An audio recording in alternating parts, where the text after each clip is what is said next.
It's at least 1,000, but there's a link there, and we can all throw in money and then vote on who is just the most valuable pirate after the session. Heck But yeah. no obligation, everybody. It Just for should those be folks that have money to burn. If you have money Heck to yeah. burn, do it. split among the fallen pirates funeral fund. No. If you fall in this one, you're getting buried at sea. We're not dragging you back up.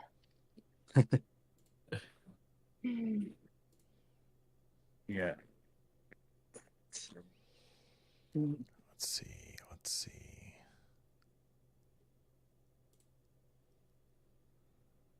Oh, I saw something really cool last night. My friend introduced me to. It's called the Borgia I saw something really cool last night, and it's got crazy art. I'll post it up. It's got amazing Ooh. art from the Aztecs. If you look at the Brute, it seems like the Brute drawing must have been influenced by that. But it's got all these interesting, weird, fantastical creatures and a calendar, and they have a copy of it digitized, and it's just like it's amazing, weird, interesting enemy mill. It's so cool. I'll post. Awesome. Cool. Yeah, definitely post it. Excited to give it a look.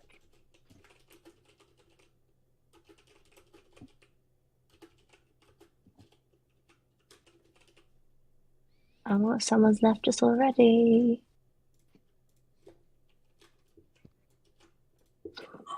I love just scrolling through and seeing so many people I don't usually get to see because I'm on the opposite time zone. And I'm so excited to see how people play. All right. That's open. Okay. And It's been nice to kind of get to see everybody all at once.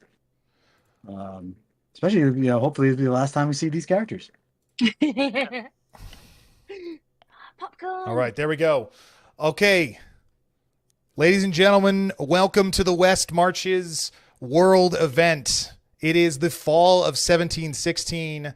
For those watching on stream or anyone watching this in the recording later down the road, I'm Tyler Stratton, the quartermaster for Limithron. We're about halfway through our 3-4 months West Marches campaign. It's been super awesome. I think we have 19 players and 5 GMs playing in tonight's mega event. We average about 26 players a week. Anybody who sees this, you're welcome to join in. It's totally free. You can play online on your VTT of your choice. We've got 15 Harbor Masters running games for us. About 7 of them are super active at any given time, and then some extra ones. We even have different time zones all around the planet. So, hey, everybody, thank you so much for being here. And everyone quickly unmute and say hello back. Give me your best yar, welcome aboard, or whatever you like. Arr. Yeah. Arr. That's what I like to see. Perfect. Perfect. All right. So, strange things have been happening in the Dark Caribbean of late. The undead infestation is becoming even more and more of a problem all over. I just want to, before I go any further, I just have to check that the stream is getting I just want to. Yep, I can hear myself. I just have to check. Can somebody else talk real quick? The stream is getting. Hello. Yeah, hello. Perfect. Okay, everything's working good. I have like many windows open at once to make all this work. So, okay, fantastic. All right. So, before I jump into the story, I want to do a couple bookkeeping things to tell everybody exactly what's sort of going on here. Let me delete your token. Okay, delete your token on the left-hand side if you're already on a ship, just to make sure you only have 1 token on the board. I want to have everybody, I know where you're on the ship. So this is Foundry VTT.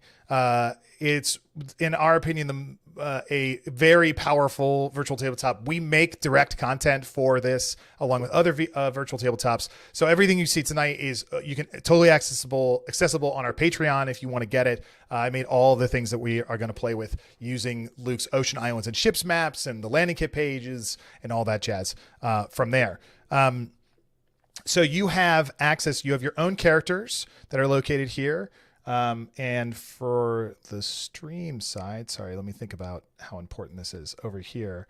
Yeah. So people can, Yeah, I guess I'll just keep it going here. Okay, that's fine.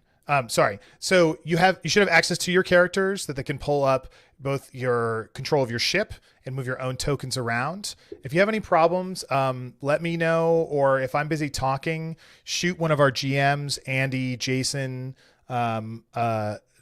Charlotte's not on it, so or beginner, shoot them a message or just to drop a message in the world events chat room that, hey, I don't have control over this token, and somebody can just go over to the tokens, right click on it, go to configure ownership, and then you can add your name to those things. From there, we've modified your ships already to include all of their extra stats. So the Coral Chaos, for instance, has extra damage and extra guns and stuff. And this whole system does work that you can shoot other ships and it does all the work for you. What that looks like is you're in control of your ship, or you open up your ship's status, and you click a crew action that you want to do.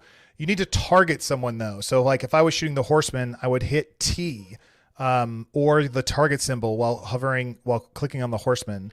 And then you can do a crew action to fire your guns. You can choose what the damage is and how much armor the target has. It auto-populates based on the target you have, and it will roll, calculate, and apply damage. This is all built in, but we don't need to deal with all this. And in fact, dealing with it correctly can be very complicated.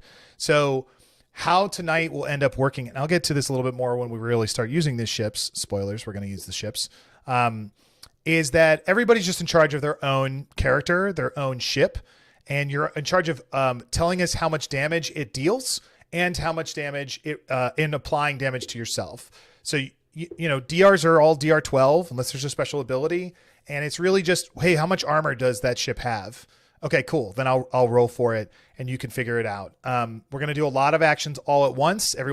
Many ships will move at once, and we'll avoid running into each other as needed to keep things moving fast paced. I'm less concerned about having the nitty gritty be correct and more concerned about 25 people all moving quickly and having fun. So we'll keep it sort of big picture on there. How does that sound? Does that all make sense?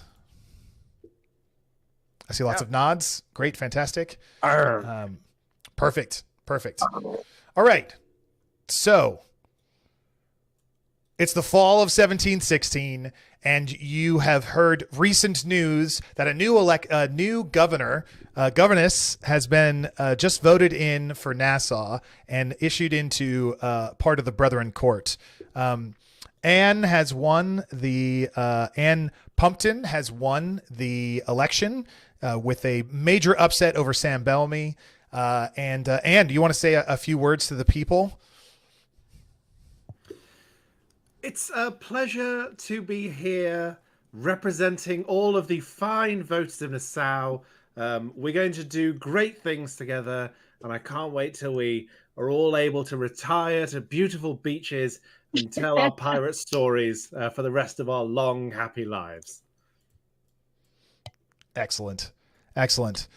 Well, even with that news, one of the more prominent members of the Brethren Court, one who had the most contention with the former and deceased leader, Blackbeard, Calico Jack, has called an important meeting at the only real building that can hold this many people, the entire town. But he has rang out for all Brethren Court within the area to come and join and discuss the ever-growing serious undead problem. Raiding is becoming more difficult and so on. So he suggests convening the court to deal with such an issue. You have all come from Tortuga and the different areas around Black Coral Bay to travel back to Nassau and come to this meeting. So without any further ado, let's move directly there. Which I'm going to preload. Before I click jumping over to this, does anyone have any questions or things they want to say or really important to state? All right. I want to say something. Yes. And I hope Anne really fulfill the empty promises she made during this filthy campaign that she won, and it was rigged. It ran on rum. No. And nothing else. Empty promises and rum. I think The Atlantean cannons. The cannons are already in the harbour, waiting to do their good work. I'll have no more of this fake news. You lost fair and square. There's also rumors Empty going promises around and that Anne has the ability to call forth the ferryman. That it's more than a rumor at this point. And It's true. We I all saw it saw myself.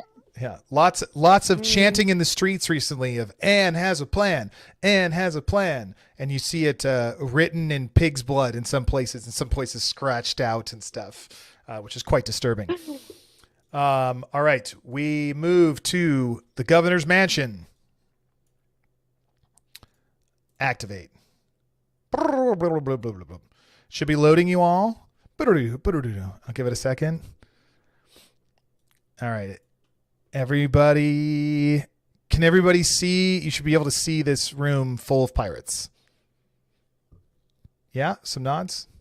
I can The see it. stream cannot. The stream can't. The stream cannot. Okay. We're in full black. Yes. It's loading for the stream. That is fair. Fabulous. This map should load. It should show up in a sec. That's interesting that it's on my own computer, that the stream can't see it. It said that none of the tokens had vision. Okay. Is it Right. already tokens Because with I vision? have no vision on this field. How do I change that? What's the fastest way to change that? Configure grids, lighting, global illumination. Yes, that's fine. So I just need to give the streamer a token, which they didn't have because I didn't think about that. Streamer. The room was swept for bugs beforehand, so we took it out. Sorry. And they will be given ownership. Limited. None. Streamer gets an owner. See, I spent hours doing this type of work beforehand, so to prevent this exact thing. And I'm going to fix. Oh my God, there's so many players. I don't even think I can click on it. Clear. No, not clear lights. Clear fog. Okay, here we go. The streamer is has to stay in there. Okay, there's just this ghostly figure standing here in the corner with the camera. There we go, and I'll zoom in. Okay, here we go. Sorry about that, everybody else. Okay, welcome to Anne's, the governess's new mansion. Previously had several squatters in it, and before that it was Blackbeard's mansion, and it is in poor disarray. But you're here, you walk in, and the room is full of dozens more pirates than this. And not all of them are pirates. Some of them are fishermen and merchant people, and people trying to make an honest, quote unquote, living in this pirate-ridden town. But here comes the full Brethren court that Calico has welcomed people to come into to discuss. For these are dire times. An entire ceasefire has already happened. To remind everyone, a ceasefire has happened between all the other nations to stop fighting because the undead problem is so intense through there.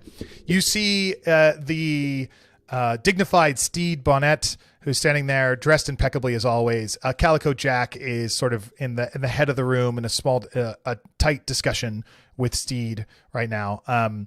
With his wide brim hat and such. Then you've got the, what's the word I'm looking for? Economical Bartholomew Roberts, who has funded several missions to some of you in this room. And he uses his right-hand man, Salty Rob, is there, a weathered older fellow, definitely missing some teeth. And you're there with a few of your constituents as well. And Sam Bellamy, known for his fighting ability, is discussing closely with Captain Hornigold, who's the captain of the old Fort Nassau here. And as always, he's saying, we need more troops. We need more men. That's how it works. That's how protection works. Some of you are on the balconies that are all there. The council of the court is in the center, and everybody on the outside, you know to sort of speak only when you're spoken to ish a little bit to there. We'll certainly give chances for everybody in the room to voice themselves. Does anyone have a strong opinion about something they want to make sure they're doing or talking or seeing or looking at this point, or should I continue? We have a couple people that are saying their screen is just all black. It says no token vision. Right, because they are in Foundry but no token vision. How do I just turn that off? Yeah, that's what I was looking. Token vision. Here. Done. That should fix it. Perfect. Yeah, got it. Stream and anybody else, let me know if anybody still can't see it out to this point. Yeah, it doesn't really matter if you see the rest. Here's the rest of the house. Yeah, cool. It's a, by the way, just side note, it's a gorgeous 4-story map made by Limithron with a basement, first and second floor, and a roof. And it's really fun. Okay, so the court. Anything else? Anybody else want to do anything or discuss? No? Okay, great. If anyone does have strong opinions about things, just jump in when I'm taking breaths between things. Give me 1 second here. So Tyler, Rob does speak up here. Oh, please. Yeah, go ahead. And he's like, look, I know you guys are looking at this undead thing as a disaster, but I consider it an opportunity. There's all these derelict ships out there. There are towns that are in ruin. To me, that's profit. I do not know why you aren't out there gathering that information and bringing it back to the brother in court or brother. We need that income coming in here and claiming all this stuff as governor. But I haven't. It's been a day and I haven't seen the economy improve. So I have no faith. Yes, but haven't you seen the cannons? The cannons are already in the harbour and they will protect us from this undead scourge and allow us to go out and, capitalize on all of this riches that you seem to think is out there. Safety first. And yes, it's been one day, but the cannons are already in the harbour. So can we at least give me some credit for that, please? Love it. Yeah, I saw them. They seem to be pointing the wrong direction. I'm not sure if your landing crews know what they're doing. Look, it was one cannon. One time. And it's been fixed. Okay? Terry he was learning, but now he knows what he's doing, and the cannons will protect us. That is what we need to remember here, folks. Our Atlantean cannons will make sure we've got a safe harbor to come back to at the end of the day. Calico Jack steps forward and speaks up a little bit more. His voice carries to the whole room and has some weight behind it for sure.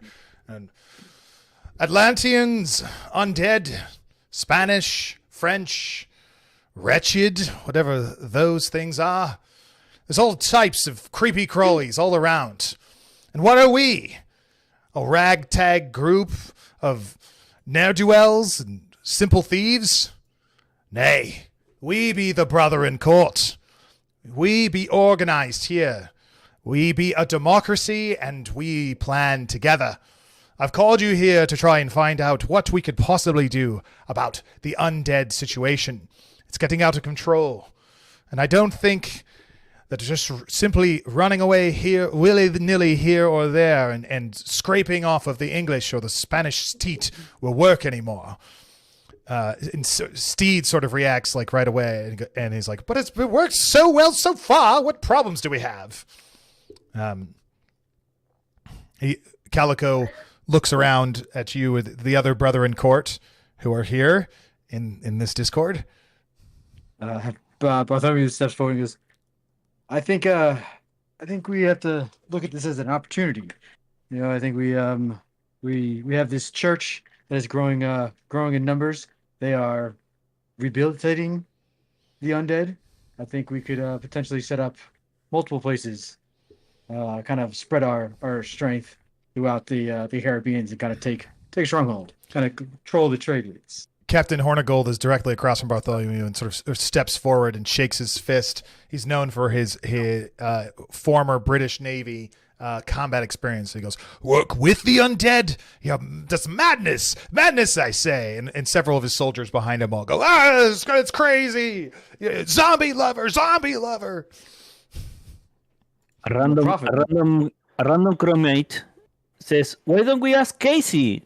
to shed some light on this undead problem, and point to Casey, and you see this undead guy standing in the middle of the room.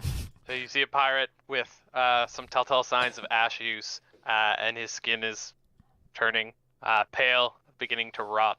The smell is starting to surround him.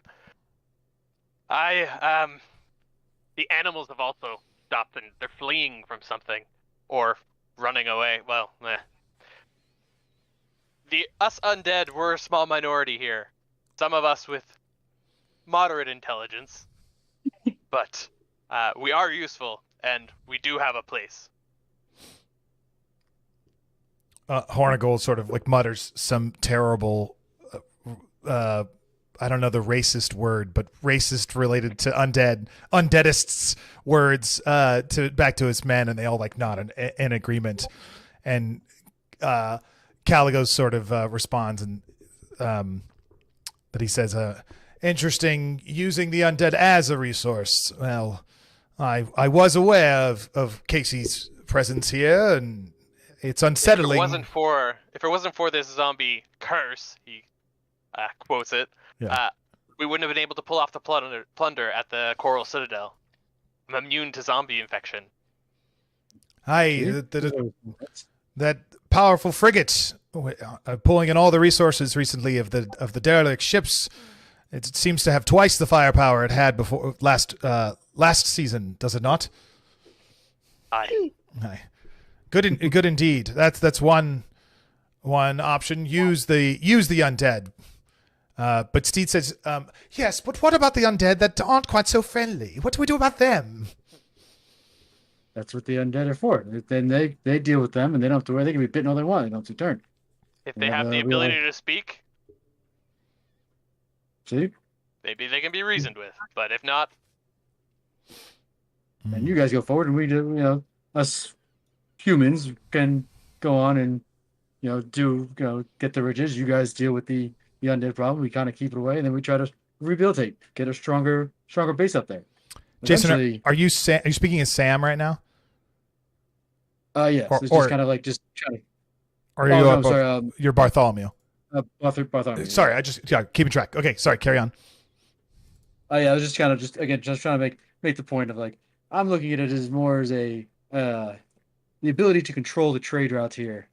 That's where the money is. That's where we get to retire on those nice beaches. Calico Plus, we also get rid of our challenge. Yes. The Spanish, the French, we get rid of them. It's a win-win situation. Calico sort of responds and says, yes, there was a bit of a thing that happened not too far back at the French governor's place down in the Lesser Antilles. Can anyone speak to what really happened there? And at that point, there's like a crash through a door, and a face people haven't seen in a while comes bursting in as you see a Red Mary there, just this warrior woman to be feared enters. What? You're right, Jackie boy. I didn't get my invitation. Calico. You wouldn't leave a seat not for me, would you? He like lowers his head and is like, "Oh, Red Mary. Welcome back, I guess." It's fine. I'll sit on the table. Anne, where's your crown gone? As you'll remember, there wasn't actually a crown at the end of the day. Now, if you all want to club together to buy me one, I would, of course, appreciate it, because we all saw that I won fair and square, and a crown should be perched atop this pretty face. I want to do something with that pretty face, all right? Oh, more taxes? More taxes? More taxes. Listen, you. Taxes are an important part of everyday society, and this is not a tax. It is a mutual defense levy, which will help fund more Atlantean cannons. Hornigold like jumps in and he's like, repair the fort. The taxes need to repair the fort. The fort is barely standing as it is. We're undermanned and understaffed. And he goes on this speech that like every single person here has personally heard him tell you at least once in whatever bar you were drinking. He's like, did you know that the fort needs more men? You're like, oh God, you've heard this all way too much. Although you do admit that the fort's like, don't even mention taxes anymore. Yeah. You've set him off. Exactly. He makes a very good point, though. The fort does need repairs, and the mutual defense levy will also be used to shore up the fort. A safe Nassau is a prosperous Nassau, people. Well, you sound like the English. Don't you dare. A random guy from the crowd jumps up and talks to the governors. What will happen if we get rid of the British, the Spanish, and the French? Who are going to steal from? Would you make us work then? Yeah, Calico says yes, exactly. If all of the humans are dead, then we no longer have an occupation. Well, I've heard interesting things about the Dutch. I think if we steal from the French and the Spanish and the British, and then they run out of things to steal, there's the Dutch. And then I've heard in the Far East that there are also Chinese, and they have lots of things that we could steal as well. There'll always be people that experienced pirates can steal from, so don't worry about it. The important thing is that we survive this minor undead scuffle so that we can continue plundering to our heart's content. Ahoy! And the crowd cheers. Aye. Steed says, yes, let's hear more from the people of what they want here. There are many captains about. Captains, what say you? And he points up into the rafters to everyone else that is here.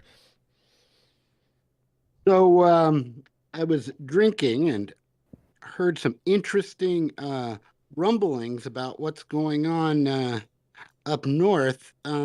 This mutual defense levy, they have this interesting division of powers, separation of governmental bodies.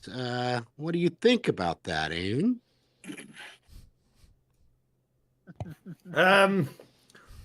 Well, I wasn't thinking this would be a time for questions of me. I mean, I didn't call this meeting. Another time, I would happily take the floor and tell you all about the benefits of the mutual defense levy, the different departments we're going to set up. I'd direct you to Jimmy Buckets, the Minister for the Treasury. All of these things. But this isn't about me. It was Calico Jack that called the meeting, and I think we should take some time to listen to what the fine sir is trying to tell us.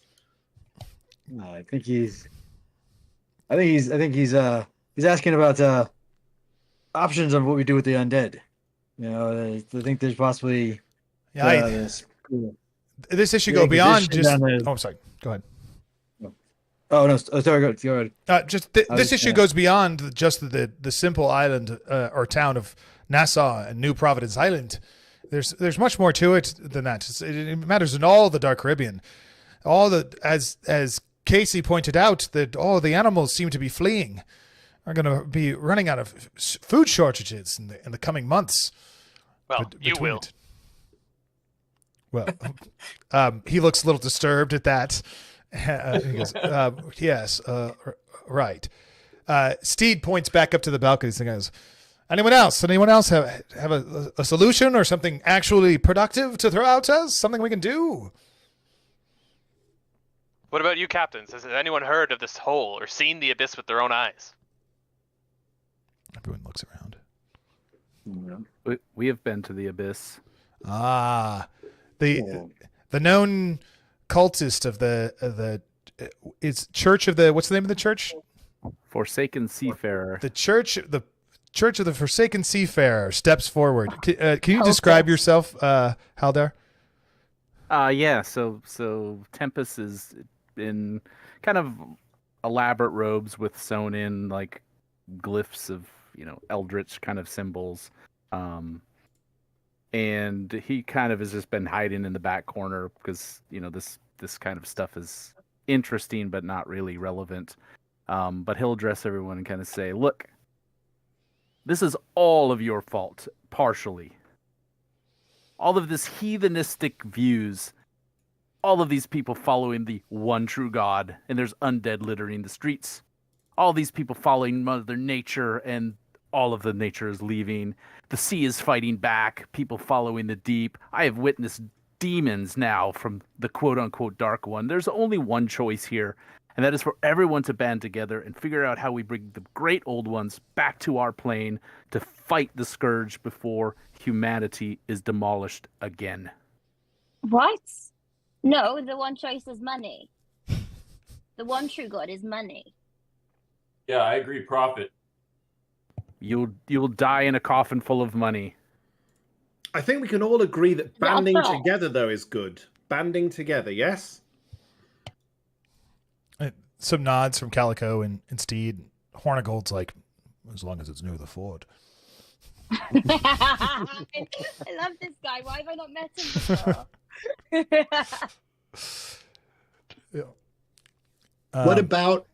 What about a concerted expedition to the source, where we think the source is? There's a source for the undead. Steed says, I believe that some have called it the Abyss, south of Cuba, whatever it's actually And is that the source for the ash as well? Because if it is... Oh, no one knows that. And Sam Bellamy says, no, that seems to come directly from when you slay them. Whatever magic holds those bones and necromantic energy together, it falls into bits and pieces. That's why it's so good. Sorry, Casey. What can I say? One does not simply sail. Sam steps forward more, and as he's doing so, he's like sharpening a knife that's just like a little bit too big, and just absentmindedly it's saying that, like, well, there's two different types of undead that are out there. You've got those made by necromantic energy, and you've got those made by the zombie plague-ish styles. So you've got to watch out for these types. And he points right at Casey up in the balcony. These types here, seems to be something in their gums that gets into your bloodstream or sets into your soul. That will turn you into one of them. But it's a little different. That the other type, the skeletons, the abominations, and whatever the hell that giant whale thing is out in the harbor, those things are made from something entirely different. And they are the ones that leave behind the mountains of ash. It's a lucrative trade, I'll agree, but it's forbidden on my ship for any man to consume it. And I warn ye, don't take it, for if you do, you'll be met by the ferryman himself. And he sort of gives Anne... not fun. Yeah, it gives Anne just a little tiny look when he says ferryman. He steps back. Casey, you get the distinct feeling that you should keep your distance from Sam. Yeah, with him pointing at Casey, burly zombie figure crosses his arm and just smiles his rotten teeth. If it pleases the court, this is Snake of the Coral Chaos. I'd like to bring to the attention of the assemblage this substance. This is a red coral, which we found on our last voyage. It is, I believe, heretofore unknown, and it may help with studying the undead scourge. It has strange properties. What sort one of more strange learned than properties?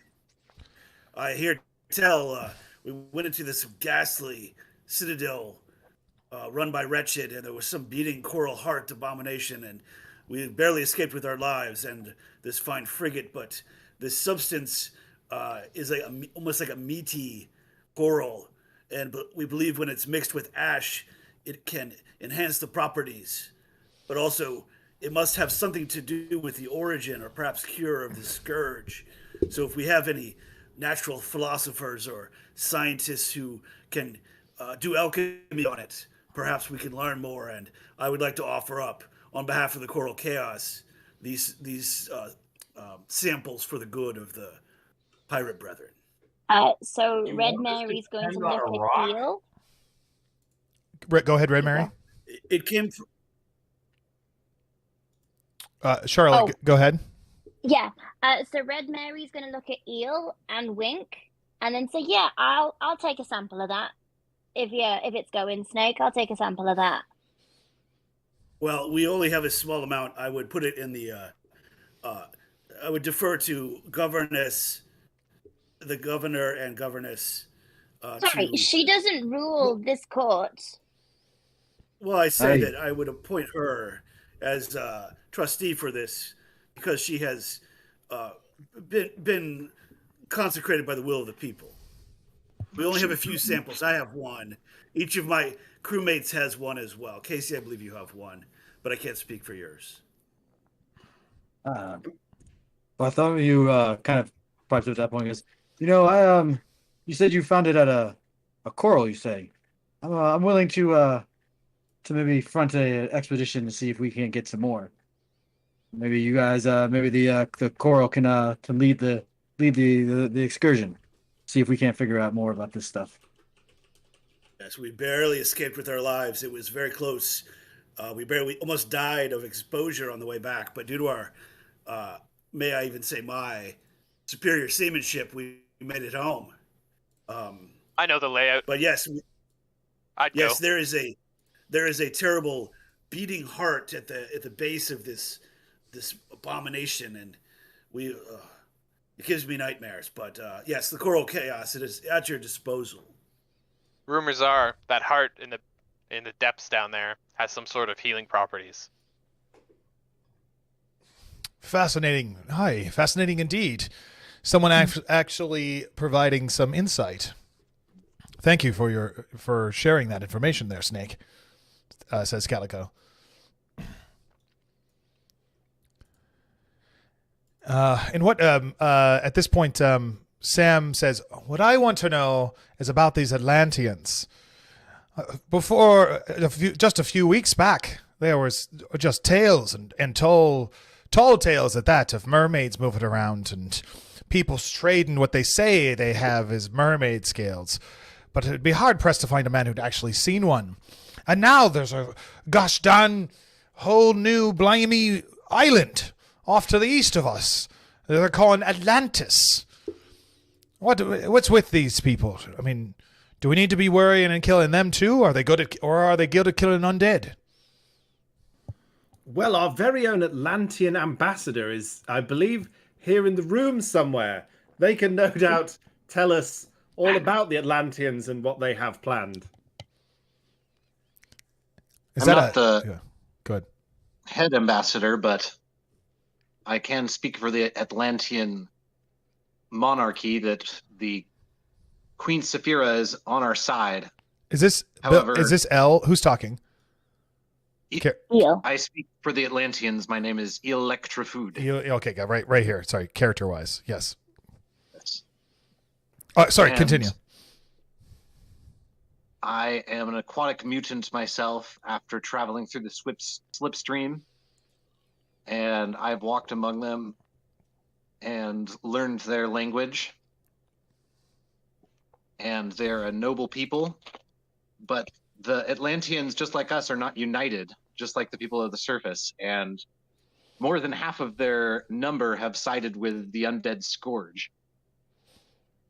And make no mistake that the undead who live with us and who still have their minds about them, and he nods to Casey, are our friends and allies. But most of the undead in the Scourge, their souls have been sworn to the abyss, and they are irredeemable.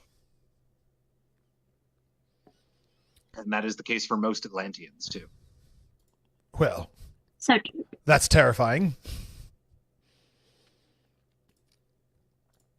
And now we've got ambassadors. Goodness, what has become of pirate governors and ambassadors? Yeah, Steed's like, no, I believe that's why I left organized society. It'd be a little bit more, here and there. It feels like we're organizing it ourselves, and I'm not sure I see the authority of this room anymore. Well, as you would have noticed, the hearts and minds of many of the men here are pledged to my cause, which is why they entrusted me with the red coral. Perhaps if you were a bit more open-minded to things, you'd also see the amazing advancements we can make here. And that's why we bring Atlantean cannons to these very shores. I say there's nothing to fear. Atlantean cannons. Steve raises his hand and says, isn't it cannon? Do you just have one? I believe we have 8, and they can all be fired by one 8-armed man. Have these actually been tested? We had a test fire on the morning of the election, and I must say it went splendidly. Is that true? It was true. It didn't go splendidly. 4 out of the 8 cannons didn't fire at all. All right. Yeah. So there's murmurs around of being like, yeah, we'll see how that works. I don't want to be around those cannons when they fire. The octopus man, he'd never shot a cannon before. There's an 8-armed person. So there's plenty of murmurs around the room of like, yeah, right, but also like it's gonna work. It's very devised. Yeah. Red Mary is going to stand up and say, I will not be spoken like that in this sort of environment. And she's going to look around to her crew of the Bloody Bride, and she's leaving.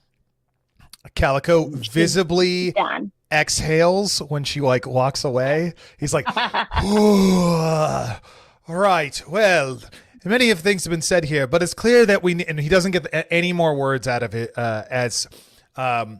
the cabin boy bursts through the double doors at the back of the room and comes running in, and he goes, sails out of the fog, sails, an armada of ships.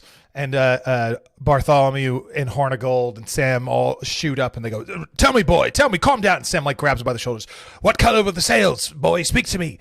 And he goes, French, Spanish, both together. An armada of ships are coming.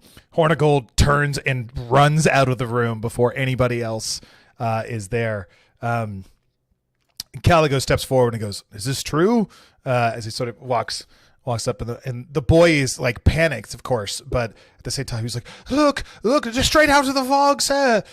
And Sam turns to the rest of everyone, and then he goes, be to quarters. And he turns and he exits, and everybody leaves here unless you want to stay behind and do stuff. To the ships. To the ships. So me being logged in twice at once has caused problems. So, pardon me. Let me see if I can fix that, and then I'll carry you guys all over. Man the Atlantean cannons. They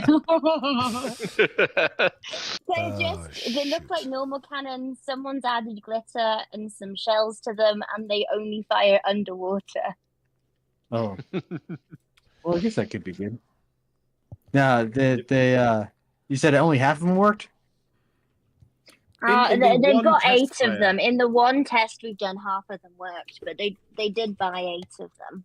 We don't have a well-trained cannon team yet. We just have the cannons, you see. You do just have the cannons. You do have Terry the Octopus Man is around if you want him to, but when you roll him, he's not good at his presence is a 0. He's not a cannon. He's a printing press. He's not a cannoneer. Yep. This is why we need to rebuild the fort. Well, I agree. If I'd known about this fort, I would have spent more time campaigning for the fort to be rebuilt. Okay. I love it. Yes, here's where the cannons are, right along the shoreline here. If you hold, I want to know where you place them. Hold down the button, your left click to show. Is it right here? Well, they would have to be adjacent to some rocks or something, right? Because they're underwater. I think they'd probably be over here. They'd be deeper underwater, next to some rocks, or the castle or something, right? Yeah, because they're going to fire in a straight line, we wouldn't want them firing straight through ships that are in harbor. So they probably would be over here, I imagine. Okay, over here. Rock. Okay, this I'm drawing they're on the water right here. Okay, very good. Okay, if you zoom out, you will see on the horizon 5 ships, full sails, a thick canvas, extra coming out. The wind is blowing due west right now, so neither you nor they have an advantage. But if you want to travel east, it'll be difficult. You'll have to tack into the wind. But if you want to travel west, you'll have full sail in all of that. I'm going to get rid of this drawing, though, just because it irks me. Here, what if I do it? What if I do it like just this? Here's a line for you. There you go. We could change the weather as well, right? Pew, pew, pew. All right. I think a few of us might be able to change the weather. It was a dark and stormy night. It's morning. It is morning. The morning fog is pushing back, as you can see, as it furls over the coral reef on the western side of the map here. Technically, this whole map is upside down from the reality of the direction of Nassau. I'm only going to say this once. So technically, all the directions I'm saying are reversed, but we're going to ignore that fact. Anybody who's watching this later or wants to bring it up, I am aware, but I flipped it because I think it's far more interesting to have it come up at you this direction. So you guys are back in the town, further up here, and you run to the shore when you get to see all this. So your ships are not ready to sail and go about. You have been caught with your pirate pants down as Sam Bellamy and Hornigold run into the fort, and you hear a pirate flag is already blowing in the wind, and you can see some troops running back and forth. I say troops, and I'm like, these are guys who still wish they were in the British Navy, but they aren't. They want to be free, so they are like a mix between a pirate and a dragoon. On shore, we have Meatsack, Steed Bonnet's Gentle Steed, which is a frigate. No, hold on, I know I can get to it. It's a flute that is here. Then you have the Sea Witch, which is a frigate. And then you have the Horseman, also a frigate. The Carrion Gull, the infamous Carrion Gull that has sailed around a lot here. The sloop is parked here along with the Kingston, which is a brigantine is Calico Jack's ship as well. Then you have the newly very upgraded and outfitted, been a work in progress over the last season, frigate, the Coral Chaos, as well as the Flute, smaller ship called the Bloody Wake, but also been upgraded from there. And then the recently back in action / renamed Antelope, a brigantine, is over here by the fort. That is happening. The fort, you guys know, has much larger guns than everybody else, so you hope it can get up and ready as fast as possible. So what do you guys want to do? If there's anything other than run to the ship that you decided you were on beforehand.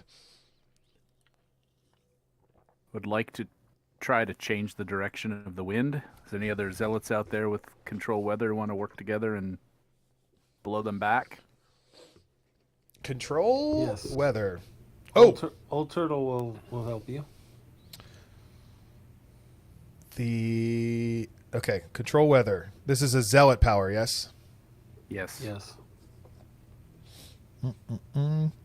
Test spirit DR10 to change the direction of the wind. If thou succeed by 5 or more, thou can also conjure or repel precipitation. Crit, extra stuff. Fumble, extra stuff. All right, this is a very large area. So you're gonna, I'm with you. Okay, so I'm going to make it, you want to try and affect them in particular, right? Yes, and I don't know, how many other zealots can help?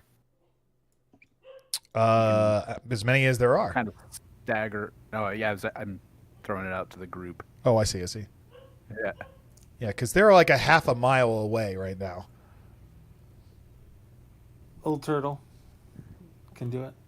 And effective range of cannons is like what, 12 hexes? It's like, it's 12 hexes, which is like 600 to 700 feet.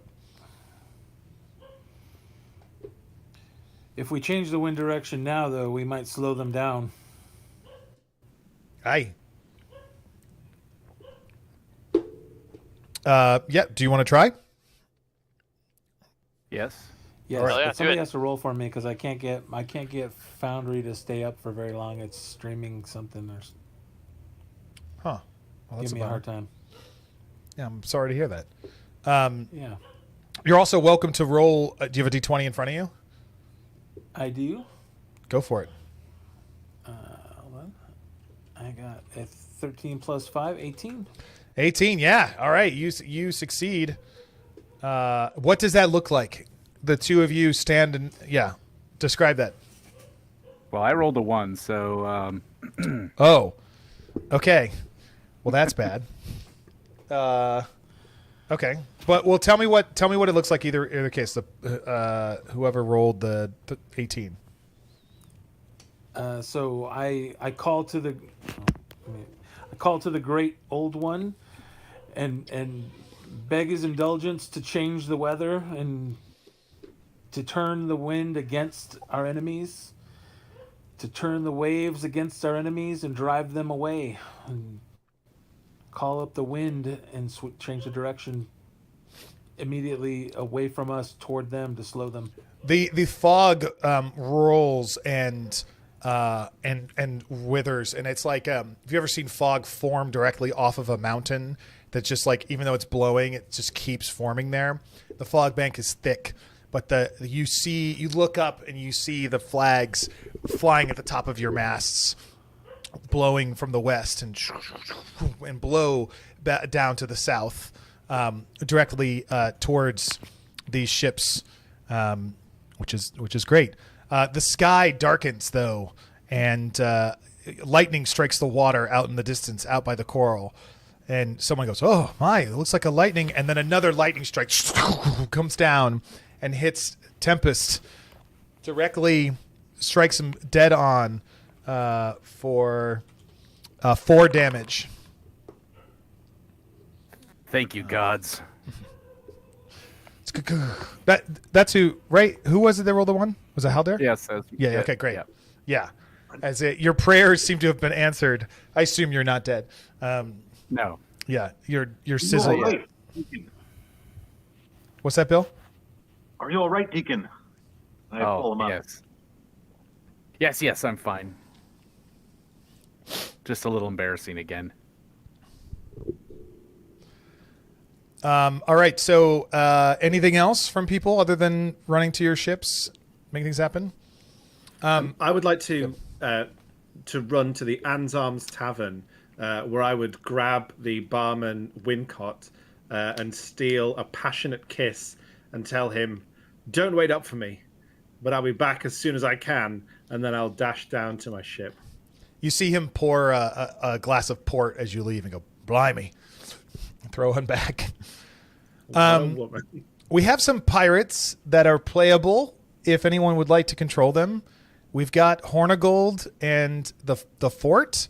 We've got the Kingston as Calico Jack, and we have Steed Bonnet on the Gentle Steed. If someone who is not a captain, who's not already controlling a ship, who would like to control one of those for this fight, you are invited to do so. But let me know who wants what.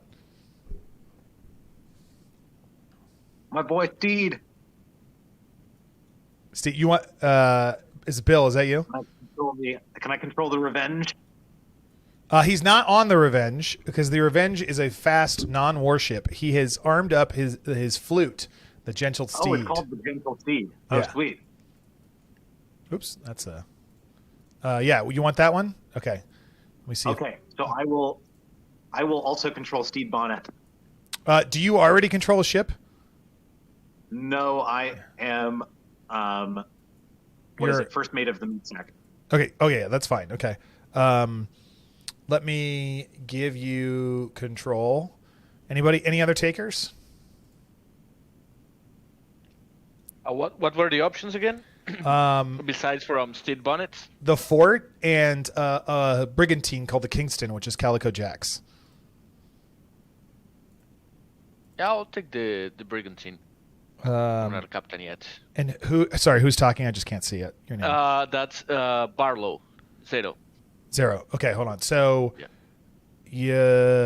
Bill, I'm giving you ownership of the gentle steed.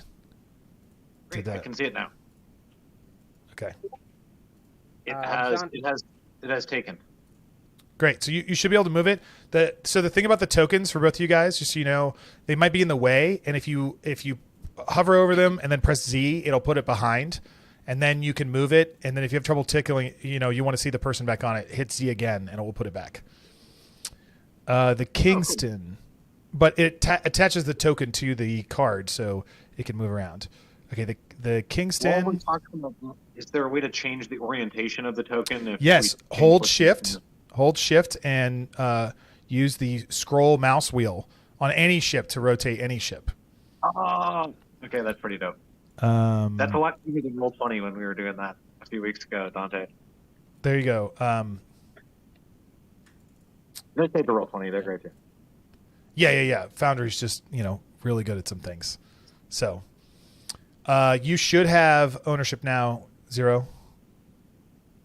Can you move it and stuff? Okay. Let me try. Right here. Sorry. Did anybody want to control the fort? I can run the fort, Johnny to fish. All right, Johnny. Let me just give you control. Nope, I cannot control the Kingston. So try now. Oh, there we go. Yeah. So you just have to hit Z in order to move the token underneath it like it is now. You hit Z again and picks it up. Z, it brings it back. Okay. The fort. The fort, I actually didn't make a copy of it because I'm a silly goose. Is it the same as in the card deck? I have my cards here. Yeah, stat-wise, yeah. The only difference is it only has 165 stats, health. Because it needs to be repaired. Because it needs to be repaired in case that hasn't been abundantly clear.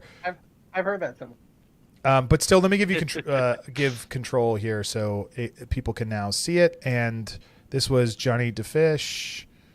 You are now the owner of the fort.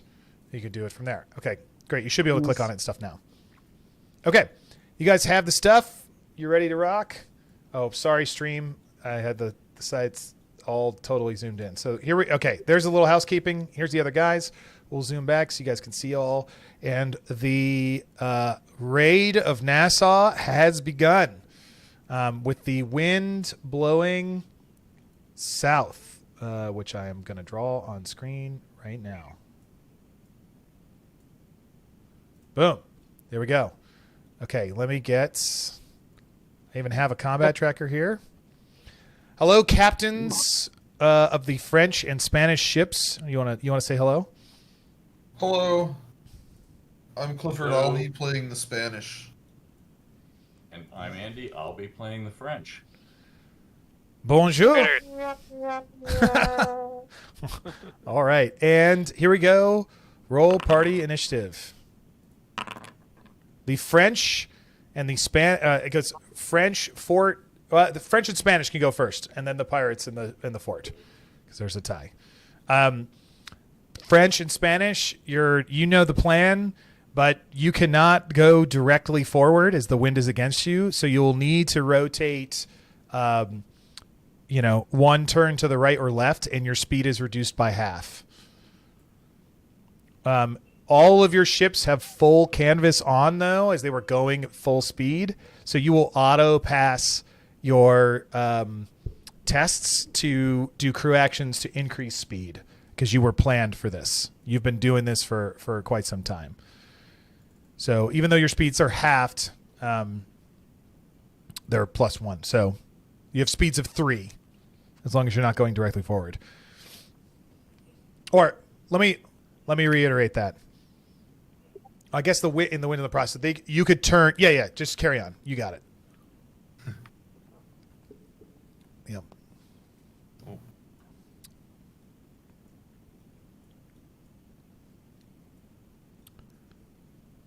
All right. Slowly moving. Clifford, if you hold down Shift, you'll it should do it in increments or whatever. You got it. I was doing Control, they're two different ones. Control does it smaller. A much smaller increment, yeah. Yeah, exactly. Yeah. And then let's go. It's gonna stay that way.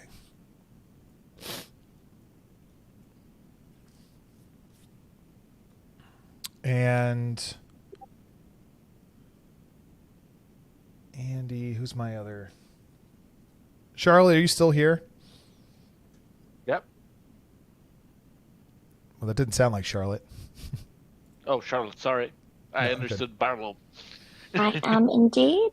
Okay, cool. What's the name of Red Mary's ship? The Bloody Bride. You guys see the Bloody Bride headed up the coast to the west. Already ahead of you as she had left the meeting earlier. And who's my other GMs? Clifford. Right here. You need, Jason. Yeah. No, not you. Oh, no. Oh yeah, I'll get it. Beginner, you're probably going to do this other part, but I'll bring it up later.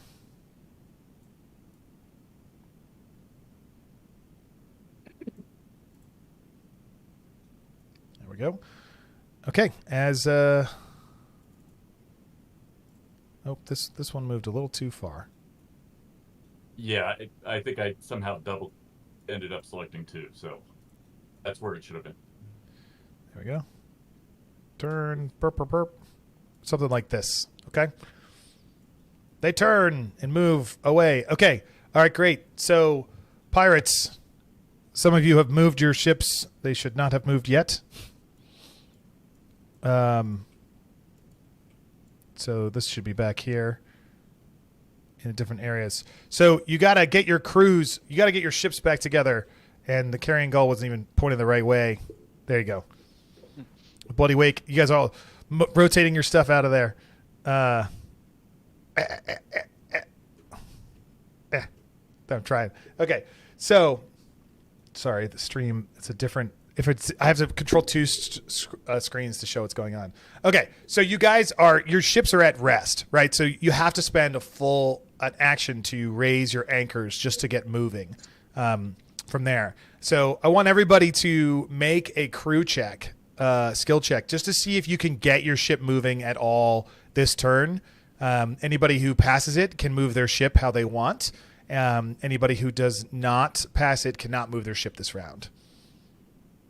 And just a reminder, this is a D20 plus your crew's skill rating, and you're looking for a 12 or better. I don't need to know the result. You don't have to tell me all out. You can just move your ship when you're ready for the standard amount or not. Tyler, I have a couple questions about the fort. Yeah. My crew is Sam Bellamy, but I can't see his sheet. Does he... He doesn't say anything. It doesn't say anything anyways, so... And does the fort still fire 12 Texas? It fires 24. Oh, great. Yeah. Well, I know what I'm doing. So you're almost in range. Nice. Yeah. Yeah, you are not in range. It's 1,200 feet. So you're not in range yet. Is there a result for a crit? You just do it faster. So no. Your crew your crew already had the anchor up by the time you got on board. They were like, "Yeah, Cap, we're ready to cast off." It looks great. It's very stylish. Yeah. Dun dun dun dun dun dun dun dun dun.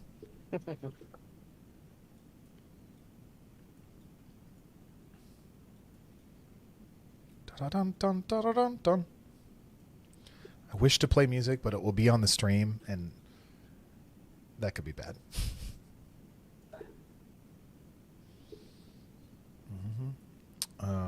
Also, if anybody needs, at the very bottom of the map is a little card for every single type of ship, if you want to look at all the ships.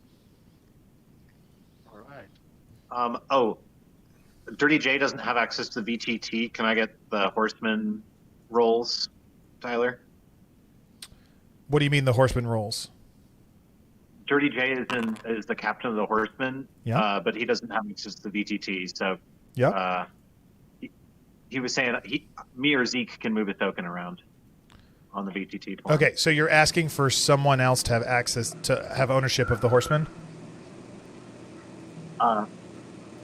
If you can give me and/or Zeke access to it, we'll move around the token for him. Yeah, Bill. Okay. I can't tell who's always talking, so that's why. Someone. Bill and. Hey James, your mic is like very loud.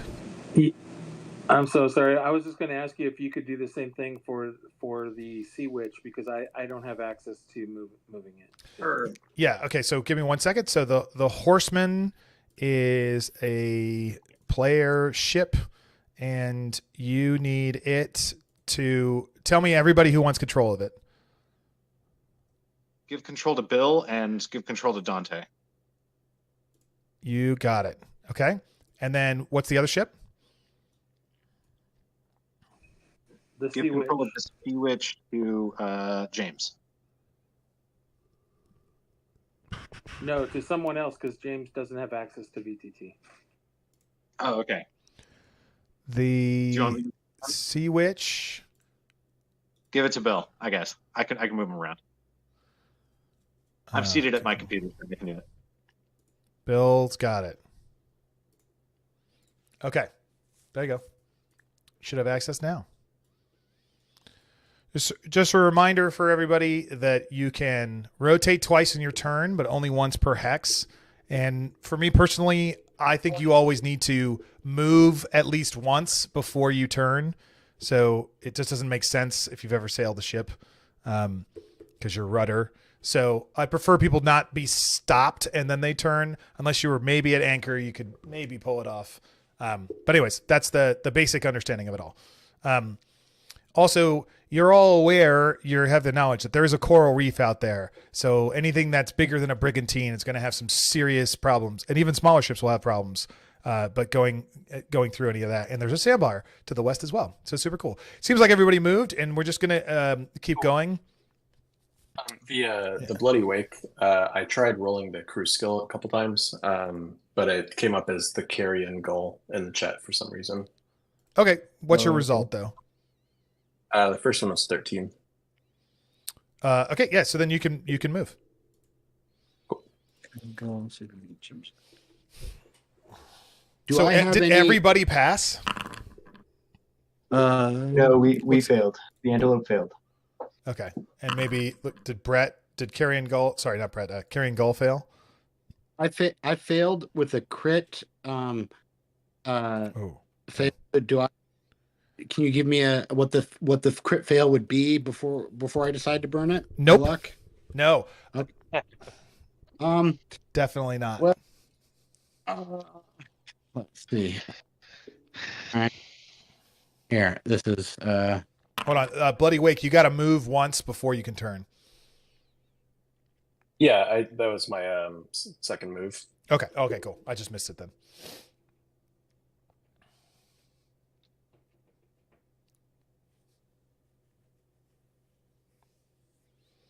Horseman failed its roll. I just remembered to do that one. Okay. The other one's good. Okay, so then the Horseman's stuck here, unable to move. I've got a lot of dice to handle now, but I'll deal with it. Yeah, no worries. So last chance. Are you using a Devil's Luck? Yes or no? Yeah, it's there in chat. It's right there in chat. Yes. Okay, you got to understand. I have 5 chat windows open. Oh, so sorry. You just everyone. You always have to assume you have to say what you're doing or what's happening. Yeah. Sorry, I was trying to speak earlier and it didn't come through. So no worries. Yes. No worries at all. Yeah. I'd like to burn it. Okay. But I assume just to negate and not to allow a reroll, right? If you want to, it's your choice. Although I want to warn you, I have seen ones be rerolled into ones just as often as I've seen them not. So your choice. No, I got one more here I can do if it gets horrible. There you go. But the result is an 11. So you do not That's pass. fine. Yeah. We get that. So the Kingston and the Coral Chaos come dangerously close into running into each other as they burst through the waves and sort of do a quick zigzag between it. But half the fleet takes into position, and that's good. Spanish and French, go ahead and move your ships again how you like. I'm not going to bother re-rolling initiative until it matters. Sweet.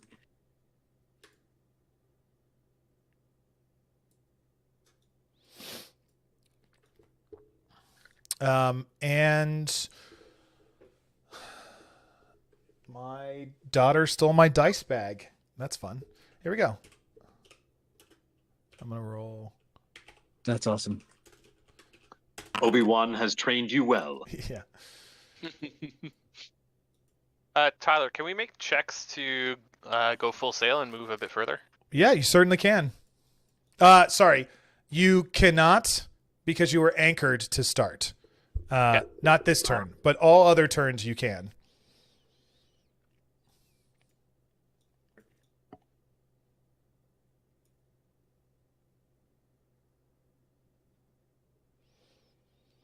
Yeah, and then Andy, just make sure you don't end your turn going north.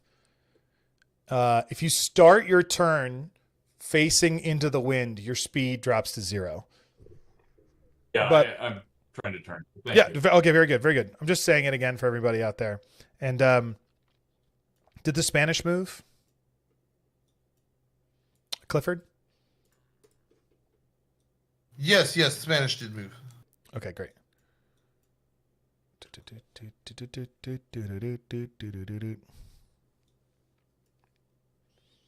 Okay, great. Back to the dirty pirates. Is the fort in range?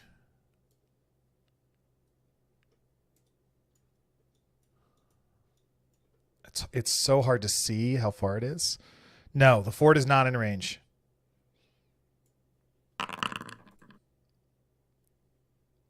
And Tyler, I'm avoiding those dark spots because those I think were reefs, correct? No, those are seaweed. Oh, okay. Yeah, you're fine. There is a shipwreck in that seaweed that could cause problems. So maybe avoid that, but it's not a big deal. It just looks really cool. The white line on the screen is the range line, just so that people don't have to keep drawing it. So, alrighty, yeah, move. So pirates, move your ships as you like. For those that are anchored, you guys can now, you automatically can become unanchored. It just took you longer to do it, but it does take one of your actions, and you can't go full sail because you're gaining speed.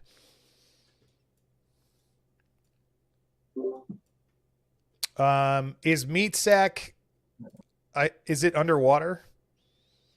How does it, can you describe to me what's going on with Meatsack?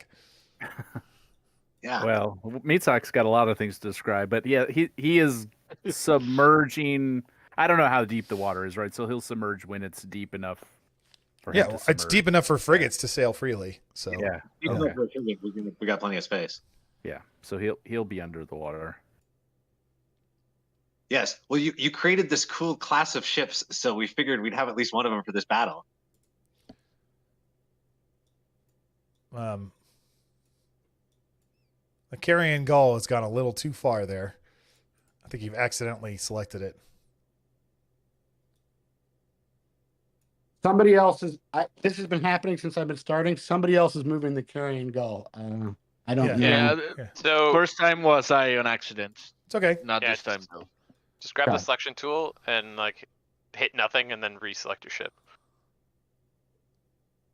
You have to have the left click setting to select nothing. So I'm going to turn on what you're talking about and see if it is better. It's under core. Left click to release objects. We'll see how that works. Then all you have to do is click on the map, and you release. I mean, you can always do nice. it without, even without that option. You can click and drag to release. Yeah, but that's nicer. He's right.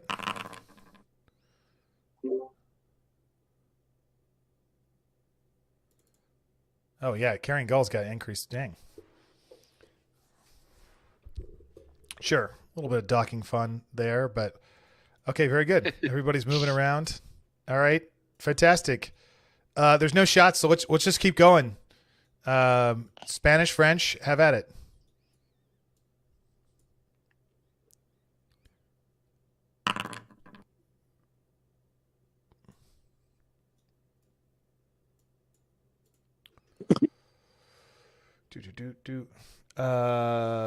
Where are you?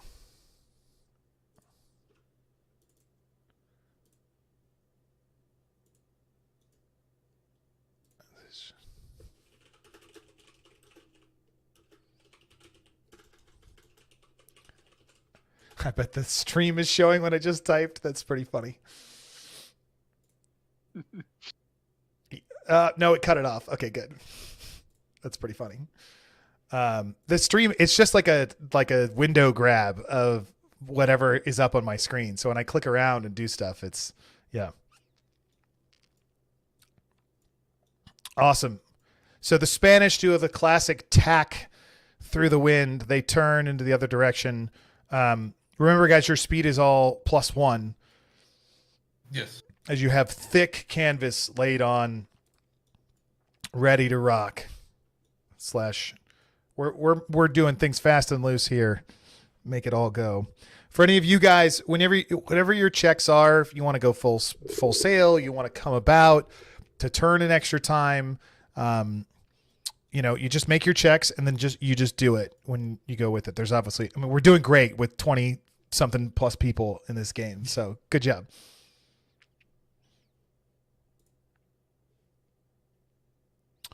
All right, cool. Great. I think you're both done. Okay, pirates, have at it. Looks like the fort, you are in range to open fire. Yeah, I want to shoot all 3 shots at the Rising Ghost. Is that the broadside's NPC or crew action button? Crew action button. Okay. And I think you have 4. It said for every 50, yeah, 165. So I guess that'd be. Yeah, because if you were at less than 50, you'd still have. If you were at 49, you'd still have a shot left. Is that DR12 at this range? At this range, because we never deal with wrong range. It's a great question. I am gonna say it's DR14. That's a fair question. And does the Rising Ghost have armor? Yeah, it has D6 armor. Shit. I have none. So this is not a great fort, guys. No. The Rising Ghost is a ship of the line. So if you guys are driving like sedans around and shooting pistols out of it, this is like a freaking semi truck that's driving around. It's huge. You could fit like 3 frigates inside of this thing. It is a war machine. It has as you get closer, you can see, and let me make sure the stream can see what I'm talking about. Yeah, this one over here. The Rising Ghost is a ship of the line, and then Saber behind it is a frigate. It's what you guys have. And then the Mont Saint-Michel is a man of war, which is like a souped up version of a frigate, but it's a warship for sure. The Spanish also have a man of war and a frigate trailing behind them as well. Yeah, and the Rising Ghost moved moved crazy far. I missed, but does Bellamy have Devil's Luck I could spend, or can I spend my own, or no? No to both. So cool. Everybody, for the massive amount of people that are here, you are limited to only spending Devil's Luck on things that your character can directly influence. So if you're on the ship that's in question, you might be able to do it. But if you're driving the ship, you can't affect repairs on it or something or whatever. I'm not going to be overly complicated with it, but there's no sharing Devil's Luck between players between Meatsack and the Antelope, especially considering they're 300 feet away. The fort got 1 hit for 8 damage after armor. Nice. Oh, that's pretty good. Okay, -8. Boom. Now everybody's awake. You hear splash, splash, splash, and the waves ripple an extra amount around the ship, as these extra splashes go around, and it slams into the side of the thick armor of the rising ghost as its terrifyingly large hull comes looming towards everybody. All right. Pirates, have at it.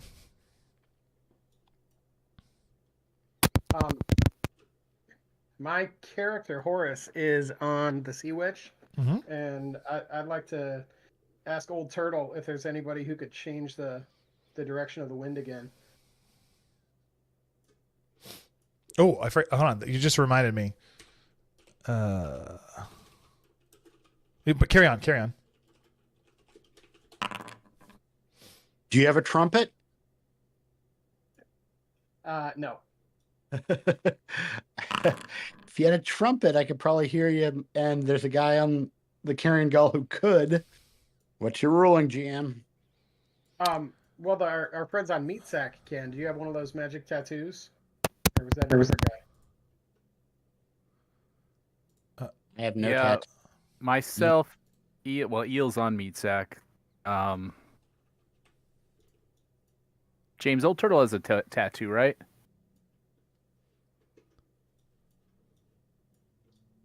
Yeah, I'm presuming at least some other people on our fleet have tattoos that we can communicate with them. Yeah. So that's how we're communicating with the submersible. Just to fill everybody in here. Spell. Just to fill everybody in here, what you're talking about, there are some player cultists who have devised tattoos that allow them to speak to each other telepathically. That's like a gift they received from the Sunken One on one of their many exploits. Do I have that correct? Yep. Okay, great. Yeah. It's audible. It's not telepathic, I don't think. Oh, it's audible. Except for when the Sunken One talks to us. The Sunken One talks to us telepathically. Okay, so how does it? It just allows you can. It speaks out of your tattoo as if it was like an intercom. A walkie-talkie or a what are they called? Speaking stones or. Okay, got it. That's so much creepier. Oh yeah, other people can hear it when it makes noise. What armor does the San Salvador have? San Salvador has D6. D6 armor, yeah. D6. Mm-hmm. All right. The Bloody Wake opens fire. Yep. Oh, you are just barely in range.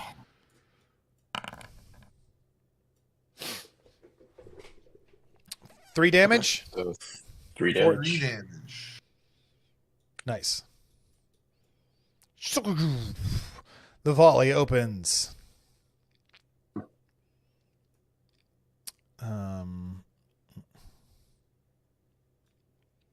Yeah. All right. Any other pirates? You're all taking your turns, yeah? Yeah.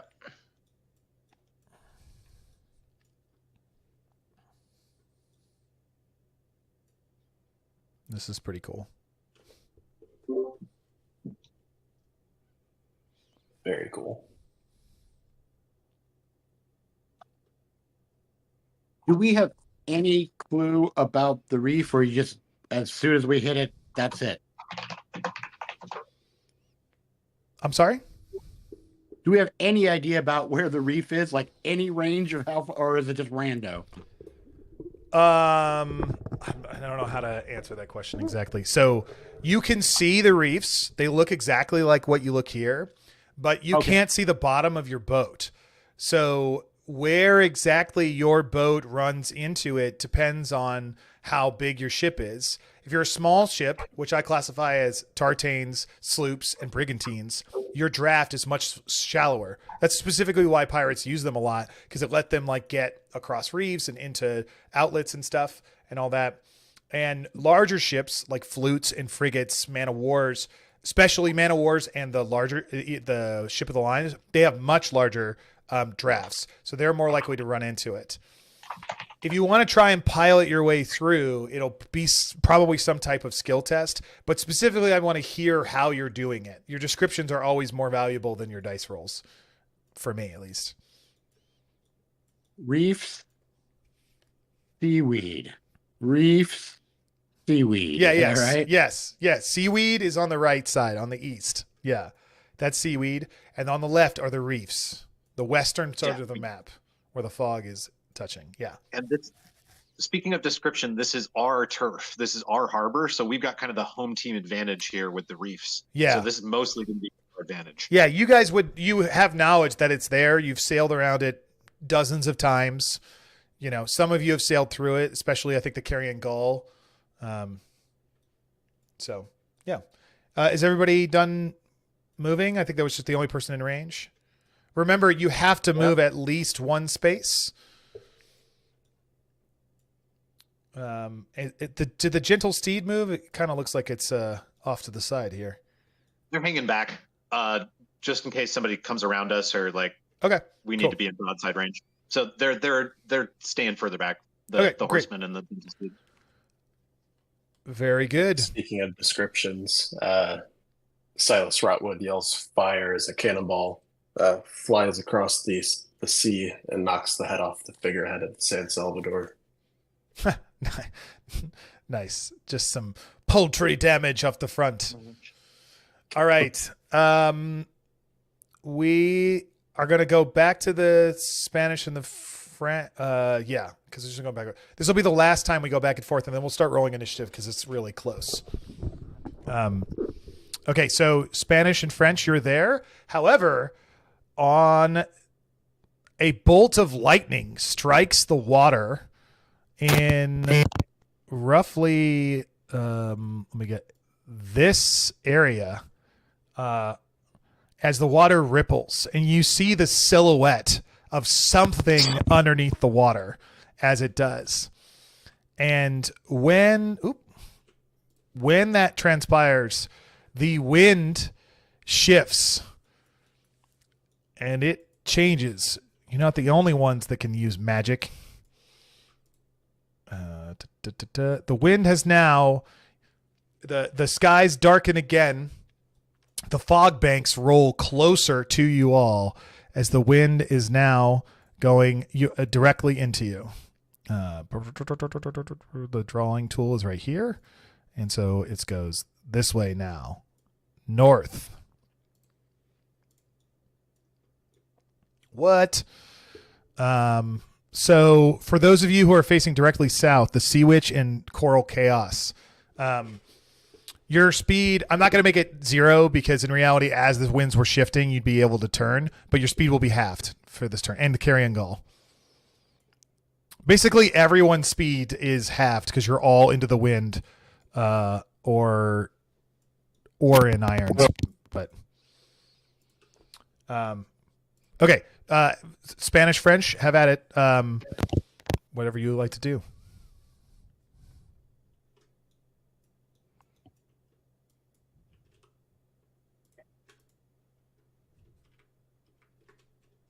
San Salvador is going to take full 3 broadsides against the Bloody Wake.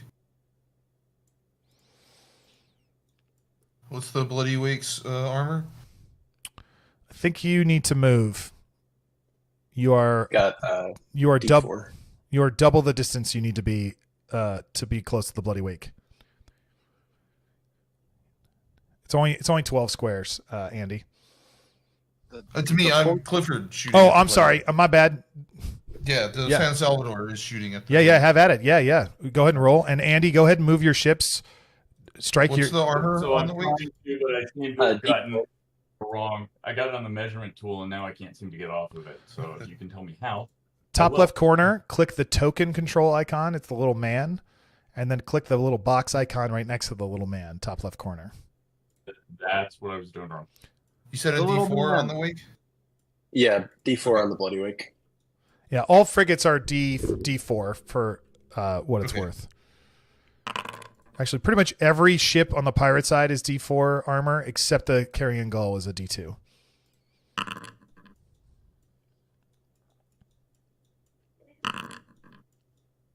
Yes. So 2 hits. For 6 total damage. 6 total, minus the D4. Yeah, after armor, it's 2 on the first hit and 4 on the second hit. Got it. Wood splinters go flying. Nice. And then, All right, so you want to update your? You did. I think I'm in range. You're in range. It's a big target. Yeah, so it's right on the edge, but you got it. Yeah, so I'm going to do broadsides against that thing. Yeah, prove it. DR8 because it's a fort. It's huge. So crew actions DR8. Yeah, you click on it. Yeah, crew act. Yeah.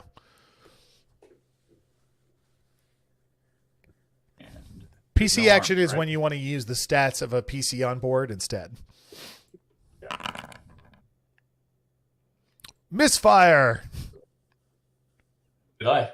That's what I like. Yeah. That was one of them that misfired. Yeah. But keep going. Stuff, right? Yeah. Yay.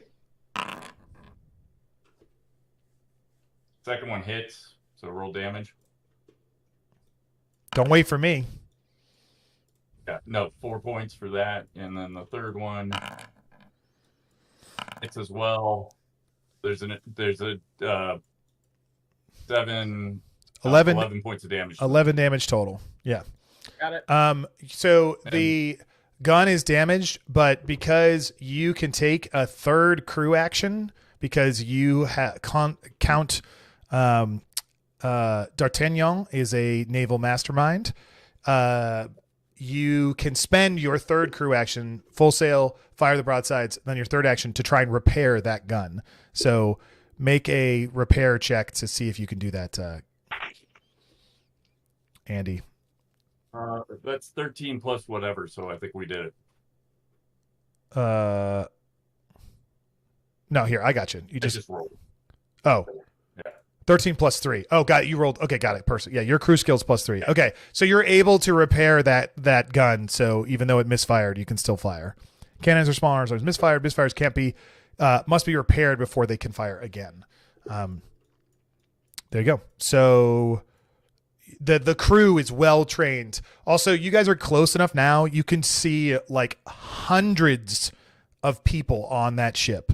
There are so many people on that ginormous ship that's going there. All right, cool. You guys all, I think you're all good. You're good, Clifford, right? Yes. Very good. Pirates, your turn. Remember, the wind has shifted in against you. Everybody, I put a picture up here. The wind is now shifted again. This is in the chat of the video, the Discord chat. This guy, Free, is wearing this weird mask. He stands up on the prow of the Gull, and the winds change again. Did you roll? I don't exactly know. Yeah, you have to pass a DR7, DR10 normally, but to the scale it's DR12 for this. Okay. Dex, sorcerer, priest, strength. Okay. Yeah, if it was just one or two ships, I'd be like, yeah, no problem. But a whole armada. Yep. Yeah, lots of ships and crews yelling back and forth. Boom. Okay, great. So the wind will change next turn because they just cast the spell for it to change. So of course, you just need to be affected by it for one more time. Which way do you want to make it go? Other folks chime in. I'm thinking just south, flip it back around the way we had it, right? Just try to disable some of the ships, like directly into one of the ships. What do you need to say? Put them in irons. So it'll make the wind come from the northeast. At least the two Spanish ones. Like roughly this, the French one. Roughly this direction. You see me. I think if we have it going right against the rising Gull, that means we'll get more time to shoot it with the fort. So if we keep the rising Gull slow and away from everyone else. Well, it'll have time to unload on the fort then, too. Yep. Is it your last turn? I'm not aboard the fort, so I'm fine with that. It's all NPCs. It's fine. Well, besides, the fort does already need repair, so what's a little more damage to it? I think just directly, I'm going to try and do pretty much directly west, like east, like that. East. Yeah, directly east, Okay. like whatever that measure. That'll kind of. Yeah, starting next turn, it'll be east. But again, everybody else is half speed. Remember, Bloody Wake. Yeah, everyone is half speed this turn for the being in the wind. And same. Well, that mic always pops every time you turn it on. Same thing that even though you blow it directly into them, again, these ships are in movement, so they're going to have a chance to react for the wind churning. So they'll be in at half speed as well this round.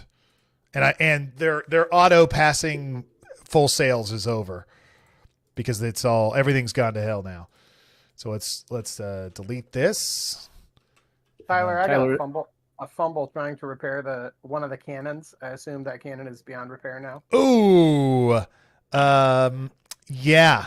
I'm gonna say those cannons so when you go to repair it, what happens is you jammed too much wadding, like that crew members jammed, they've like loaded the guns twice with wadding. And so when it went to fire, it got stuck.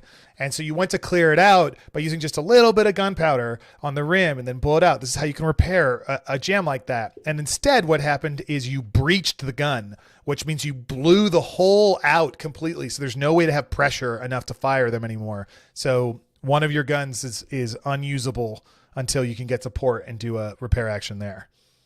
Sounds good. That's a real thing, by the way. Okay, here we go. That's a great little history lesson right there.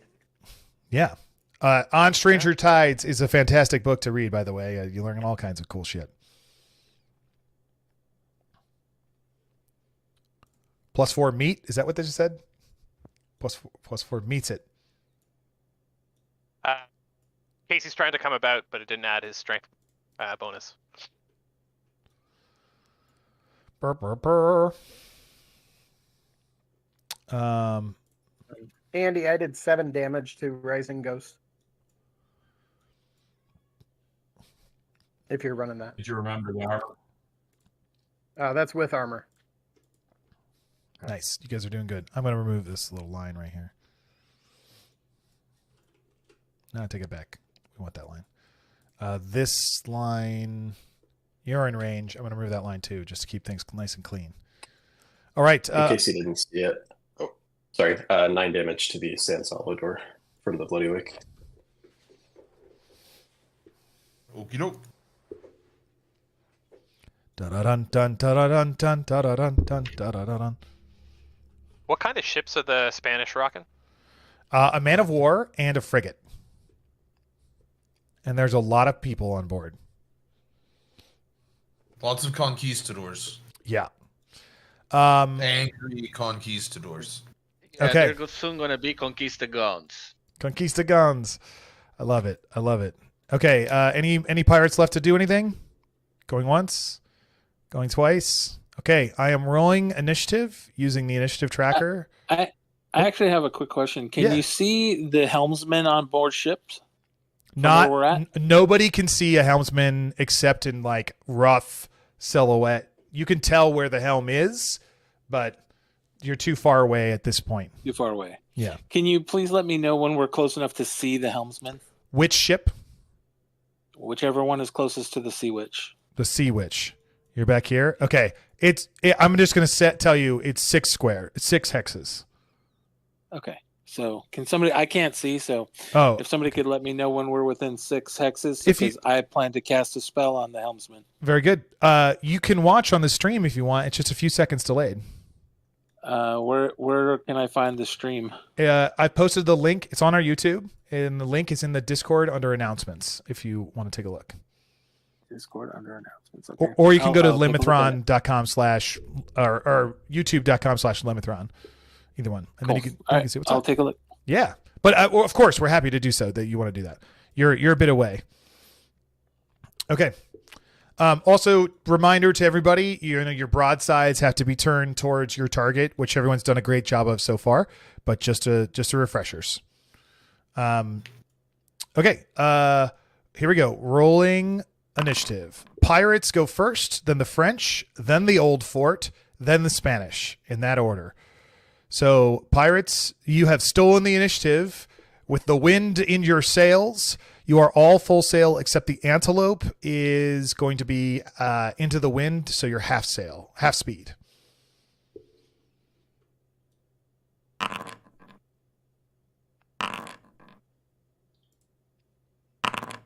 What's happening right now for anybody watching or unsure is people are making crew checks to try and go full sail. Their quartermasters and their deckhands are yelling out, "Lay on the canvas, get moving, you sea dogs, and push it faster." They're trying to tie down extra ropes and keep the wind under, especially the wind whipping back and forth. It's especially hard controlling different types of rigging to run into that. Your triangle rigging catches that crosswind, while your square rigging catches the wind that's directly on you, a headwind or a tailwind.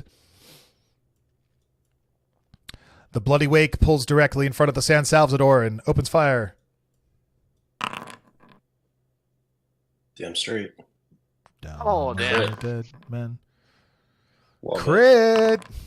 Nice. So what's crucial about this, you're firing at the Bloody Wake opens fire at the San Salvador, and you strike a reserve of gunpowder that is stored in its gunpowder magazines, and right in the middle of the deck, an explosion erupts into the air. You can see several conquistadors fly off into different directions. Their thicker armor making them sink into the shallow waters of Nassau immediately.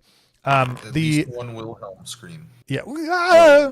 The Bloody Wake's armor is permanently reduced, at least until it can get healed, to D4 from now on, down from D6.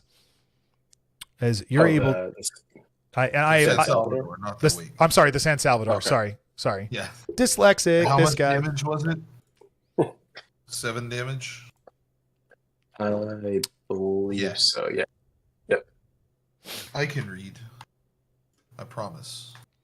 I do really like it. I want to encourage people to just say out loud, because not everybody can see the screen and can see stuff. So everyone knows, like, hey, the Bloody Wake dealt 7 damage after armor to San Salvador. That poor figurehead is just like completely decimated. In fact, pieces, like, its head is like floating in the water. You know, just like at the beginning of Pirates of the Caribbean, you like see like, what's that? And it's like Mother Mary holding like a sword that's like going through it. You know, she's not worshiping the cross; she's worshiping, you know, the instrument of death. The King's Son takes shots at El Salvador and miscalculates the distance and fails. Oh man, that's it. I've decided I'm going to get a soundboard going up next time for this. Yeah. All right. Cool. If you have anything that's left to do, keep going, but I'm going to keep it really moving. So if I ever go too fast, just tell me to slow down. French, go ahead and take your turn. Do your moves. We're in range of shooting the Spanish. Carrion Gull hits Santa Rosa for 2 after. The Carrion Gull does not have a line of fire on any ships at that angle. Your broadsides go this way and this way. Wow. It's 60 degrees to your port and starboard and 120 degrees in front and back that can't fire. There's a chart found in Limithron's Guide to Naval Combat if you'd like to see. It's free. I can do small arms, right? You can do small arms, yes, if you're in range, yes, which you are. Yeah, those can go in any direction. Sorry, I thought I had it. I thought I was lining it up visually, but no worries. You're really close, but not quite there. Yeah. Well, you've got 3 free rotations, or two rotations per move, so you could probably get there. Yeah, I could have if I had rotated earlier. I thought I rotated enough to get there. If you allow me to do it, I had plenty of rotations to get there. Did you rotate to get into that spot? I rotated one. I don't know. Let's see. I was going straight down. 1 rotation, 2 rotations. I could have totally done it. I'm with you, but I'm just going to say no, and let's just keep moving. We hit the Santa Rosa for 3, but I think we've got some more cannon shots to go. Okay.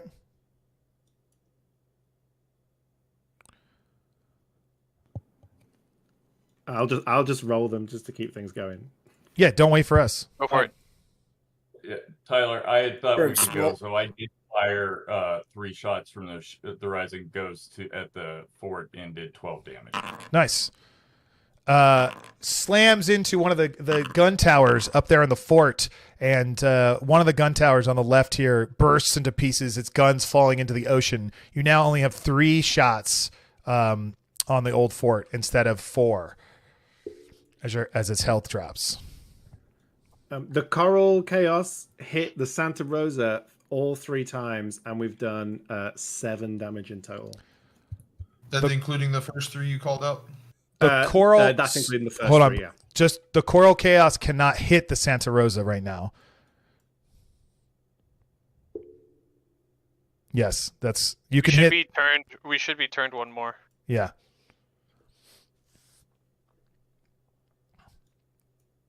Can they hit San Salvador from there? No, it's out of range. Out of range. We can turn 3 times, though, can't we? We should be able to turn 1 more. Twice. You can turn twice. You can only turn again a 3rd time if you have if you came about and passed your test. Okay. But all right, so that was just belay that. If you want, you can keep your roll for the next run. I'm not trying to rob you of it, but the seamanship is important, right? So you get that's the fun part. We can still try to come about because we have a bunch of actions on our ship. Yeah. Yeah. Each PC gets an action. So where's that template?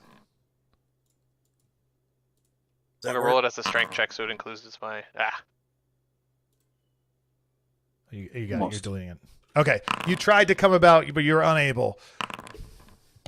I'll try between turns to try and grab the chart to show you guys. But basically, if you want to check, there are 2 hexagons next to each ship, right? Like here's the Kingston, so here and here, and then you draw the line along that path. Is what they have. It's a little wonky in different directions, but it's basically like this. And just to confirm, small arms are half the range? No, they're 12. They're 12. Okay. They just do a lot less damage. So one quick question.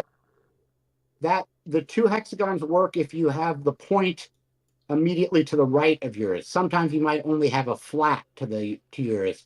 Yeah. How do you determine? I'm trying to look at it. You should never be facing the right of your ship. Or yeah, the starboard or port should always be a point. It should never be a flat. Yeah, it's on this type of map. Into a flat point, which you should never be doing. Yep, exactly. So okay, all right, we're gonna keep moving. The French have fired, right, and moved. I've moved. I fired the saber. Yep. Fired and did 6 points of damage to the fort. Cool. And then I'm going to use my extra action on the Rising Gull to take small arms on the Bloody Lake. Yeah. Yeah, I mean, firing the guns is only 1 action. So if you didn't go, if you didn't go full sail or come about, then yeah. I didn't. Yeah. Yeah, you have 2 more. Yeah. What's the armor on the Wake? It's a D4. D4. So the first one hits, doing so 1 point of damage after armor. Who's firing? Right? Like which ship is firing right now? The Rising Ghost. Okay. Right here. Second one hits as well.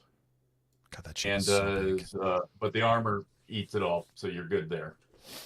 Swivel guns go, and you hear a. What's the armor? Sorry, go ahead. I'm going to use the my last action. Can I use a repair? No, only if you're below 50%. Okay. Oh, Nothing else. I can't do another attack because I shot them all. So I think I'm good. You're good. I'm done. Yeah, you're good. So then that takes us to the fort, the old fort. You've just been hit, but now it's your turn. And then the Spanish, you can go ahead and do your turn at the same time because you don't affect each other at all. Okay. What's the armor on the saber? D4 for the saber, but D6 for the man of war behind it, Mont Saint Michel. We'll go for the saber this turn. Okay. Prove it.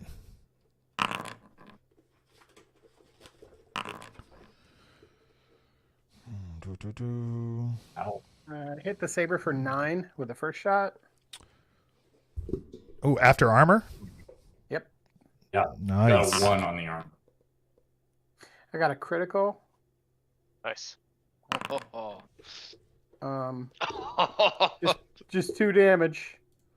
But you strike.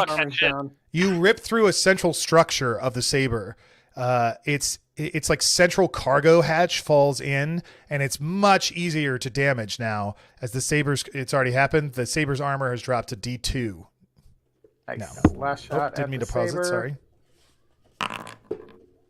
It was a fumble for my last shot. Oh, your cannons jam up from overexcitement. They will need to be repaired before they can be fired again. Which just means for the fort, like for crew actions, it just means you can test for that set of cannons next turn, and if they pass, they can fire the turn after that. Got it. Thanks. It's basically like you have 3 actions, but it takes an action to fire each set of guns is how I'm ruling it. Yeah, that's what I figured.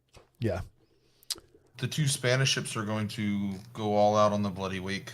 You know, do the Santa Rosa first. Sorry, I want to correct a ruling I did before. On the Rising Ghost, I had them repair the misfire on that gun at the same turn, but I realize now, based on what I just said about the fort, if you have a fumble, you should be at least 1 turn of repairing. So I'm going to say that just to make up for it, next turn the Rising Ghost can fire 1 less round. I just want to be fair about all that. Okay, go ahead. San Salvador, San Rosa. Yeah, please. Yeah, the Spanish ships are taking on the Bloody Wake. Do it. Prove it. We'll do the Santa Rosa first. Yeah, don't wait for us. Just roll crazy. Yeah. And guys, you can roll your rolls ahead of time. As soon as you know what you're going to do without a doubt, don't wait for me. The Santa Rosa does 10 damage to the Bloody Wake. And did you include my armor in that? Yes. Like oh no, why didn't it armor 0? It took the armor on the first one. Yeah, roll a d4 for the second one. Okay, so the second one does 0 damage and only 7 off the first one.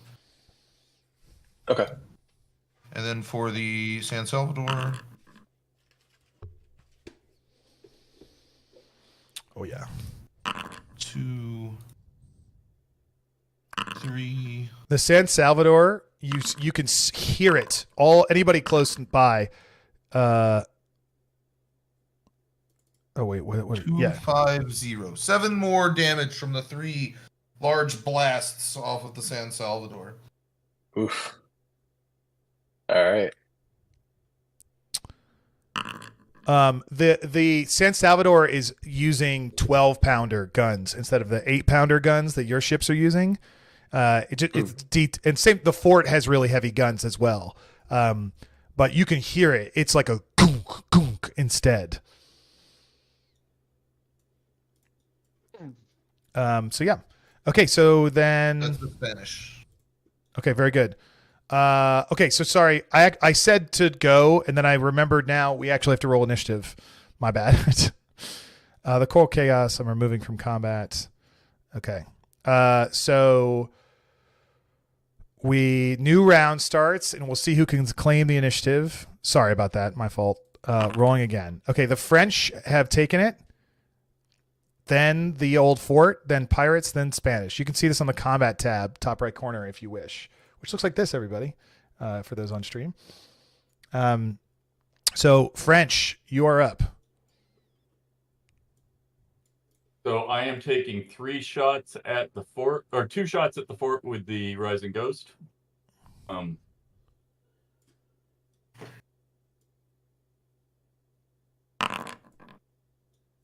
First one hits, doing 9 points of damage. And second one fumbles. So I will have to do a repair next round to try to get back. Yeah. But I will still be at 2 next round. Then I'm taking 2 more shots at the fort with the saber.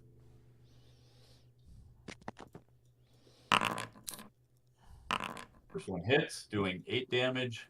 Fort's just taking a pounding from these warships. And the second one misses. Now, at the same time, let me measure to make sure I'm doing this correctly. Yeah, that's fine. I'm going to move the Mont Saint Michel here. 1. Yeah, please do. 2. So the Rising Ghost is going to do small arms against the Bloody Wake again. Full sail. Passes. 4. Turn. First one misses.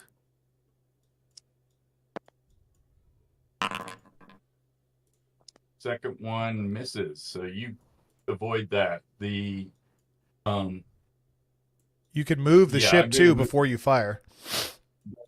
Yeah, that's what I'm doing. Yeah. So the Mont Saint Michel is going to shoot at this fort. I'm going to do it at the same time. Okay. Also, it's my favorite ship.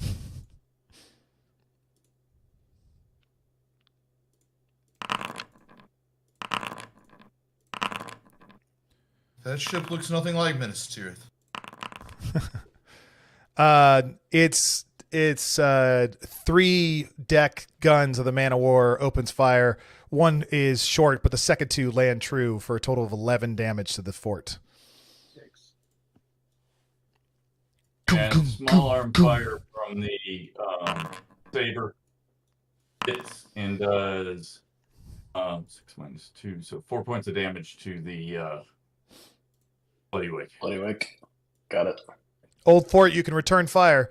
But I failed my repair action.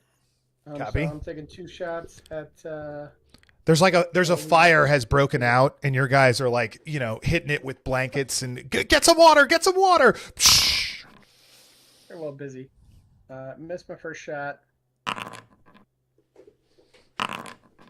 I got a crit on my second shot. Whoa!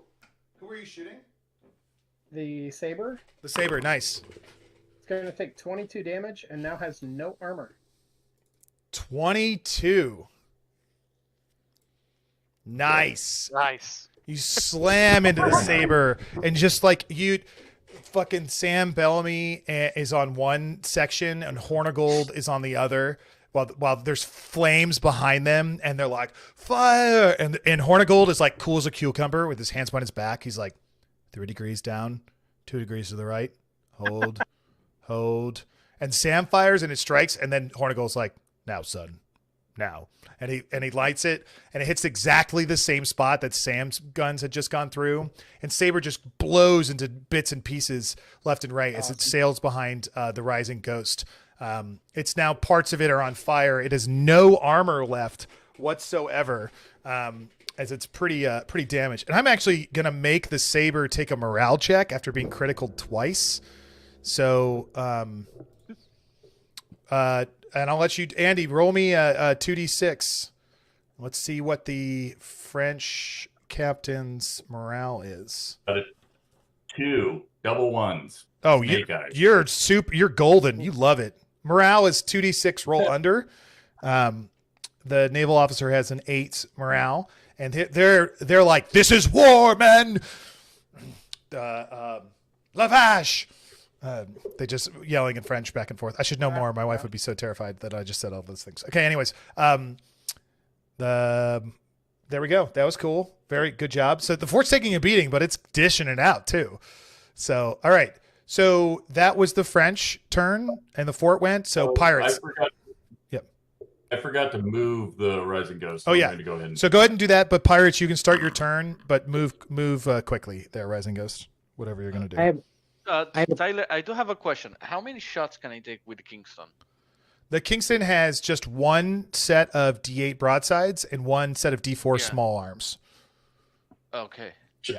That's just confirming we have to move a space before we can turn, right? Yes. Yes, you have to move a space before you can turn. I find that to be, that's not rules as written, but I find that to be vastly more realistic. Yeah. I have a quick question too. You had said earlier you didn't want to rob people of the rolls. Yes. I re-rolled for my small arms. Do I get that 18 that I got last time? Yeah, if you already rolled it, absolutely. We're here to have some fun. That sounds great. I'd be good the other way too. Okay, Yeah. so Santa Rosa takes 2 from that was the one from last time, and then I'm gonna do a second. What are these little dots on the Santa Rosa? Oh, I think it's because we're all targeting it from the. Oh, nice, cool, yeah. Yeah, the program will deal damage and apply the armor and deal the damage to the ship if you let it. Santa Rosa, you take 9 damage from swivels as the crit tears through your armor, only blocking 1 point of damage. Now, my agility should have aided in this broadside. I don't know how to modify the roll at that point. What should I do here? Oh, I would have hit. Just then roll damage manually or in front of you. If you need to roll a dice, you always you can with /R, then the D20. I thought I had dice tray turned on. Sorry. Yeah. So the gull hit Santa Rosa for 7, but you need to subtract its armor. Its armor's now a D2. It's a 1. So it takes 6. 6 damage to the Santa Rosa.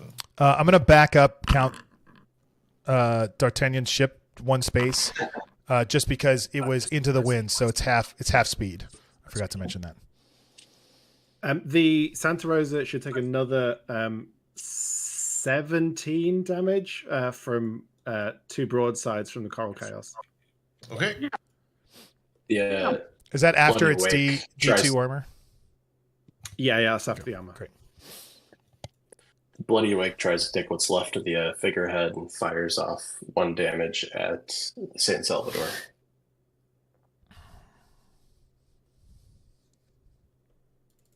Nice. The Spanish also taking a beating.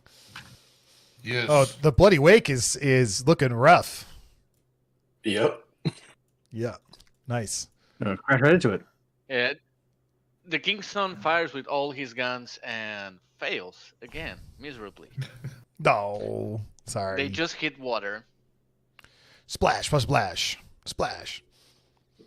Hey, well, it's difficult. Calico Jack can't shoot for shit. We've always been saying it. We've all been saying it. He's probably drunk while he's trying to do it. Yeah. All right, great. Anybody? Last chance. Everyone else move these. Do we move all these ships up here? I think we've had another hit from the Coral Chaos on the Santa Rosa for 2 damage. 2 more damage? Okay. Did anyone fire our second swivel? I don't think so.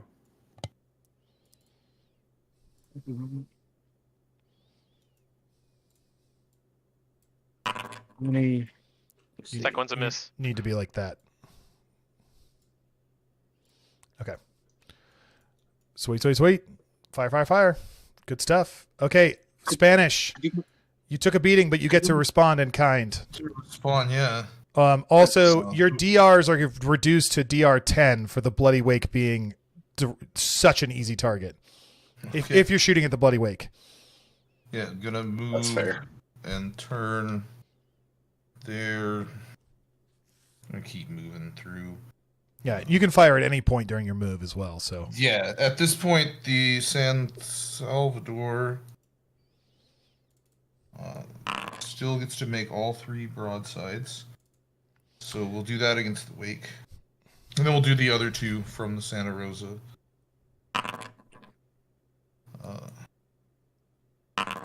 Oh, that's just a flute. Yeah, nice. I hope you roll terribly. May all of your shots forever miss. How come? Just a flute? Come on, man. Oh, I'm on that flute. I saw that pirate ship being born. Okay, so I'm one misfires. 1 damage. 8 damage. Just to say it, I don't know. It's 11 total damage from the Spanish broadsides to the Bloody Wake, and one of the Spanish guns misfires. How much damage was that? 11 total.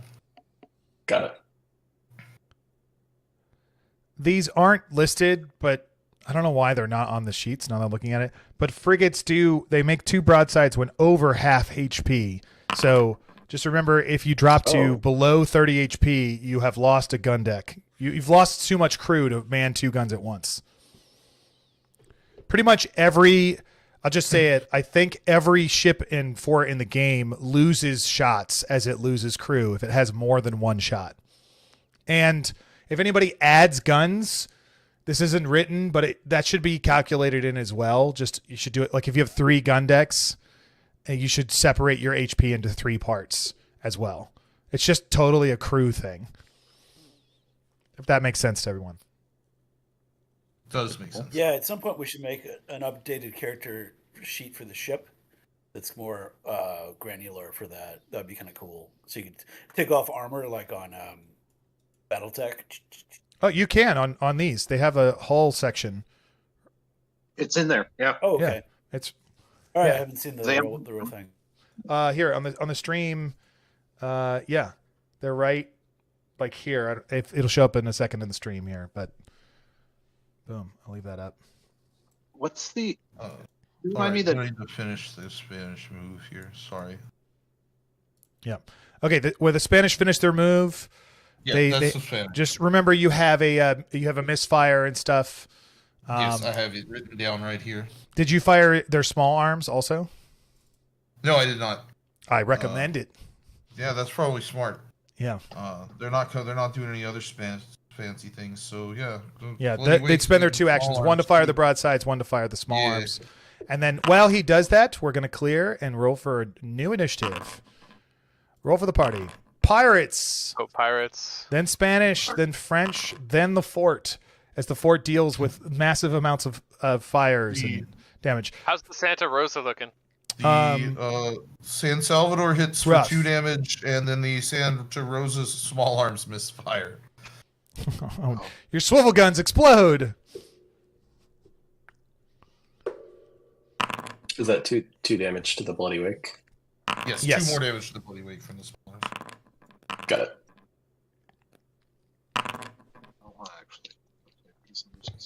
Yes. Another 9 damage to the Santa Rosa. You explode its upper gun deck. The Santa Rosa has now been damaged, so enough to lose a gun deck. Half the crew is running around doing emergency repairs here or there as they go. Just for those of you who have had misfires. Curses in Spanish. What's that? So they're yelling curses in Spanish. Ay, Dios mío. Anybody who has had misfires, just try and remember to keep track of it. If you want, you can right click on your character and then apply a little icon too to help you remember. Which here, all right. Boom, here's a misfire.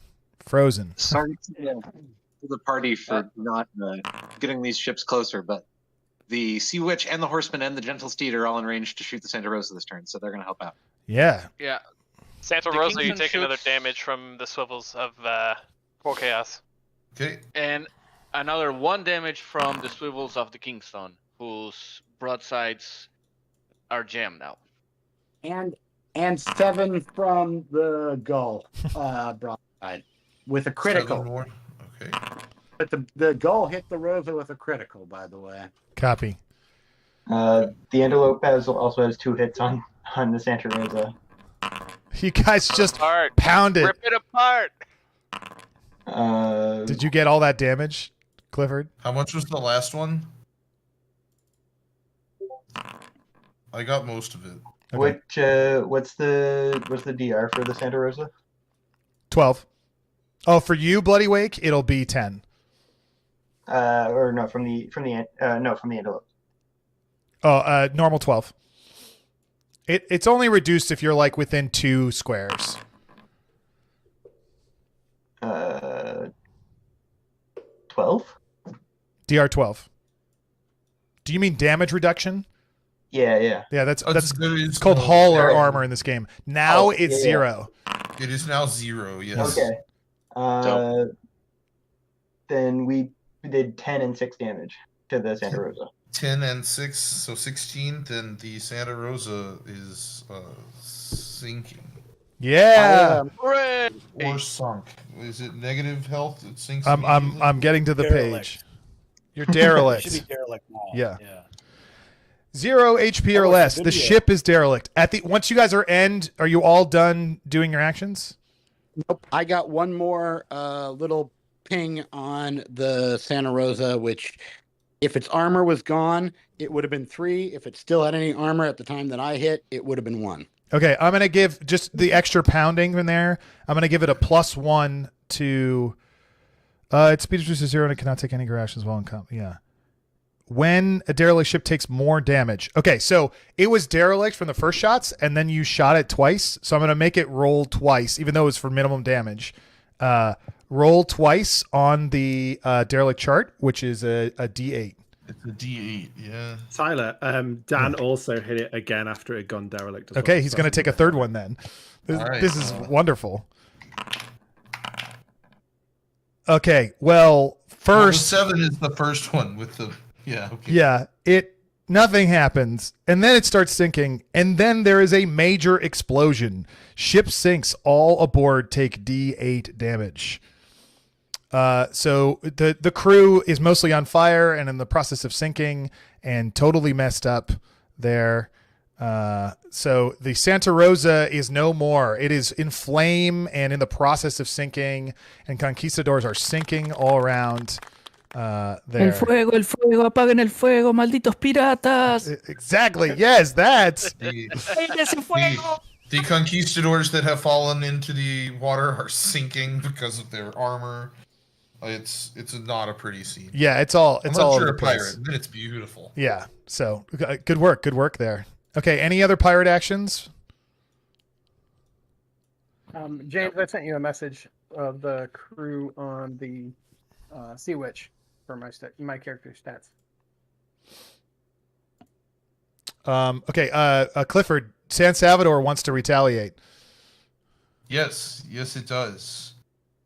It's not in the best space to do so, but it's going to anyway. 1, 2, 3. It's gonna fire on the Bloody Wake with all of its things. You it's are well, 2 of them. It's got 2 broadsides. Are you within 6 squares? So this is what's called 250s. Yeah, I'm gonna give you the bonus. This is what's called raking the target.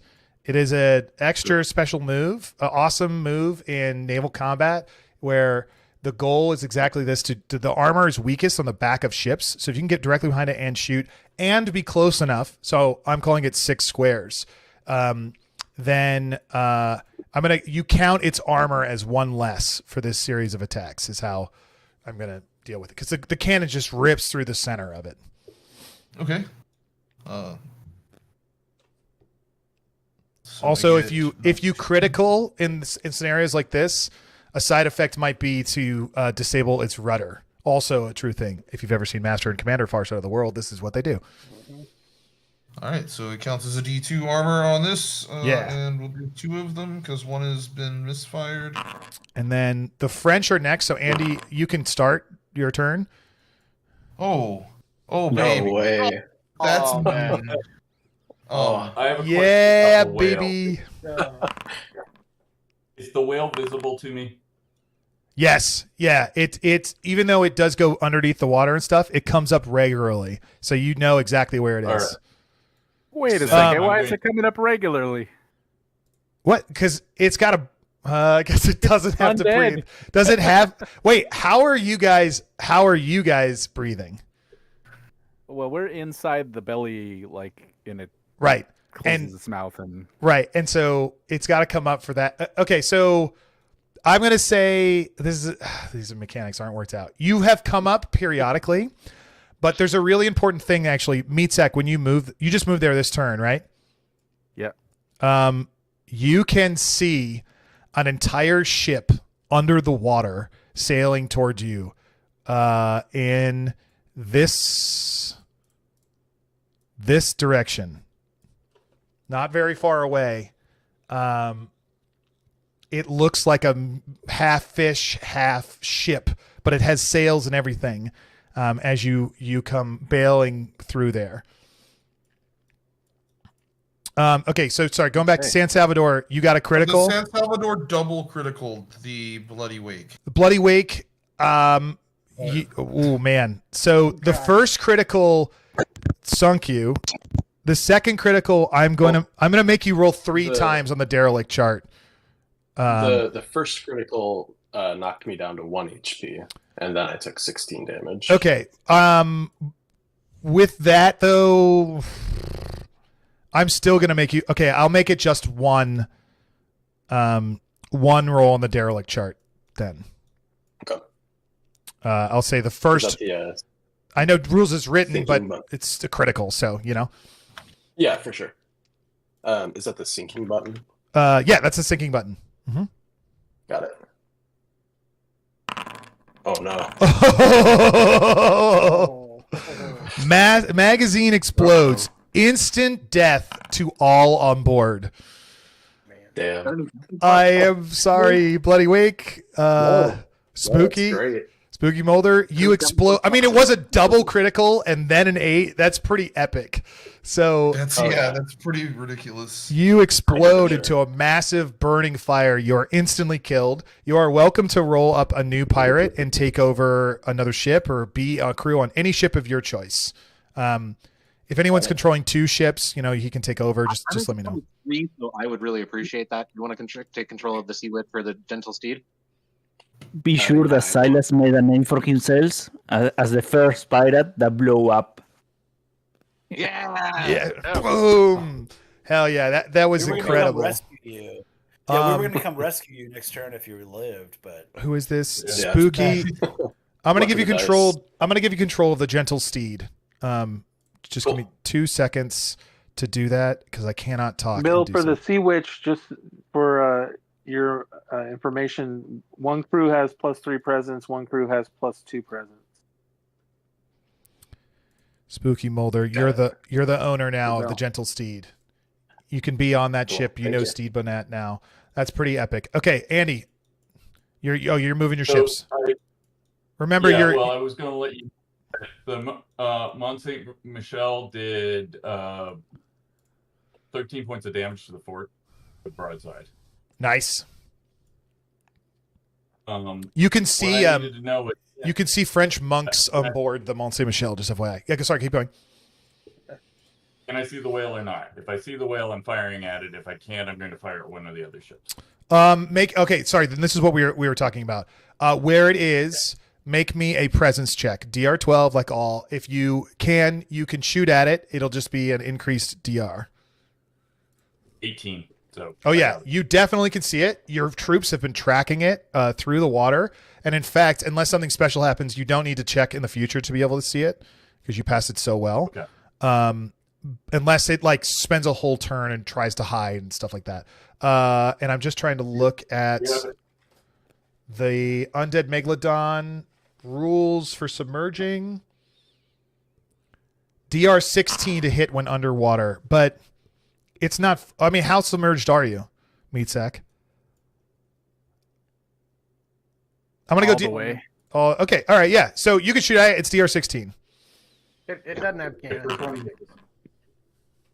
Second one misses, and the third one I failed my repair roll, but I am going to use my crew actions on that too. Okay. Yeah. My small arms, I should say.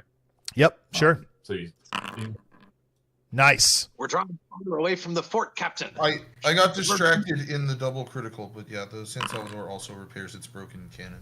Great.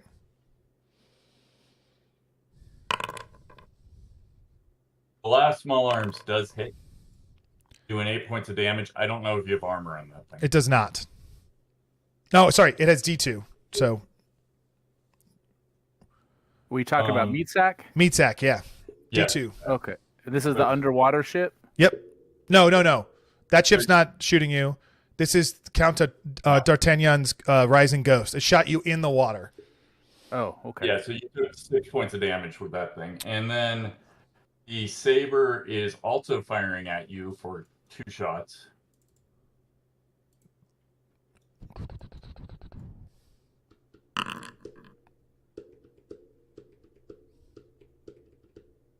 First one misses. Second one misses. Small arms are going in after you too. First one hits, doing 1 point of damage after armor. And the second one misses, so nothing there. But I got small arms on this guy. This guy's going to fire at the Kingston with his small arms.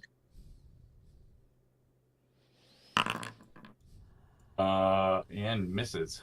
So not pretty horrible shooting on my part, but got some in. It was DR-16. It's pretty hard. Like you're shooting at something underwater, so But even when I shot at the one that wasn't underwater, I still miss. Oh yeah, sure. But I got. If I can hit, I can't be hit. That's what did I say? Yeah. Okay, the French go. All right, the fort, you're up. You can only shoot with 2 guns, but you can only shoot with 2 guns, and if you want to repair one of them, then you have to not shoot with the gun, because technically you have a third one, but you only have enough crew to man 2, so. Well, the fort, good news, the fire got put out. Bad news, it's because they knocked down the tower. So with 95 hit points, I'm down to 2 attacks and both missed. Copy that. The ships underwater. Well, something Meatsack. I have no way to show you, but the ship has become dangerously close right up on you as a disgusting unwater thing. You know, I'm going to show it to you. No, I'm not going to show it to you. I lied.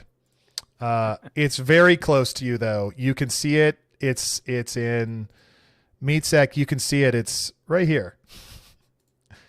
And it's a ship. But Kingston, as you go sailing by, the motherfucking Kraken comes rolling out of the water and slams into your boats. And since beginner is busy, I'll get up on this. I am on the Kraken page. Look at that. It entangles you. Your ship cannot move, but it's only a DR6 to hit the Kraken. Okay. And that'll take 2 of its tentacles to grab it, and then it will. Ooh. How do I ram? Does this work?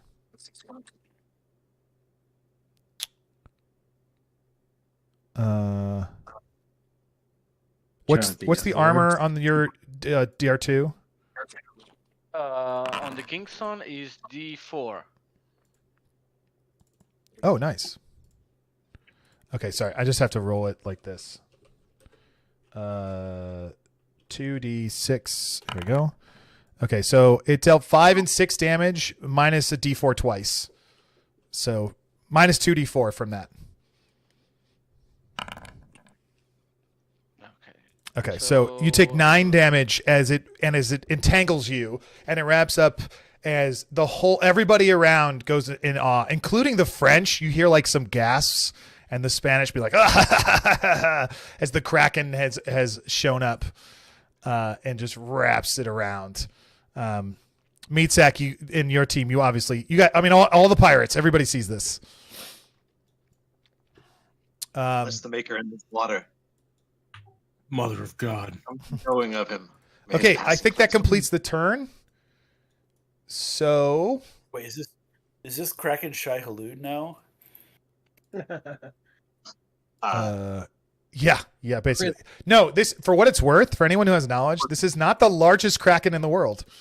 But it's getting Kraken. Here we go. Okay, new turn, refresh, and rolling initiative. Pirates win, then the Spanish, then the French, then the Wretched, then the Fort. Sorry, Fort, you got problems. So Pirates, have at it. Anybody who's pointed, so yeah, you guys are half speed. Gentle Steed, Horseman, and the Sea Witch, you guys are half speed.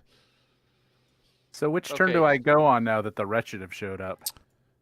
The Wretched go on their own turn. They'll go on the Wretched, and the French go on the French. Who asked? Sorry. I fumble my broadside last turn. What if we side with the Wretched? Oh, if you want to side with the Wretched, well, you go on the Pirates' turn until you've proven otherwise. The Trident's Mercy is directly in front of you, and they can see you, but they do not appear to be alarmed or to be aiming guns or pulling swords. They in fact, yeah. Well, I don't even know. I guess can you even see out of you can't even see out of the whale. How do you even know what you're doing? There you is got that a telepathic blow link. through periscope. Yeah. Yeah. Salvador, what's your armor? Yeah, San Salvador, you know what to do. I was going to say the periscope went out a different orifice, but there's a giant hole inside of it too. Okay. I need to okay. figure out what's going on. I need to figure out what's going on here. I was moving, and I think me and somebody else were moving at the same time. Yeah, totally. So here's what happens though. You guys are all going in the same direction, and this is happening in like real time, and you get close, and you're about to slam into each other. So I need the Antelope and the Carrion Gull to both make crew checks to avoid getting out of the way. If you want to use a crew action to give your bonus of agility to the roll, you can. Ooh. Salvador, you're taking 4 damage from the Coral Chaos. And another 8 damage from the Coral Chaos. Ooh. Yeah, we succeeded. We got a 15 on the on our check to not run into the Carrion Gull. Okay, great. Carrion Gull, did you succeed? I'm bringing it up here. Sure. Your crew rating is a +0, so yeah. But I can use my PC stat, correct? Yeah, you can add your agility for if you want to spend an action. Yes. Yeah, that's the key. Spend an action. That's critical. What can I do? Oh, you dodge through deftly, and you can end up facing any direction you want. And you also take another 9 damage, San Salvador, from the Coral Chaos. What's the hull of the San Salvador? A D4. Okay. Oh, I think all the damages are after armor, after hull. Yeah. The Sea Witch is shooting at... Which one was it? Oh, geez, I'm scrolling through the chat, but everything moved again. The Sea Witch fires at the Saber and inflicts 4 damage. So that's for you, Andy. And then over at San Salvador, the Horseman is shooting at you and it inflicts 3 damage. And Old Turtle wants to cast a spell on the Kraken. He wants to mind manacle the Kraken. Oh, what is this is a zealot spell? What is this? This is actually a ritual. Oh, ritual. Called mind manacle. Okay, you're casting it in combat with no extra prepared time. Casting under duress. Yeah, I rolled a 14 and got +5 for my spirit, so it's a 19 total. Nice. Okay, and what's it called? Mind manacles. It's mind control of any creature that you can see for a die 2, which I rolled a 1. One creature you can see must obey roll. your command for D2 +1 spirit rounds. Look at you. Love it. Yeah. Okay. I'm gonna take the Kraken and send him after the enemy. Define enemy. Whichever enemy ship, enemy of the pirates that is closest to the Kraken, I will have it attack that ship. Attack the saber.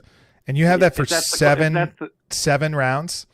Six rounds. 6 rounds. Okay, cool. Because 6 your spirit is +5. That's awesome. Yes. So Maybe that will change the tide of the battle there. I was like, I didn't know what. I mean, I didn't know all the things that you guys have. Sorry, I'll answer your thing in a second. But when I put the Kraken in, I'm like, 60% chance the Kraken changes sides. I don't know how, but I'm pretty sure that's what's going to end up happening. What was the question? I'm sorry. Interrupted. It wasn't a question. I was just letting Bill know the last damage you did to the saber took out one of the gun decks. Boom. Nice. I'm going to mark it with a... where's the down arrow? One of these down arrows. I don't think it applied. Anyways, okay. Did all the pirates go? The Antelope landed 2 broadsides on the San Salvador. 10 damage total.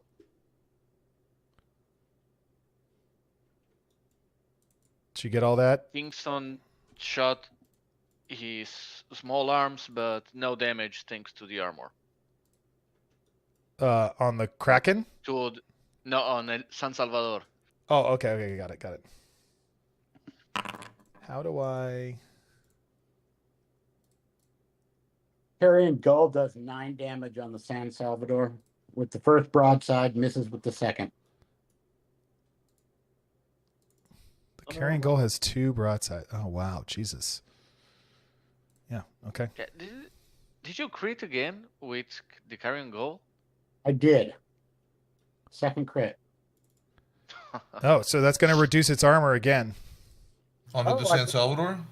I forgot to say that. Sorry. Yeah. So, yeah, San Salvador got a crit, 12 damage. Then I rolled the D3 for just the D6, right? Just the D6 dice, and then took that off for 9. So 9 with a crit, 1 armor level. Okay. What armor is San Salvador on now? Now it's down to a D2. The fog is getting closer. Was it at D4 before? It was, yes. It had already been critical once. Santa Rosa took all the crits previously. Okay, so if it was a D4, that armor should have been bumped up by 2, maybe? I mean, it was 1 die size higher. I rolled a D6. So, however you want to roll that. Just, I mean, it only matters if we rolled a 5 or 6 on the armor. Yeah. Let's just keep moving. So that's all the pirate turns? Yeah, you guys did your massive barrage into the Spanish? Okay, then that was the pirates. So Spanish, looks like you're at 2. You have only 2 broadsides now instead of 3. 2 broadsides, yes. Yeah, you abandoned some guns and run to your crew as there's fires and people put out things and left and right. Spanish, you can go, or French, you can go at the same time, Andy. And then why I turn that off? Every time you guys make chats, it moves my camera, and I didn't save it. I see Panda token speaker. Gonna fire 2 broadsides at the Carrion Gull. What's the Gull's armor? D2. Configure settings. Panda token speaker. So the fort takes 8 from the sun shell. So the first one is a critical on the Gull for 11 damage, and then the second one is 1 damage. So 12 damage total and a loss of armor.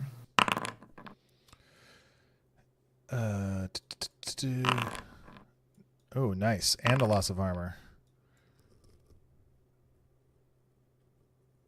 Wait, no, I can't move that far because of the wind. The whale takes 5 from small arms from the saber. The Trident's Mercy plunges up from the water. In between ships, it's rising up. Its crew's dripping wet. It's the entire crew is manned by drowned men, which look like zombified water zombies, basically. Captain Vela stands at the helm, a drowned captain, pointing her barnacle-encrusted saber out there, and takes some shots.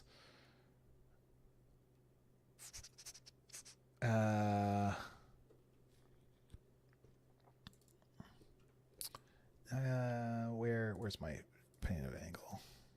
Here's the thing. Do I have it here? I think I need to rotate. They'll end up rotating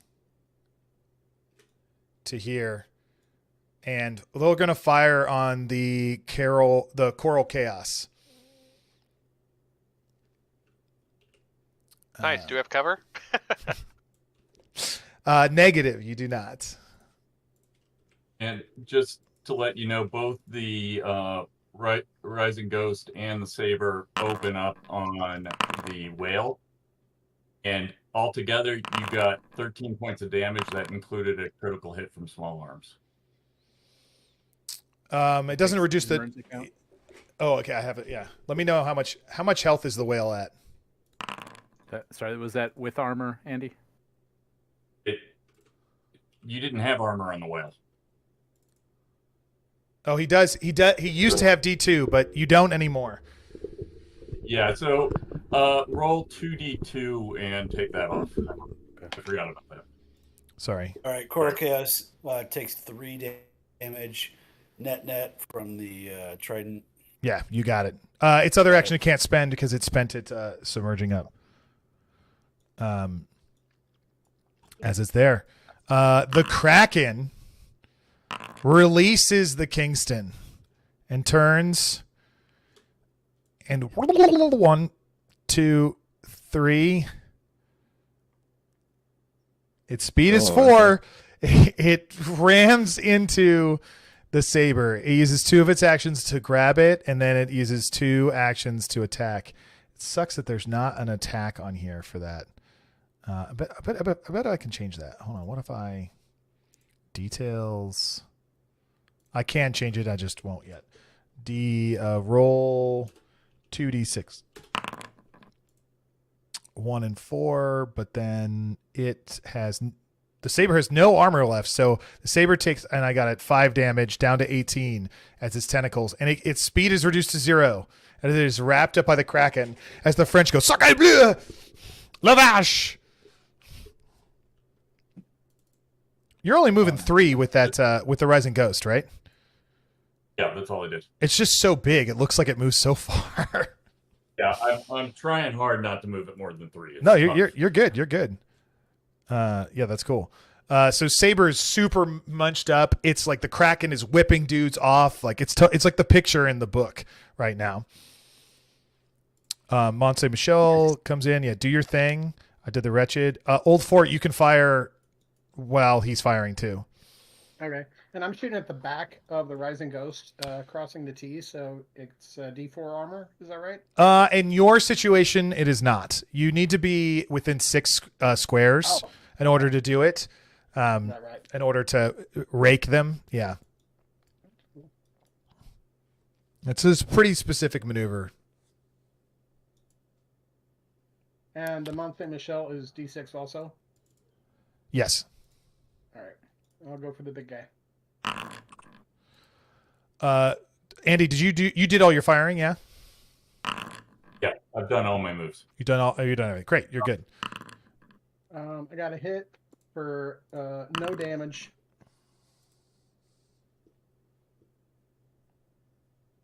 Copy. It bounces off its thick armor through it all. New round. The Spanish, enraged by everything that's happening to them, takes the initiative and gets to fire first. And the Old Fort has its fires under control, and it can fire as well. You guys can both take your turn at the same time. French, you're up after that, so be ready with your moves, please. That was no fun, so I'm going to fire on the Saber. Wretched? Did I miss a memo? Yeah, there's a Kraken here, and there is the Trident's Mercy. They popped out from under the water. They were the deal with the French held despite the efforts to undo it. I got 7 damage against the saber from the fort. Nice. I got it. The Kraken doesn't like you shooting it. It wails back and forth. Is the Rising Ghost still at D6 armor? Yes. Yep. Got it.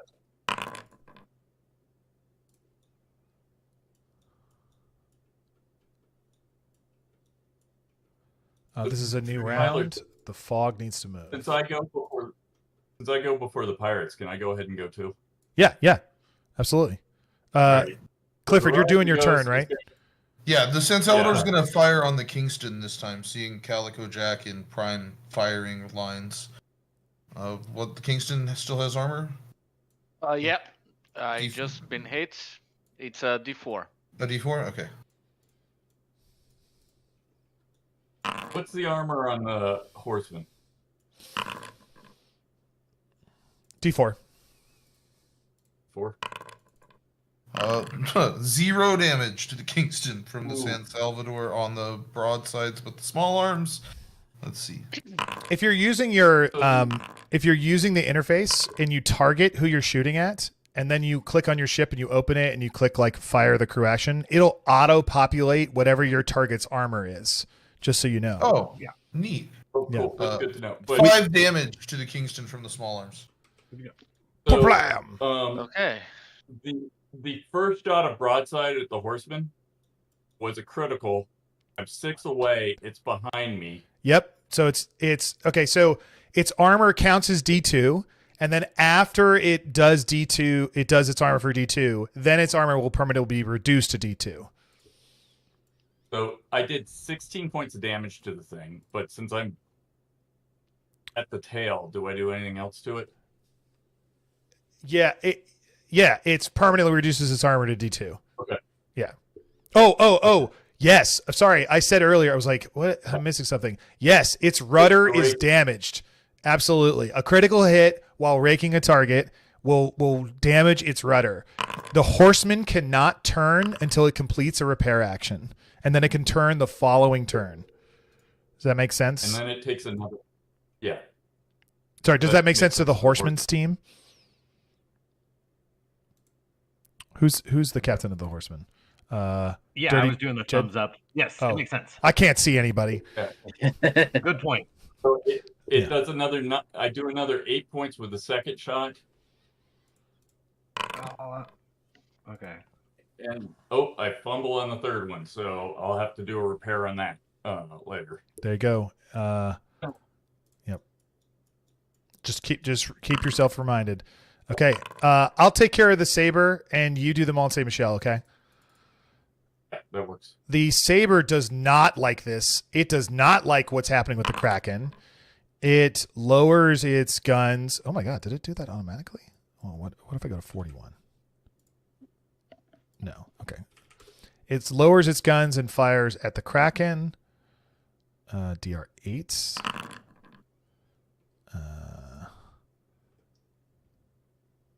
How much total damage did you do to the horseman? 18 plus 8? Yeah, I think it was. Yeah, minus 2d4. Whatever. You need to roll a 2d4 to figure out how much it minuses. 7 damage. That was the minus. That's with the minus. Never mind. Okay, so 26 is the answer. 26 total damage. Okay. Well, horseman started at full, but now it is at 34. Guns, they knock the wheels guy. off the front of the saber, and they aim down into the Kraken and rip into the Kraken for 14 damage as chunks of it go flying off into different directions. It's very damaged. 1 damage. This is pretty wild. And there's a fort involved, and it's like, this is pretty cool. Meatsack, you got to get in there, man. Fire the Atlantean cannons, Captain. They are wildly out of position. I'm sorry? small arms fire and broadsides, I do 7 points of damage after armor to the Kingston.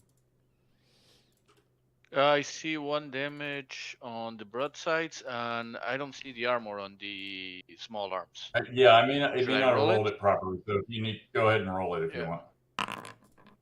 Okay, so that's 5 damage total. Shablam. Thought I had that all set, but Okay. All right, Nice. Pirates. It's good. You are up. The Wretched will go after you, so make your choices. So the Trident's Mercy are the Wretched?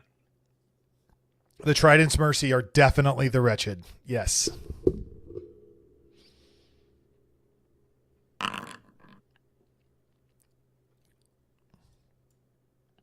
So Sea Witch, what do you think? Should we try and board the Trident's Mercy or parlay with them? Because we don't know what they're about. We immediately crit the San Salvatore with small arms fire. You should talk to the people on Meatsack because they're the ones who are all about the Wretched. How much damage? See if they can call them off or something. What's your armor? D2 before the critical. Okay, so not much damage, but I think it knocks down your armor. Yes, the armor definitely. Just to be clear, No. the damage for criticals on armor, the armor drops after that attack. Yep. So the armor blocks it and then is shredded. And Okay. useless. The armor uses its final purpose. The San Salvador, it's just exposed walls. You can just see the crew on the lower gun decks completely running back and forth, and some like trip and even fall overboard and stuff. I don't know what's going on, but it says I've just hit San Salvador for 2 lots of 50 damage. Okay, well that's not right. Yeah. 10 times 5. It'll go times 5 sometimes. To That say, means oh, we're it like accidentally did Personal scale. Personal Oh, scale. okay. Yeah.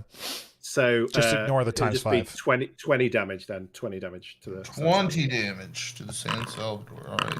What was that source from? From one shot? No, that was 2 separate shots. Okay, got From Did you broadsides. select the ship or the token on the top of the ship?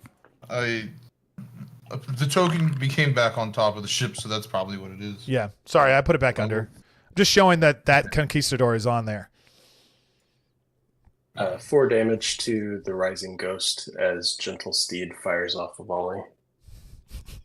He just got out of your range, San Salvador.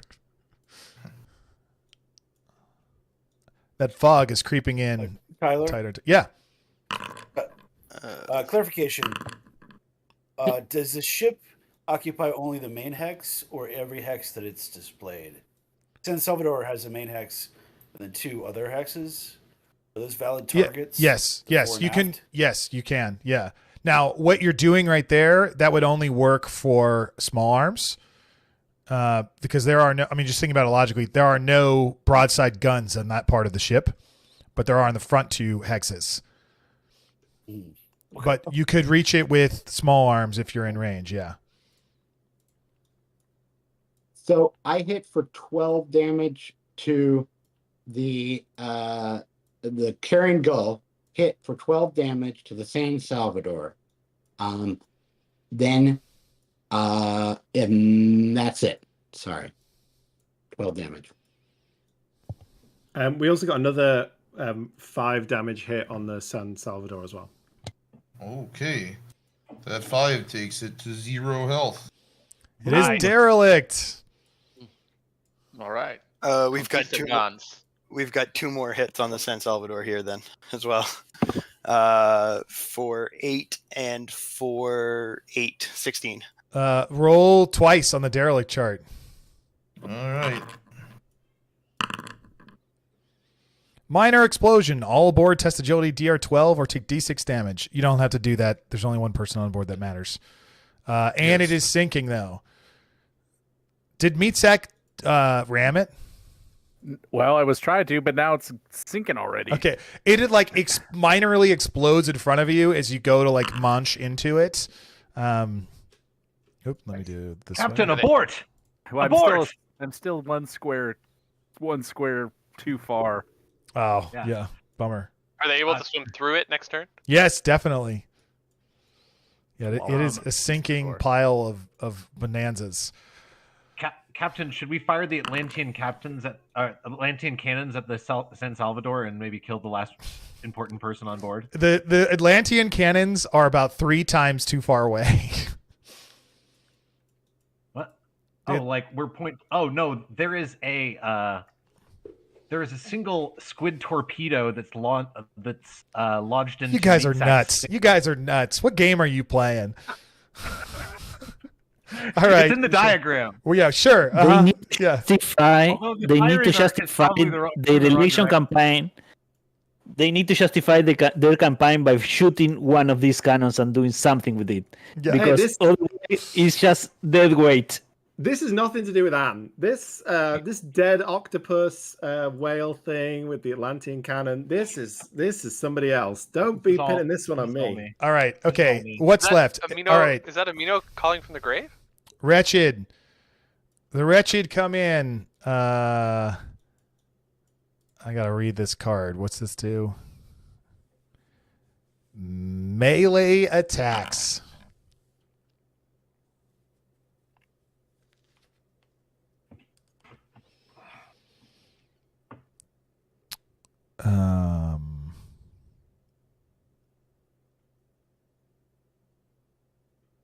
What?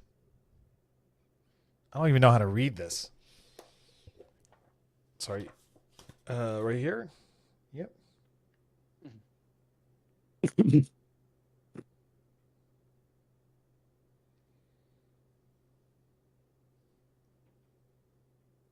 I don't think those attacks are against other ships, but whatever. Okay, I'm just going to keep moving forward.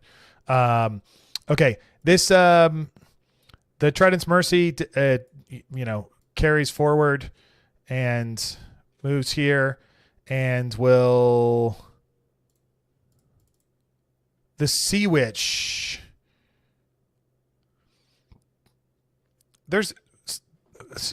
Where are the people with the tattoos? One of them is on the Sea Witch. Okay, yeah. All right, the Horseman. We're allied with the Wretched. Yep, the Horseman gets attacked twice. And then small arms as well. So the Horseman miss, and hit with small arms for no damage. The Tridents, the crew is moving too slowly, and they fire just all over the place. It's just a big sloppy mess. Bill, I sent you a message just so you know. Oh, thank you. Roll 4d6. The Kraken rips into Saber, crushing its center mass in two as it becomes derelict, and it majorly explodes. Pieces go into the Kraken and rupture it, and it goes underwater as it does not like explosions. And its tentacles are crunching all around the Saber as crew goes flying off in different directions. Very few survive with a major explosion. People run away. The people in the Mont Saint Michel are just like terrified of what they see from that crack. They're like, we allied with that? What? Which is pretty nutso. That's round 2, so it gets an order after this to go after another either French or Spanish ship. Yeah, I hear you. It's gonna take a morale test though. Yeah. Can he roll that? Does it have to take a morale test if I get to decide what he does? Yep. Because he's under my control. Yep. Okay. Is high good or bad? High is very bad. Well, yeah. Especially bad for you. I'm taking into account. Don't worry. I'm taking into account that he's under a spell, but it's still a creature, so it still responds. Don't worry. You're gonna like what's gonna happen. Although it is fucking terrified. A 12 is real bad. Chirp. Okay. So top of the round, right? Yeah. Okay. 2 things. 1, will the captain of the Carrion Gull please roll me a d6? A 1, 2, 3 is bad. A 4, 5, 6 is good. Oh, the clouds. Remember the devil's luck? Dante. This is not a devil's luckable roll, just so you know. No. What? It says any roll. Oh, I understand. Out through the fog, you see a series of sails emerge over top of the coral, just ripping through coral as did it come? There we go. As bone masts peer out through the fog that they seem to be creating. As you look down, you see a bone-covered version of Queen Anne's Revenge. At the helm is a sunken-eyed, wispy but muscular version of Blackbeard, staring you down, coming straight through. Which he's on this token, but he's hiding. But he's hiding. Also, Tyler, can you change the stream feed? Sure can. To what? Like this? I guess whatever the screen is. Yeah, they just see the tab of initiative. Oh, they want this. Okay, somebody asked for the initiative earlier. I have to unmark it in order to. There we go. I was having problems there. Okay, so and then to relink it, it'll take 2 seconds. Okay, this is a really perfect spot to take like a 5-minute bio break and stuff. Does that sound good, you guys? Yeah. Yeah. Sounds good. Yes, I need to refill my drink. That works. We need some mead. Yeah. Need some grog. Gonna grab a beer. Some rum. Some rum and all that through. The fort is still standing. The fight it ran away from it. I love how this is shaping up. All right, guys. So it's 7:02 my time. Let's say it's 7:10 my time. We're gonna start. We'll start back roughly, give or take. All right. Stream. I'm just gonna keep it going. So we'll be back in 10 minutes. Da-na-na-na-na-na-na-na.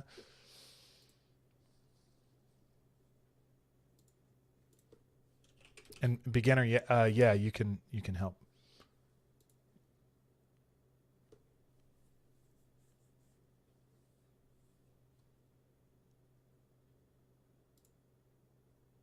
Who has Blackbeard's contract we were talking about burning?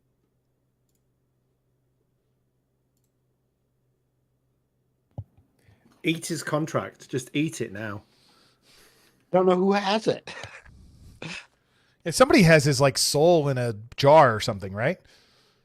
Somebody has a contract that was that we found from underneath. I don't know if it'll do anything, but it's like we thought it was the contract that he made for. I mean, who knows? I mean, but for dramatic narrative effect, it'd be worth seeing what it does. Who has that? Jed? I feel like Jed has it.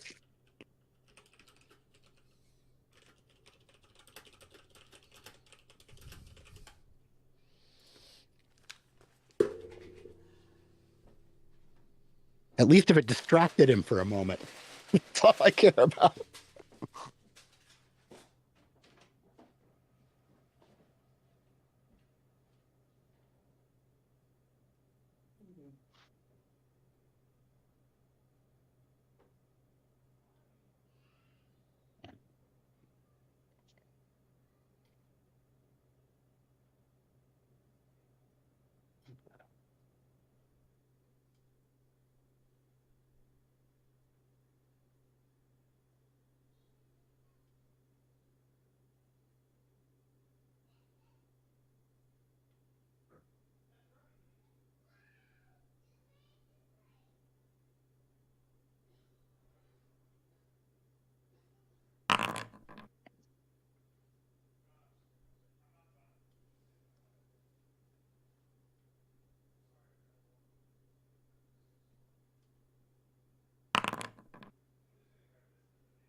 We need to remember the the flying upgrade we talk on the Coral Chaos.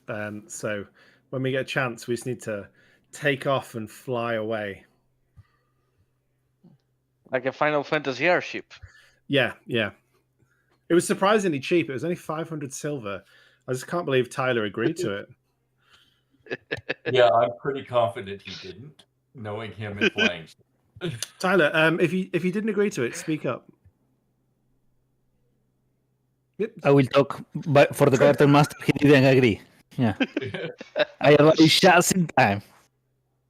How? I thought you were away too.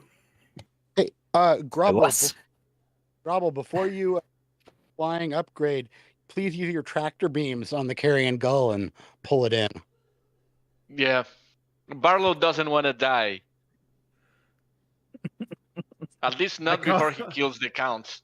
Guys, just swim to shore. There's some Atlantean cannons on shore. They'll protect you.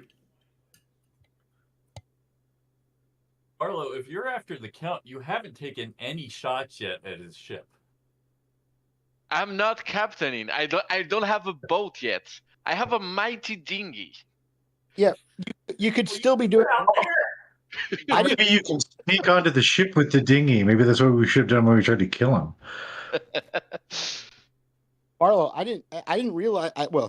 Zero. I didn't realize that Barlow was. I thought when you were captaining the other one, you could be doing rolls on the cannon rolls and applying agility bonuses. Like if a PC mans it, they can only apply their agility bonus to the first shot that's taken.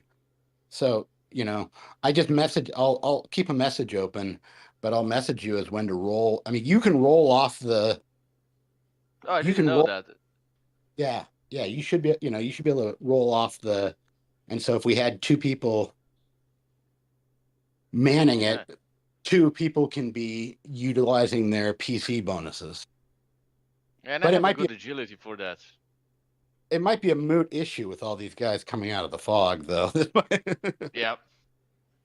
Is someone controlling the gentle steed, by the way? I gave control of it to the person whose ship died. To the Bloody Spooky. Way. Yeah, Spooky, I'm controlling the. Yeah, I think it moved this turn or this round. So that steed guy is just he needs to get in there. Start making some shots. Where have you been? I've been shooting. I hit the Rising Ghost a couple times. How's the Rising Ghost looking? Can we get a not a clue description? Fine. Barely touched. How's the if fort anyone doing? would- How many shots does it still get? If anyone would like to take control of the Gentle Steed, I might have to be listen only for a little bit. Okay. I'm already in control of two ships, so is somebody else in control? Not in control of a ship right now? We got more people than ships, I think. Is there somebody who's on Foundry and not in control of a ship? I am. And I'm back. I don't know who just said I am. Diego. All right. Do we figure out Tyler, who had the contract? It was Jed. So Dirty Jed. So he can bust it out. Yeah. Where's Jed? Jed the Dread is doing karaoke, actually. Yeah. He's on the call right now. He's what? I'm in control of his ship. I'm in control of his ship, and I give it the green light. What's his ship? Jed, Dirty J, the Horseman. The Horseman. But he left. He's not playing anymore. Yeah, I don't know he is. I think that he has familial duties. Yeah. Okay. Yeah, I think he's planning on picking being here. periodically, but Yeah, I think he's karaokeing with his band. I just love how my texts just give away all the funness. He 100% has the contract, but not all right here, right? I can take. That is jumping in and out. That's fine. What's going to happen is going to happen. So, all right, we're at 7:10. I think we're back. Sweet. I can do whatever you want. Oh yeah, hey. Take And then, hey, Jason, the Fumbrand Cruiser. Yeah, I'm standing by. I was trying to see if I could help you guys out with the ships, but you guys. Yeah, sorry, I just honestly kind of forgot about you because there's so many people. That's okay.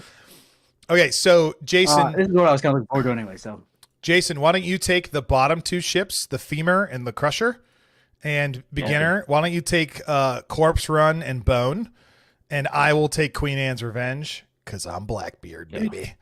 Yeah. So that's great. Let's add my little special initiative section up here. I need to add the undead to the combat tracker. Meatsack, I don't know why you got added to the combat tracker. You're removed. You're still going to operate in the pirate's turn until you prove otherwise. And here I'm we going go. to take over the Mont Saint Michel. Having no Spanish ships left. Oh yeah. That's perfect. That's a perfect. Yes. Great. Okay, here we go. We're resetting the initiative and the roll. The undead get to go first, coming out of nowhere in the fog. And then the fort, then the wretched, then the French, then the pirates, then the Spanish. The Spanish are dead, right? The Spanish are dead. Okay, cool. I changed that to dead. Unless any of them are still alive in the water. Yeah, they are. There's some people splashing around. Unlike the Bloody Wake, which is a bloody wake. I gotta say, that's pretty awesome that it was a double critical and then an 8 on the derelict chart. That was. Oh yeah. That's the stuff you tell people. Like next week at Gen Con, people are gonna ask me how I'm going and be like, I played this game with 25 players and there was a double crit and then it exploded and then I had to change my pants. It was amazing. I've already been telling people. Like, Yeah, I great. can't believe I just did this. I took a screenshot of the damn thing. Like, that's awesome. It's a good way to go. How do you rotate these tokens? You hold shift and then the scroll wheel on your mouse. Okay. Okay, Blackbeard is a fat. Oh, 4, yeah. And he's got some guns, baby. 1, 2. Okay. The corpse run will shoot at the carrion gun. No. Yeah, go for it. The Queen's Anne's Revenge will also shoot the carrion gull. What's the armor of the carrion gun? 0. It's been criticaled. I think Corpse Run needs to rotate if he wants to make that shot. Miss. And I think the Corpse Run's okay. Femur is going to take his broadsides at the. It's hard to tell. You get 4 damage. I didn't target it. I need to do that next time. Yeah, here. We could rotate it if it. Yeah, but we don't get until 9 o'clock. I think it does need to supposed rotate. at 11. So we don't need to be adding more fire for now. Hey, Jed. What? Can you mute? What? Yep. Sorry, 1 second, guys. Yeah, no worries. Okay, Queen Anne's Revenge is firing. You have no armor, right? Yes. Ooh. And there we go. So the femur is firing at the carrion gull as well. I mean, it's at this point. I'm sorry, I didn't get calls of like what the damage are from what ships. So right, that's what we're doing right now. Okay. Yeah, 4 damage from me. I will target you next time. Okay. I hit it for 1 damage, and then I hit it for 8 damage, which is still up, and then I hit it for 7 damage. So, let's see. It's a total of 16 damage from the Queen Anne's Revenge. 16 from the Queen Anne's Revenge, and then 4 from. Yeah, and then 4, and then I'm femur is adding. Oh Jesus Christ, adding 2. What the fuck? So Queen Anne's, and then also go ahead. This Crusher's. I'm gonna move Crusher. It's not in the range anymore. So. Okay, so 16 plus 4 puts it to 0, and then plus 1 more shot. So what I'm wondering, Can Devil's Luck be burnt here to decrease damage? Yes. Yes. Devil's Luck That's before, right? That's pretty much it, right? So what is the total damage we got? Well, it doesn't work that way. Oh.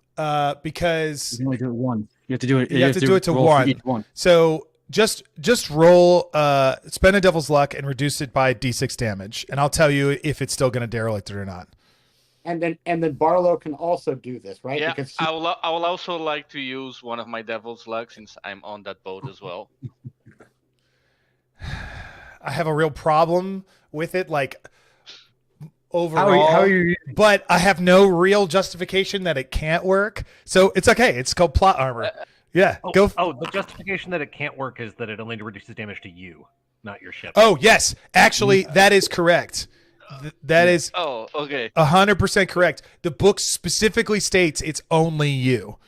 Now, if you want, you can make someone re-roll an attack dice that hit. You can even pick the one that dealt the most damage if you want, although you technically would have to pick it in order, but I rolled a 7 or an 8 pretty early on. If you want me to re-roll that for a d20, you can, but you're not supposed to know that 3 ships have hit you and that you've taken the like you're supposed to stop and decide you're going to spend it, but we're just moving quickly, so you get to know. I haven't had major NPCs roll against me, but yeah. So when a major NPC rolls against you with a crit, you can have them re-roll it with Devil's Luck. Yep, as long as we got to keep that in mind next time we get hit by a double crit on our Bloody Wake, eh?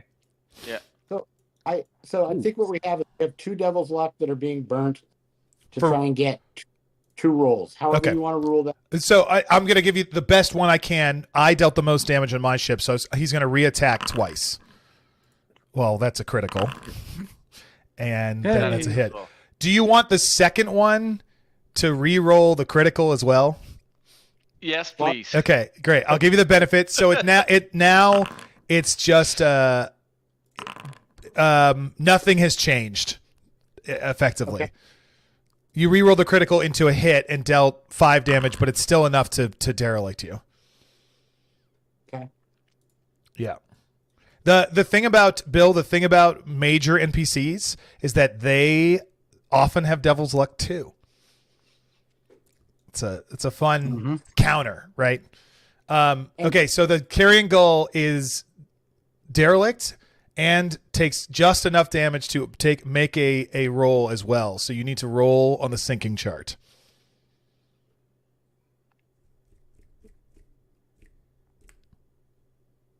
And that's in the compendium. No, if you click on your character on the ship, and then you click sinking, which is the first one.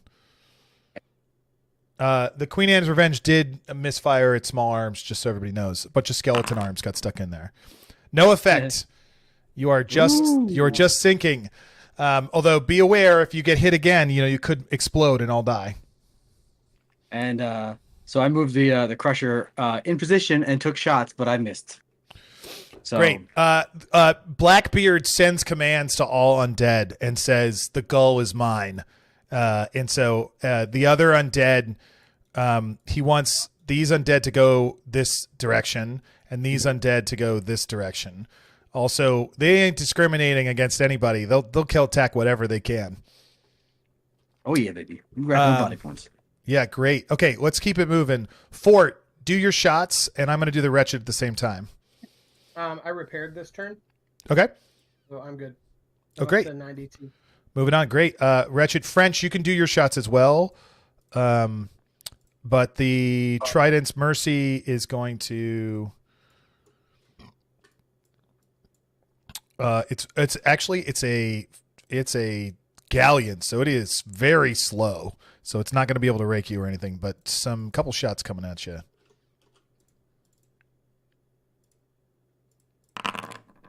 So, Jed, now you're back, but I'm still in control on the VTT. Yeah. So they've just come right behind us here. Is there a way we can communicate with like flags or something that we don't want to fight these guys? That we don't have any beef with the Wretched? Is that Blackbeard? No, it's not Blackbeard that's fighting him. You could try. Okay. They don't. Unless you have some magic, they don't pay you any attention. Okay. Well, well- I was just talking. Sorry. Go ahead, Jay. Jed. What Go kind ahead. of voodoo you got for them? Yeah. So I was thinking. Nope, we lost. Good story. We'll see. We'll find out. Trident's Mercy deals 1 damage to the horseman. That whole time. And the Rising Ghost also does 5 damage to the Sorry. horseman. I dropped. I don't know if you guys heard me or what happened. We heard you say that, but nothing else. Oh, damn it. Okay. So I want to go into my library in my ship and pull it out of my little satchel, my contract. I stole Blackbeard's contract with, the devil, and I want to like destroy the contract, like set it aflame. What? In the hopes of like maybe sorry. What does the contract say? I just don't know anything about it. What is on the contract? Right. It's Blackbeard's signature. It's the contract he made with the devil to sell his soul. His contract to the Scourge. Is the GM responsible for that item present? I think it was Hex. Yeah. Okay.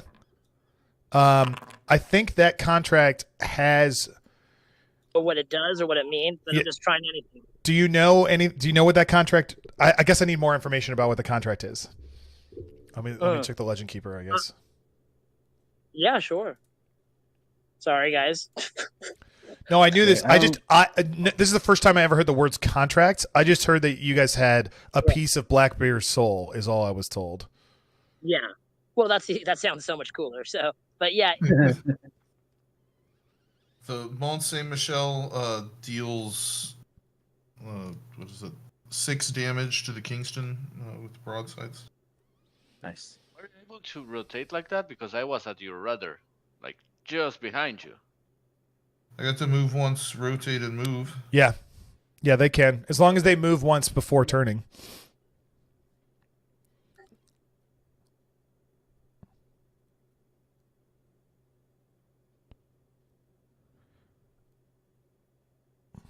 Ooh, trying to find. I'll get back to you, Jed, on what happens when you do that. Sounds good. I like it. And you feel free to text me. Yeah. Yeah, we're gonna look it up. Hey, Jed, do you remember when it was? Was it first week, second week? There's a link in the West Marches GM It must chat. have been. No, I think it was the third week. It was the third week. I found it in the Yeah, thing. It just doesn't have much info. Yeah, yeah. And I was thinking you referred to the DMs. We could confer about that, but I was just trying anything Hail Mary. No, of course, stuff. it's a great thing. This is just a byproduct of I wasn't a part of the exact contract, but Hexeter's a fast responser, so I just talked to him. Yeah. Nice. Okay. So the French, did you dealt all your damage, right? The Rising Ghost sort of missed a bunch. Trident didn't deal much there. Okay, cool. I think it's the Pirates' turn. Yeah. Damage all good? Yeah. Yeah. I believe so. All right, Pirates, have at it. So, in addition to The whale can turn 180 degrees, by the way. Oh, thank you. So, Barlow, do you want to drop anything that we have that's metal? I have some mermaid scales. Do you want to take some mermaid scales and try to swim to the fucking? Let's swim, man. Let's do that. I'm losing all my flintlocks, my finely crafted rapier, but I'm going to shore. Or I will leave. Unloads full armaments on Blackbeard's vessel. Yeah. Yeah, the Coral Chaos got 3 blindside hits, one of which was a crit. Small arms hit as well. So we're dealing 14, 15, 19 I'm going to damage. neutralize the critical fumble with Devil's Luck. I'm going to neutralize the neutralized. Okay. You can't counterspell my counterspell in this game. I mean, Do I just re-roll that one then? No, I'm not choosing you to re-roll. I'm choosing you to neutralize the crit. So I'll take the damage. Okay. Yeah, and his he's got D6 armor. Yeah, that all the armor's taken off though, so that's 18 with all the armor taken off. Okay, you counted for D6 armor each time. Yeah. Okay, so 52. All right, got it. I didn't add small arms damage. 1 sec. Oh, fuck, everything's moving so fast. Yeah. It's gone. I can't get to it. Oh, it just bounces off the surface. Oh, max damage with small arms 6. You can roll armor against it. Oh, okay. I blocked 2, so I take 4. Okay, so I'm at 1 square away from the Saint Michael firing at his rudder. It's a DR10, right? Yes. For that. If you're that close. And yeah, I'm just behind it, like 1 hex away. Yeah, I see it. I see it. I got it. And what's the armor for that? It's 1 less than normal, so it's a D4. D4. Okay, so I should roll damage for that. Just keep in mind, anybody pointed west, you're half speed.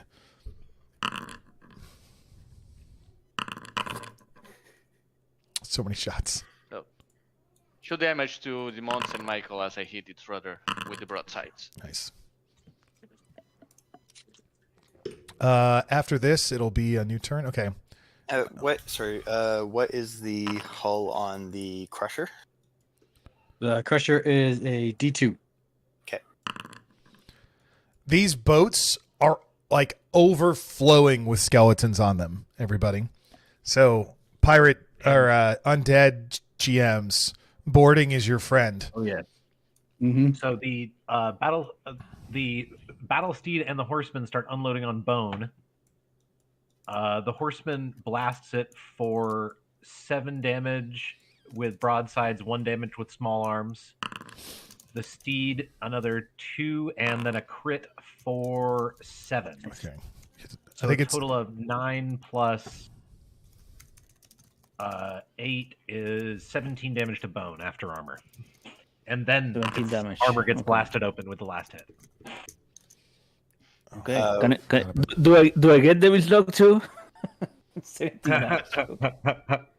Who all gets Devil's Luck, huh?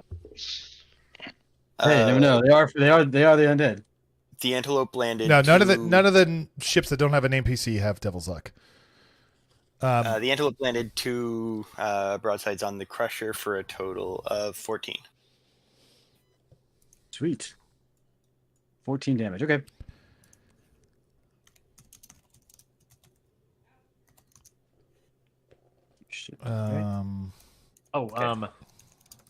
So from the Meatsack, I'm going to try and cast a ritual to reanimate the crew of the Bloody Wake. Can you see it?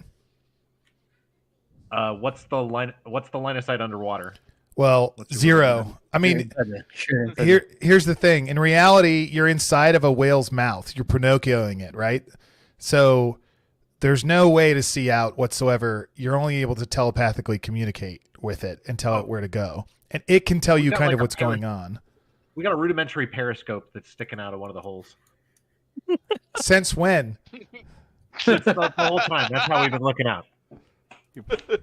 Okay, you can try. In the whale. If you want to try and cast a spell while looking through a periscope through an undead zombie's whale's mouth while underwater, you can. It's a DR 18. What could go wrong? What could go wrong? Yeah. I mean, look, I know you guys have high spirit. You could do it. It's fine. But this is like stupid hard. This is like trying to figure out how to cook cordon bleu from Chef Ramsay across a freeway. You got 18. 22 right there, baby. Okay. All right. Great job. You're an expert spellcaster. You need to shorten the reign of on these GMs, Tyler. Yeah, they are giving too many shit to the players. I came into this thing as like, I only want one thing to happen. I want that undead whale to die, and it's been in the middle where no one can shoot it the whole time. Yeah, that's the point. Okay, what's the spell that you I haven't cast? even started healing it yet.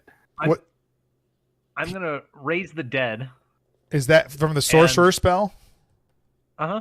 Okay. It's the no, it's the ritual thing, I think. Or so it's a ritual. It's the Ritual. ferryman. Oh, no, not Ritual, I ferryman. think it's return from the locker. Yeah, return from locker. Yeah, that's why I'm asking for the specific. Return from a recently killed creature returns to life with 1 HP. Their lungs expel black ichor and poach water. Reopen the grave. Oh, you're doing reopen the grave. Summon zombies or skeletons. Okay, it is the sorcerer power. See, that's why I gotta which power are you using? Sorry. I'm doing the ritual. Reopen the grave is a ritual. It's a ritual. Raise the dead. God damn it! What's the number on the ritual? D2 plus some spirit. No. 1, 2, 3, 4, 5, 15. 6, 15. See? Or there's 14. I have find it really hard to read this word. So, reopen the grave. You summon D2 plus 5. Or it's your spirit 5. Zombies or skeletons. They are under your control. Okay, and where do you summon them from? So I'm summoning them. I'm reanimating the crew of the Bloody Wake to go in and try to kill whoever's left or any kind of survivors from the Santa Rosa. Okay, that's happening. It's very slow because they are not good swimmers. In fact, I'm going to pretty much make them drowned men instead. So let me pull. I mean, it's pretty cool. Eel is pretty good at summoning the drowned at this point. It's a wretched. Yeah. The drowned. That's just something that's happening. So some drowned sailors from the Bloody Wake who all died are going to go after the Santa Rosa and anybody who survived that. That's pretty cool. Mostly flavorful. Yeah. So they summon and they make it to here in the turn. There's a little token for it. Okay. Anybody else? Barlow did pass his spirit test for the mermaid scales, so he's now swimming to shore underwater. Very good. Same. You're going to be unmolested the rest of the game. So if you'd like to hop on another ship as another person, you're welcome to. I'm controlling the Kingston as well. Oh, great. Then you're good to go. All right, I'm going to hit new round. Everybody ready? Yeah. Booyah. Undead, French, Pirates, Old Fort, the Dead Spanish, and then the Wretched. The Queen Anne's Revenge. Come in here as they prepare to board the Carrion Gull. As they do, they open fire on the horsemen with what they can, and they repair their stuff. Horseman is D2.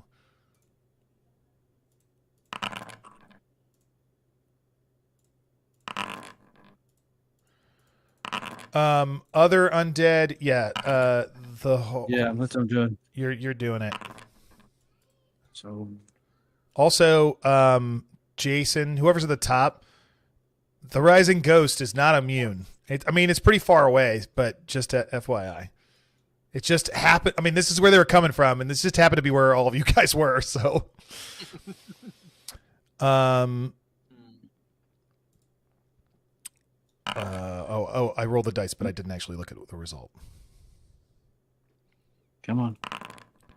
0 damage, 5 damage, and a miss. 5 damage to the horseman. Oh, that's fine. Well, I don't think. And then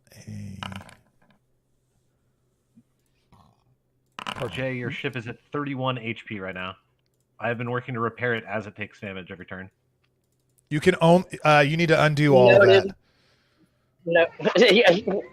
You can only repair ships if they're below 50% HP. Did you get the damage applied to the Sea Witch and the Horseman from the Corpse Run and the Bone? Sorry. All right. Hold on, Bill. What's up, beginner? Oh, I shoot the Sea Witch, and it should have applied the damage. It was. It doesn't auto apply. I don't have it turned on to auto apply. No, you have to announce how much it is after armor. Okay, so the Sea Witch takes 6, and the Horseman takes. Hold on, my daughter's got to say goodnight, guys. So just keep going. 3. To you or to us? to him. So the antelope takes 4 damage from. Yeah, I'm sorry, 2 damage from the crusher. You don't have? Do you have armor or? Who's captaining the antelope? Yeah, we are a D4. Okay. So roll a D4. So I didn't add on there. Oh, you want? Okay. Good night, honey. A 4. Nice. Okay. So then you would take another. When the Sea Witch was attacked, did you guys take the die 4 armor off already? Yeah. Yeah. Bill, did you? Sorry to go back to the heal thing. So his. Okay. So now would you? You are muted, Tyler. So Bill, going back to the heal thing. I don't know when you did it. Maybe you brought it back up or whatever. But you can only heal if below 50 HP, and you can only heal up to 50 HP. Okay. I will undo the 3 damage I healed. Okay. I had to do a repair action where I repaired the rudder. That's fine. It's just when you do repair a piece of gear, it doesn't repair any armor or health. Yeah. Okay. And that makes sense. Yeah, that's fine. Okay. Yeah. And it should have spent a turn. This isn't in the rules or anything. I think it's appropriate. Whatever's damaged needs a turn of not working, even if you pass the repair check. Cool. Very good. When the rudder was broken, I spent a whole turn of just going straight. Love it. Great. Then great job. Great job all around.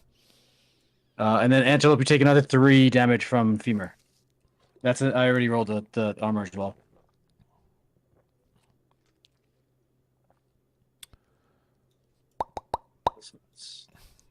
And then slowly less and less ships, although we added more. Oh gosh. The Kraken will be coming back. Don't worry. I think that's the undead. So the French, you're up. Mm-hmm. Clowns to the left of me. Joker's to the right. Here I am, stuck in the middle with you. Is the stream still going? Yes, it is.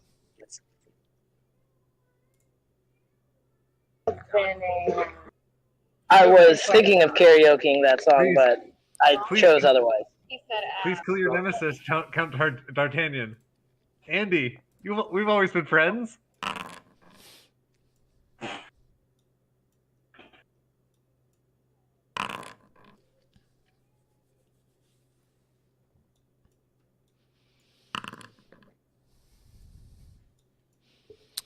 So the French is attacking right now. Are you doing a Mont Saint Michel too? Yes, I'm trying to. But, yeah. Just remember, you got to move once before you can turn. I did move it the once. Oh, very good. Anybody know any shanties? Have we heard anybody start singing while their ships are moving? So you guys know I did multiple attacks on the horsemen. Only one made it through, and that was 6 points of damage to the horseman after armor. But I did get another fumble on the small arms, so the ship currently has no small arms. I have to get them repaired, but I'm still trying to repair the damn 3rd cannons on it. Great. I'm rolling so many critical fails. Ridiculous. And just to be clear, you can only do 1 repair action a turn. Firing guns is the only exactly. Actually, you can only do every action only once a turn, but firing guns is the only thing that multiple different characters can split up different attacks to get their bonus for, just to be transparent. Boom. So, well, duality of the French versus the Spanish. The French try to fire, but miss. Hey, who did they try to, my daughter's who French. Did they try to fire on? Look, just when I'm rolling them, the Spanish double crit and the French double miss. I'm bad luck for the French, clearly. Who did the Mont Saint Michel fire at? At the Kingston. Yeah. I'm unsinkable. Unsinkable. All right, Pirates, your turn. Go, Pirates, go. Go, Pirates, go. And I'm going to request, if you're shooting multiple shots at one target, include the armor. Ask if you need to know it, but just give us the total number damage dealt. If you critical, the critical will apply after your attacks. We'll just make it quick here so it's easier to move forward because we're just rolling lots of dice here. I mean, it's really cool, but we're rolling lots of dice. And old Fort Nassau, you're welcome to shoot the Mont Saint Michel. Just if you crit or anything, it'll apply after if anybody else shoots them. Okay. Is the saber still floating? Parts of it are. The Kraken destroyed it, crushed it in half.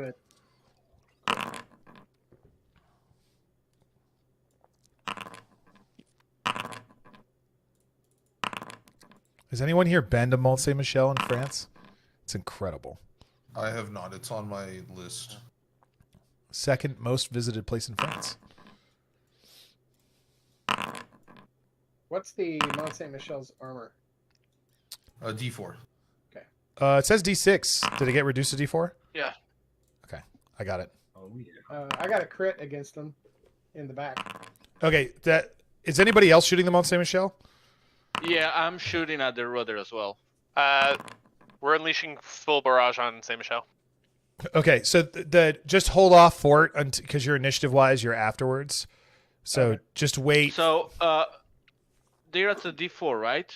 So I have to re-roll their armor because I rolled a D4 and it should be 1 armor less from where I am. Did you roll a 5 or 6? I rolled a 3. They're at the D4. Then don't re-roll it. Just leave it as is. I'm 1 square away and shooting at the rudder. Yes. Sorry. Yes, it should be D2. Yes, yeah. I didn't realize what you were saying. So 1 more damage. That's okay. It should take. Where is it? 3 damage to the rudder from the Kingston. 9 damage to the Mont Saint Michel from the Coral Chaos. Okay. We have 13 damage to the Crusher from the Antelope. Ouch.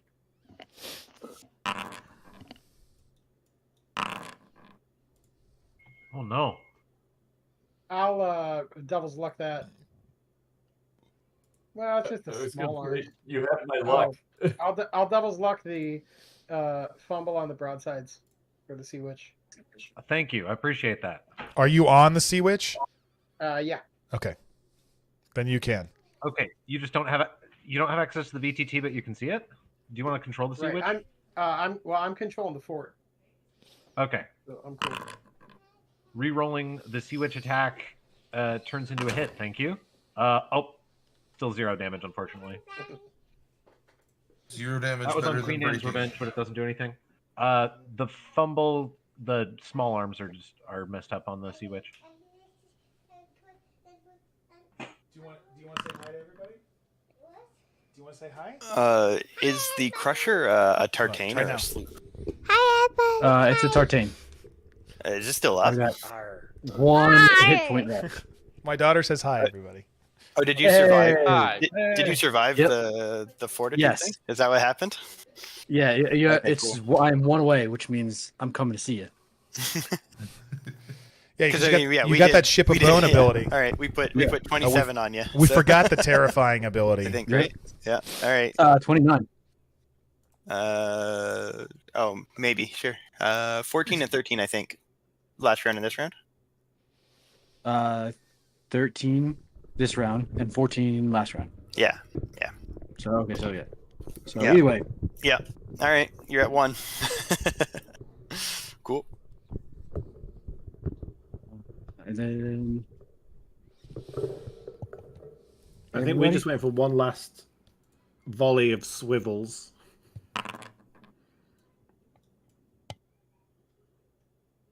Go, Captain. Make that shot.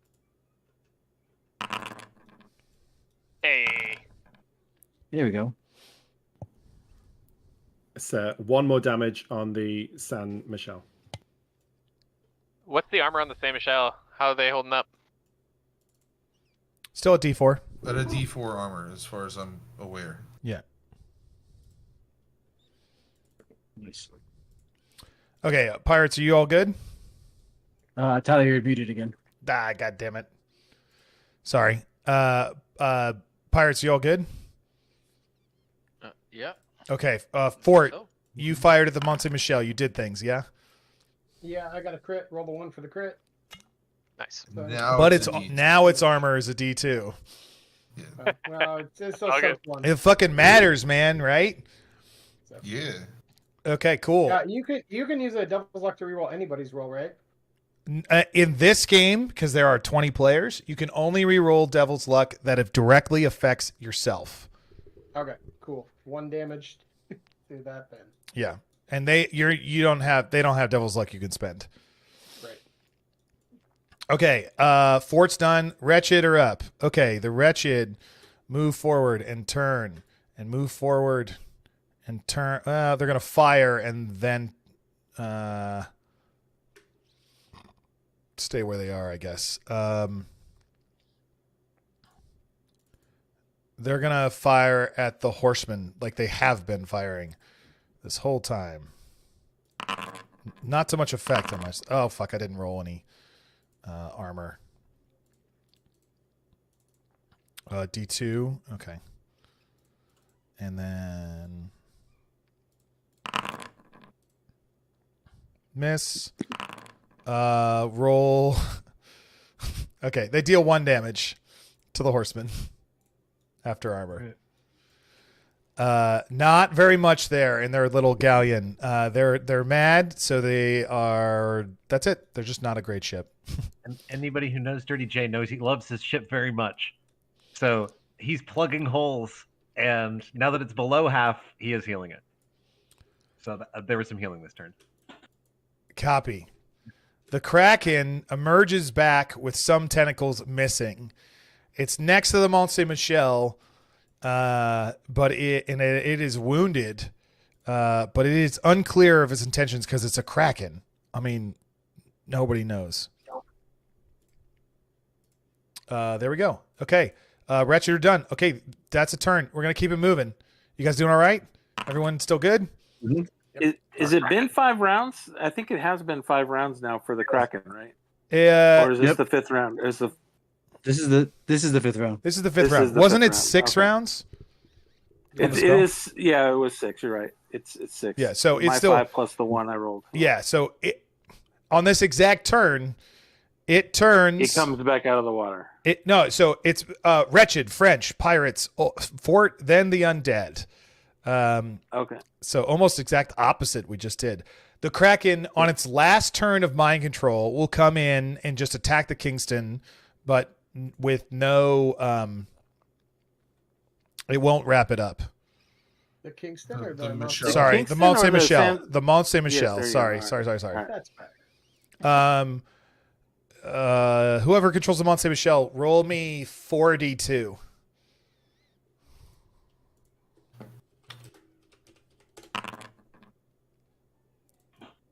We gotta wait for our Harbor Master coins, Tyler. We don't have them yet. Yeah, well, yeah. I guess I have a bunch of coins. Here, I got it. I got 46. Okay, the Kraken deals 7 damage to the Mont Saint Michel as its tentacles rip into the side. It punctures in and pulls people's out and stuff. But then the creature, no, that's exactly what's happening.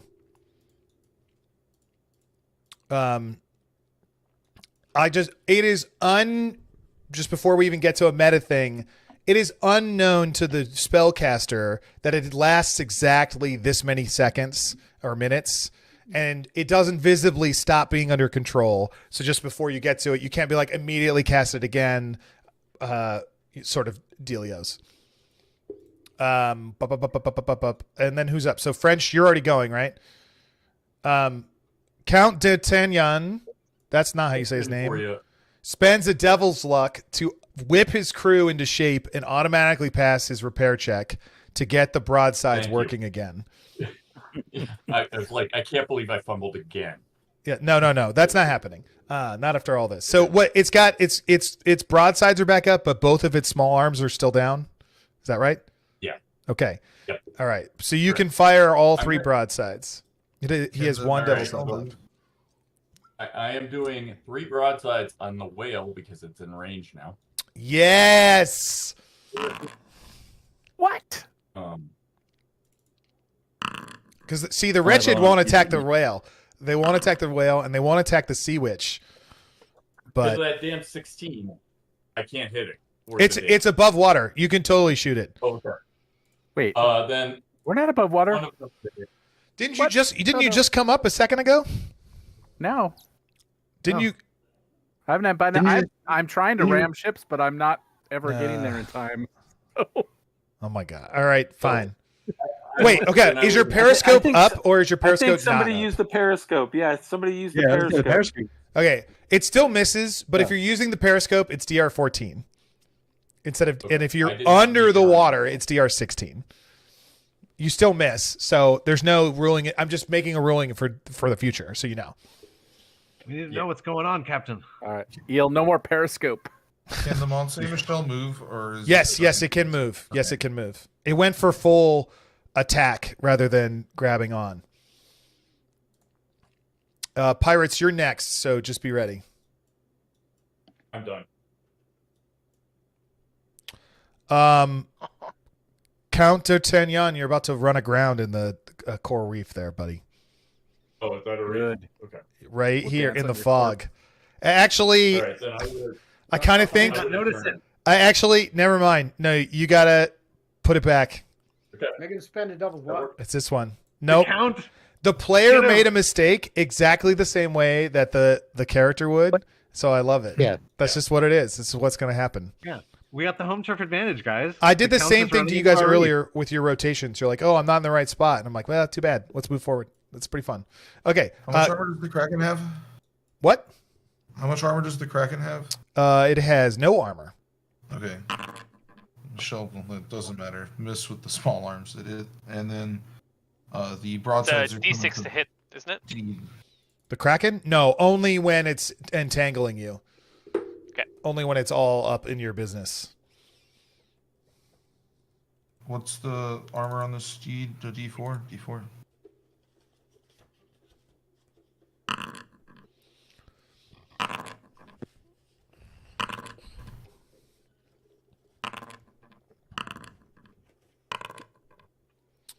Oh, it is easier to hit the Kraken, though. It's a D8 to hit the Kraken in general.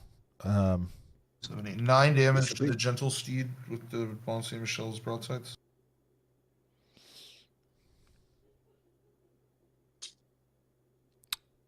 The Kraken does get hit with your small arms, so roll small arms. Yeah. Okay. Takes 2.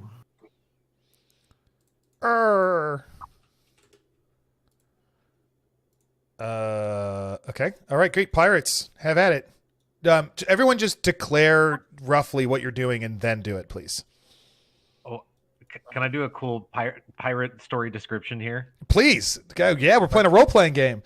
Yeah. So the Sea Witch is going past the Bloody Wake, and we finally got close to this destroyed ship, and there were no survivors, right? But we're still searching. Mm-hmm. So we're going to see if there's any survivors. And Sea Witch is going past the Bloody Wake and then the Santa Rosa. For the Bloody Wake, we don't find any survivors, so we're not picking anybody up. And then if we see anybody from the Santa Rosa who's still alive and hasn't been eaten by a zombie yet, we start shooting at them with pistols. Okay. So the zombies move to maybe here, I guess, the more direct. And you move here. Okay. And you're the Sea Witch, right? So and the war is truly on. You definitely see survivors, but shooting at them with small arms will take your small arm shoot action. Oh, like the pistols are the small arms? Yeah, that's exactly what small arms are. That and swivel guns. Forrest would love to throw some bombs at them if it's close enough. Yeah. You guys, you walk by and this is just a shooting gallery as you move through. People are going, help me. You use one of your actions, but you decimate the crew of the Santa Rosa in a tale of heroic butchery. Because it's D6 times 5 and we're doing the small arms into them, right? I'm sorry? It's D6 times 5. You don't have to roll damage. You murder all of the crew of the Santa Rosa. Trust me. It's just a shooting gallery. My other character would have searched for survivors, but this character is totally brutal. Yeah. Yeah. I just wanted to get it in canon that Horace is throwing more bombs at shit. Oh, Sea Witch shoots at Queen Anne's Revenge with the rest of its weapons. For Okay, what it's cool. worth, although nothing's worked yet. The Kingstone will continue his barrage against the Mons and Michael. Coral Chaos, Casey Withers, shouts to the crew, Gunner Ness, she's wide open. What's the Fire armor away. for the San Michelle? Is it 0 now? Yeah. With the last crit from the fort, it should be 0. I thought it went to D2. It went to D2 Oh, when it D2? got hit crit by Oh, the I'm sorry. fort, Yeah. Oh, because I was hitting the rudder, right? Yeah.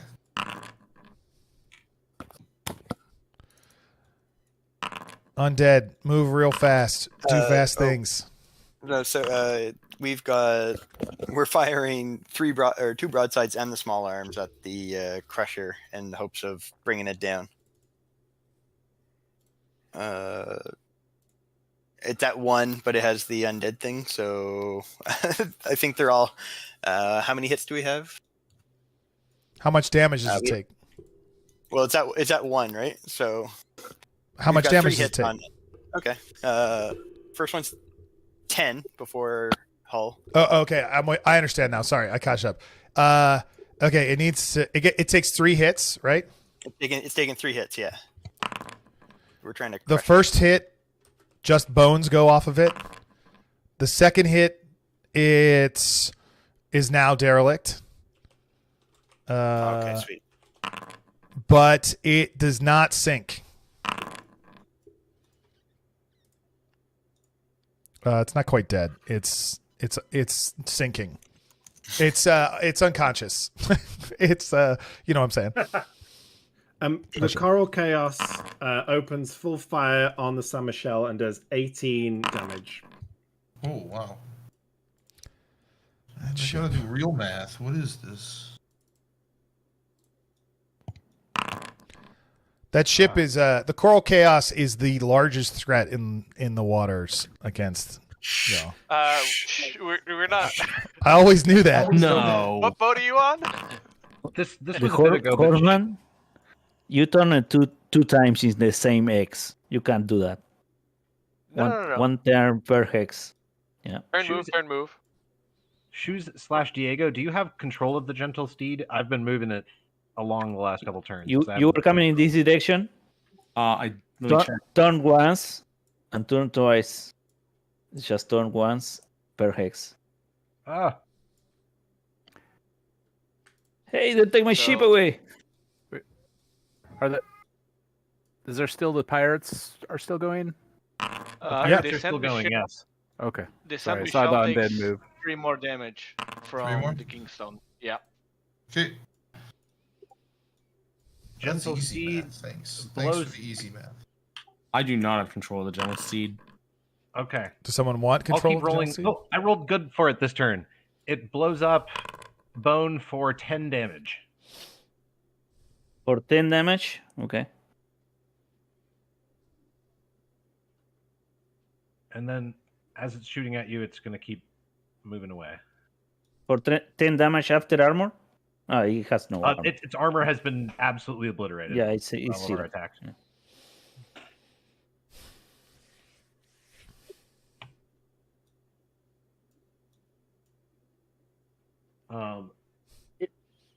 If you rule, we can get to it, and it's all possible.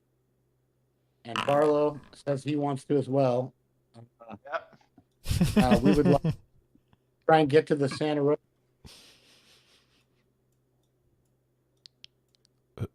Wait, sorry. Who's talking about what ship? Sorry. Zeke, Dante, 0, Barlow. We were swimming. And if we can get to the Santa Rosa, if you rule it and we can get to it, we'd like to try. You both need to make luck checks. Roll a d20 and add however much devil's luck you have. It's a DR 13. This is an official house rule in the upcoming book of the Dark Caribbean by Limithron. Nice. Good rule. I like it. Nope. I like that. I Nope. fail. Do a you luck test to get back to another ship as it's moving, kind of thing? No. Oh, we were swimming. No.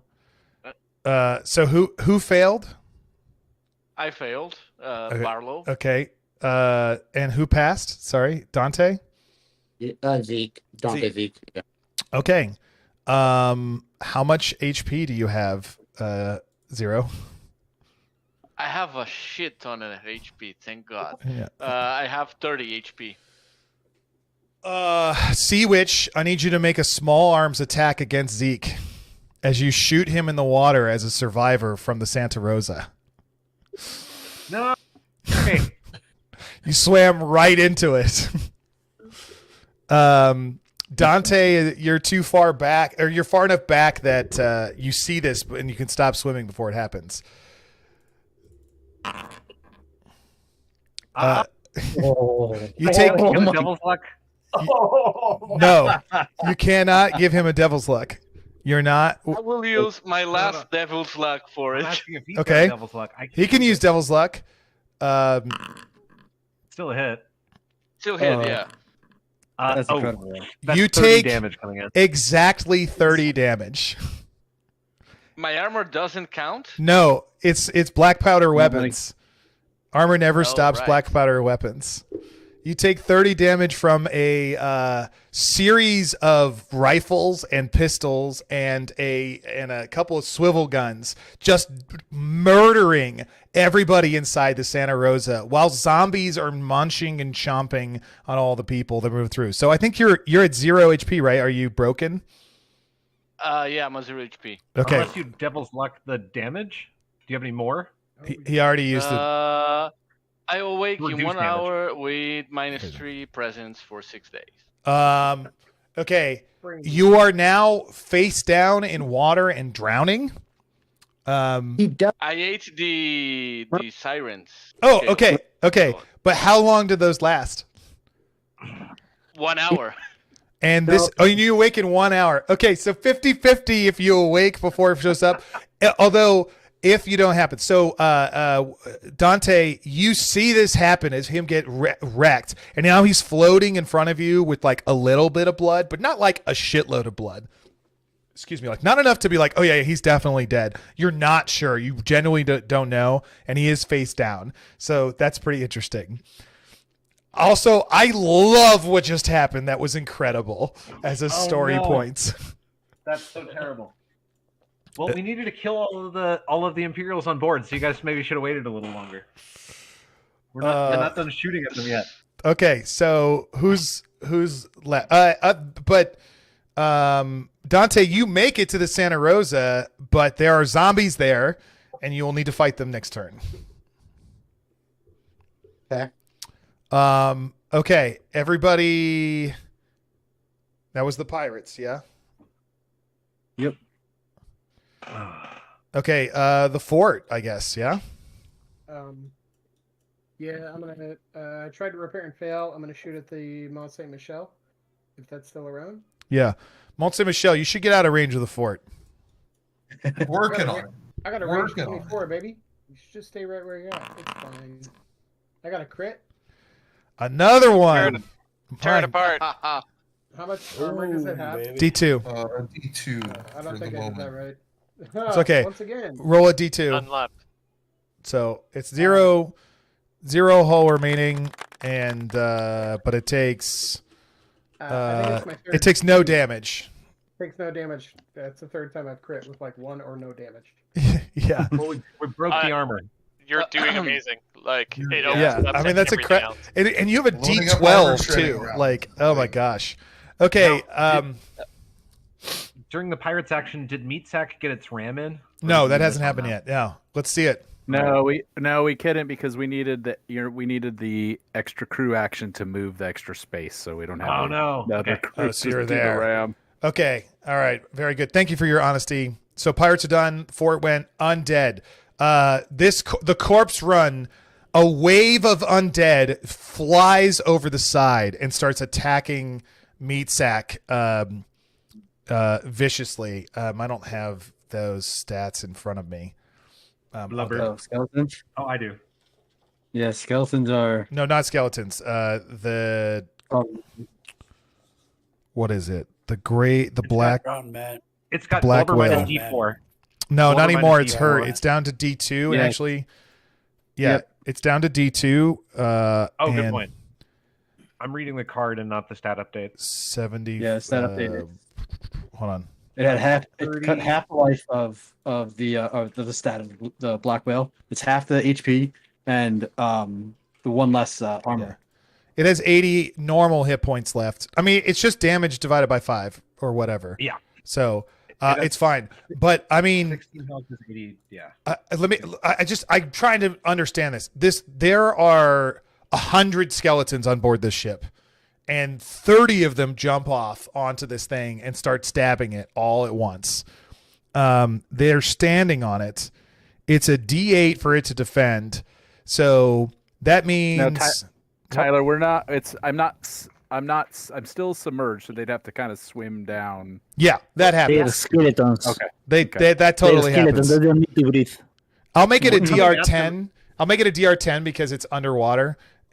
Just because they have to swim there. But that means half of them hit.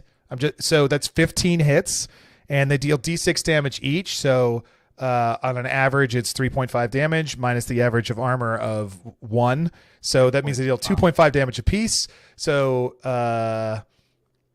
it's 34. Isn't that armor on ship scale though? it's the same for both. Is it divided by 5?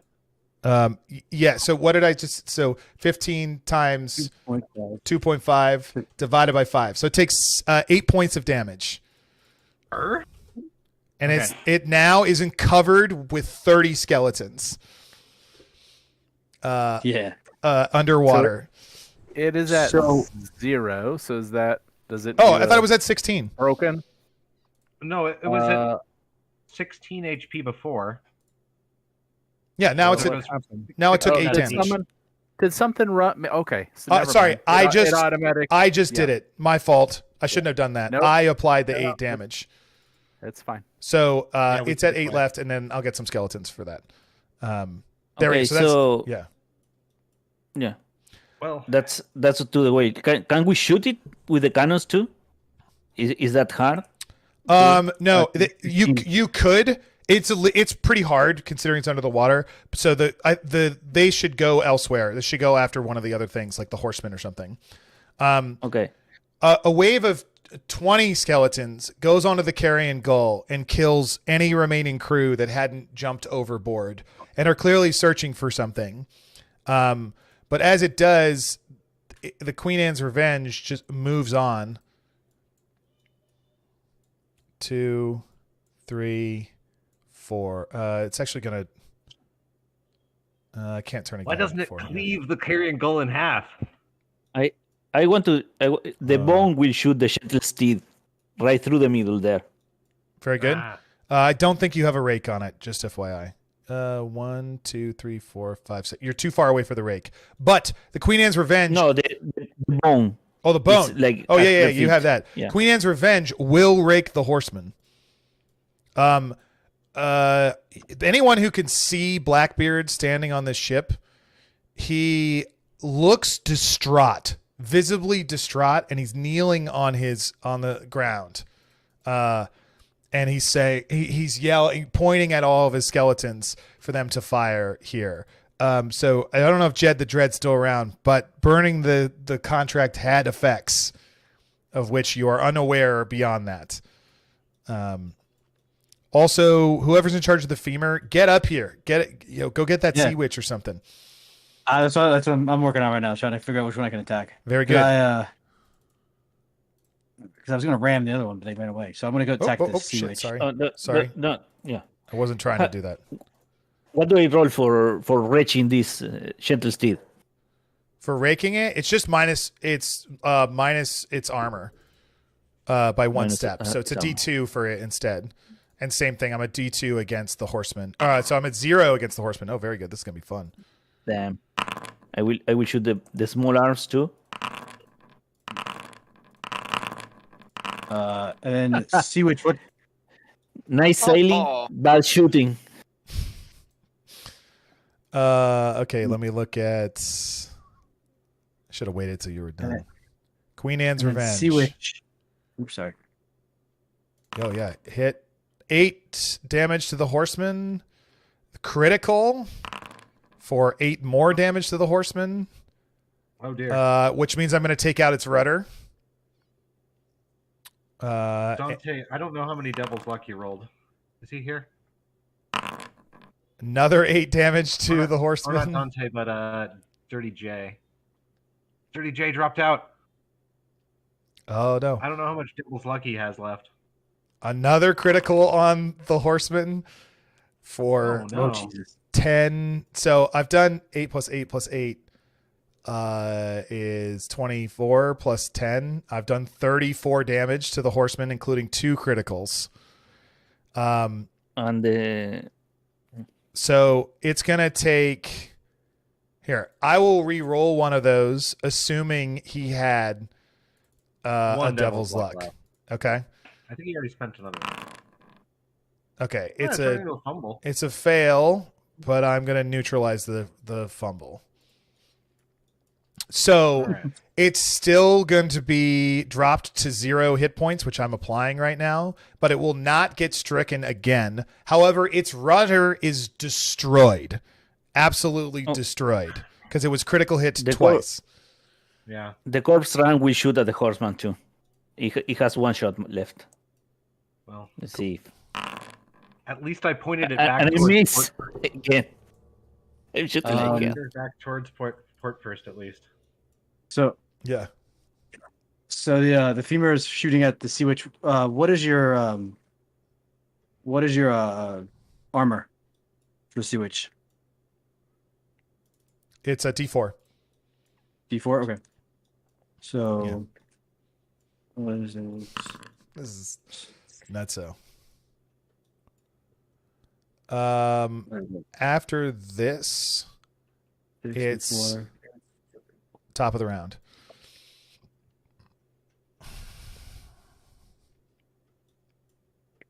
Okay, Another pirate ship down. Okay, so Sea Witch takes 3 damage, and then I'm shooting my small arms at. So I fumbled that one. Oh no, yeah, I fumbled. So small arms are busted on the femur. Yeah. That's right. All right. That's All right. it. New round. Let's see if we can start wrapping things up or we get close there. French are the winners. Then the undead, then the fort, then the wretched, and the pirates go last. Oh dear God. French. I'm going to do this fast. You rotate, but then you run aground. Take your own ram damage in damage, and your speed is dropped to 0. You'll need to take a repair action to move again. Next turn. Your ram damage is D8, which I'm going to roll for you right now. You take 4 points of damage for ramming into Shoals, Coral Reef, and you're stuck where you are. But before I moved, I would have fired my broadsides at the whale. That's fine. You can do that. Yes. I'm firing broadsides at Coral Chaos. Great. And then Undead, go ahead and take all of your turns. Queen Anne's Revenge comes and boards the horseman. And I don't want to kill a player when they're not present. So Blackbeard has a direct confrontation with Jed the Dread. That's who's on board here, right? It's a fight / interaction that will take place at another time or if he returns. Because I don't know what he'll do or when. But you guys see Blackbeard and a horde of 20 skeletons jump on board this ship, and you're all like, "Well, that sucks." Jed the Dread is its own fight in itself. Yeah, right. It's actually Haldor. You get 7 after armor to the whale. It's at 1. So can I use Holy Protection to -4 to defend? You can't see the attack, or can you? I don't know. Who? It's Haldor. No. So you specifically said don't use the periscope last round. So you don't know. I mean, there's got to be some serious disadvantages to being inside of a whale, right? So That's one of them. Okay. Sorry. Oh no, that's all right. We misjudged our distance to ram. And then we ended up at the surface when we weren't supposed to be. Yeah, the timing, they were ready for you. The bone will ram the gentle steed, and the crew will board. Like 30 skeletons will board. These little ones, they were like not even meant to shoot. They were just meant to like get 30. It's not 30 Well, yeah, I guess it's double crew value. So yeah, 30. I wrote it down. I did it right. 30 skeletons join the gentle steed. 30. Yeah. The gentle steed. Resolve the bone thing. How much HP does it look like Bone has left? Because we've been filling it full of holes like Swiss cheese. Oh, nothing. He's ramming and sinking. Yeah. Like every skeleton is jumping into the gentle steed, and the bone is sinking. No. Yep. Almost got it. That's exactly right. But because they got initiative on us. Yeah. Yeah. So that was it. The gentle steed is in a fight to the death with 30 skeletons, and they have a crew of about 30 themselves. So it's that initiative roll this turn was rough. Yeah. The corpse run will shoot the gentle steed. It doesn't care the skeletons are there.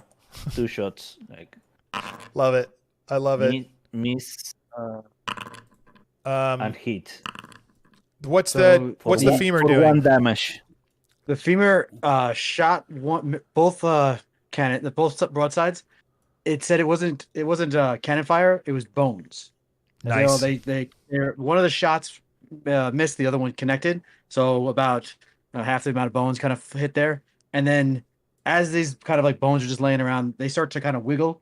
And as they kind of join together, they about how many there's so about 15 thralls kind of form from these bones as the necromancer from the femur kind of rises up his army on board, and they start attacking the crew. Awesome. I'm gonna say, to avoid personal combat, the Sea Witch is required to spend a crew action every turn fighting skeletons. If they fail, things get worse. If they succeed, it gets better, and you have to get a certain number of fails or successes first, of which I won't tell you, aka a skill challenge for those that are familiar. Very cool. I'm going to keep things moving. Old Fort, take your shots. Okay. I also got a guy in the Sea Witch. Would bombs help that fight? Your own character can add whatever attribute you wish to the skill check on top of it. Sweet. If you're fighting, you can choose. Yeah. Since that represents you using bombs and attacking. We'll go to +4 to that next time. But I'm going to take 2 shots at the Mont Saint Michel. Very good. The Trident's Mercy submerges underneath the water. Ooh. Okay. I got a hit for 3 damage. And a critical. Second was a miss. Copy. Man, the Mont Saint Michel has been shot so many times. The Kraken also submerges. Lots of chip damage. We're still sailing. Yeah. Somehow. You're the only one left.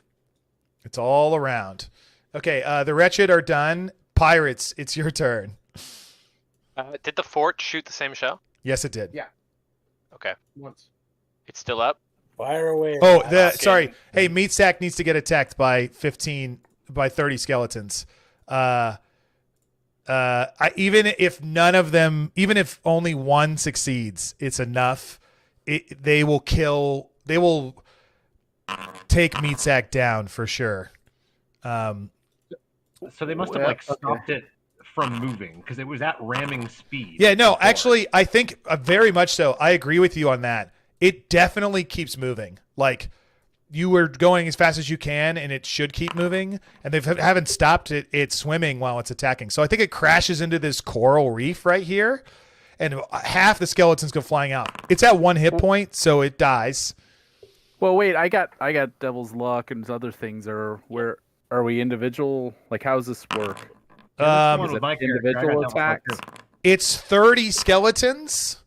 So if you want me to roll it out, I can. Fuck yeah. Is the M Fiat like, the way it needs to go? Yeah. Okay. they I'm just gonna stop straight up say you can spend the Devil's Luck if you wish, but you can't reduce damage to it. So no matter what however many you spend, it's still gonna die. It's at 1 hit point. Like, just want to eke out one more turn from it. So here's the other thing. What do you want it to do if it had one more turn?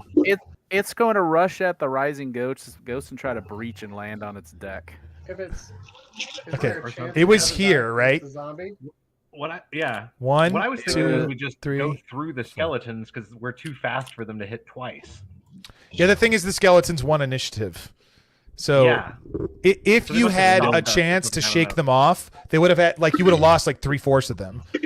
They're like clinging on and stabbing. Yeah, yeah. Oh, totally. Yeah, absolutely. They Also, landed on you. They landed on it, and the other thing, it's undead. It's riddled with holes. Its jaw, its head was blown off earlier. Like, it has all of these things in it. It's like really easy for them to do it, and it's at 1 hit point. It definitely goes down, guys. Sorry, but I will let it breach and land on the water right here. It didn't have the movement to get all the way. It would have been 6 movement to get there, just too fast. But with your spent Devil's Luck, it can go to here and crash on the shoals. So you guys can get out and stand on the coral and like not be in risk of like drowning and stuff. And you are near the Rising Ghost for what it's worth. That's the desired effect. So try and sneak on board the Rising Ghost, I guess. Has a, Yes, somebody drove it right into the coral. So has a damage on the sandwich shell. I am here to fight Blackbeard or do whatever I need to do. Oh, Jed's the dreads. Jed, real quick, your ship gets raked badly by Blackbeard. Did you have any Devil's Luck left? I had 2 Devil's Luck left. Okay, you spent 1 to prevent it from sinking, from exploding or sinking. Yep, love it. Yeah, you got double critical, so we all assumed as a group you would want to re-roll one of those. Yeah, of course. Thank you. So then you have 1 Devil's Luck remaining, and there are now 20 skeletons and Blackbeard on your ship, although he does look visibly shaken. And he is letting the skeletons come at your weakened crew. Yeah. Now, Hell yeah. the skeletons and the crew are now fighting. It's an even fight. Yeah. So Blackbeard slash your character's name is DJ. Dirty J. Are the deciding factor. If you jump overboard, they all die. If you fight Blackbeard, maybe you live. What do you want to do? I fight Blackbeard. I look at him and I say, I'm going to remind you of what it's like to be stabbed to death all over again. And I pull out my fucking flaming devilish Dutchman sword and my biter dagger, and I charge at him screaming. I love it. Prove it. Make an attack. Hell yeah. Heck yeah. I'm rolling the D20. I want to roll this whole scenario later. Yeah. I rolled a 19. My strength is a +5. Nice. If we're counting my... And if we're counting my dagger roll, because I have like 2 attacks, because I'm a whatever, my dagger roll was a 12 +5. And and if I'm rolling both the dice, the D8 was a 6, and the dagger was a 3, so that's 9 damage. -2. +1 for calling him a fucking a shitbag. What is that a power? No, it's just it's like the insult, like the +1 damage when you insult somebody. Oh, nice. Okay, cool. It's actually +1 to every damage roll, so it should be a +2. +2. Okay. So you deal 10 damage after his heavy leather armor takes it down. Yes. Okay, very good. He comes back at you and attacks you twice with his serrated cutlass. That's like sick with like deep with soot. Also, he is terrifying to behold. So next round you need to make a spirit check. Yes. Okay. Spirit check. I have a +4 to spirit, I believe. Wow. I made a 8. I got an 8, so that's a fail. You are now. So as he steps forward after you stab him, he looks unbothered. Yeah. He moves towards you, and his beard isn't. He doesn't have wicks burning in his beard. His beard is literally on fire. As he takes steps towards you, his eyes are smoky, and as he draws his blade and a flintlock in his other hand, you are now terrified. You are it's too harder to hit him every turn until you pass the check, and he comes at you. Make 2 agility check, 2 dodge rolls. All right, agility +4. First one, was a 9. Second one was an 18 +4 for 22. Okay, cool. Just say the end number, not the plus number. Yep. You take what? Do you have any armor? Yeah, and so that's the other thing is I would assume that I would put on my spiritual ward, which also gives me an extra D4 of armor. Before like a massive combat like this. Sure, I think it gives you D4 armor, not extra D4 armor, just for clarity. But yeah. Okay. Okay. Well, his cutlass strikes the ward and bounces off of it, and he goes, "Huh, interesting." And you take no damage. Okay, moving on. They're raging fighting, like 6-second fights versus 60-second fights, but we're gonna keep things moving because there's a lot of people here. An epic fight with Edward Thatch takes place. Casey, you got something? Postal? Damage report. Damage report? Yeah. Let's go. Okay, cool. All right. So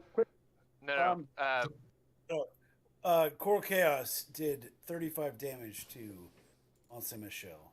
While it was at 28. And King Thunder attacked it once again for another 3 damage.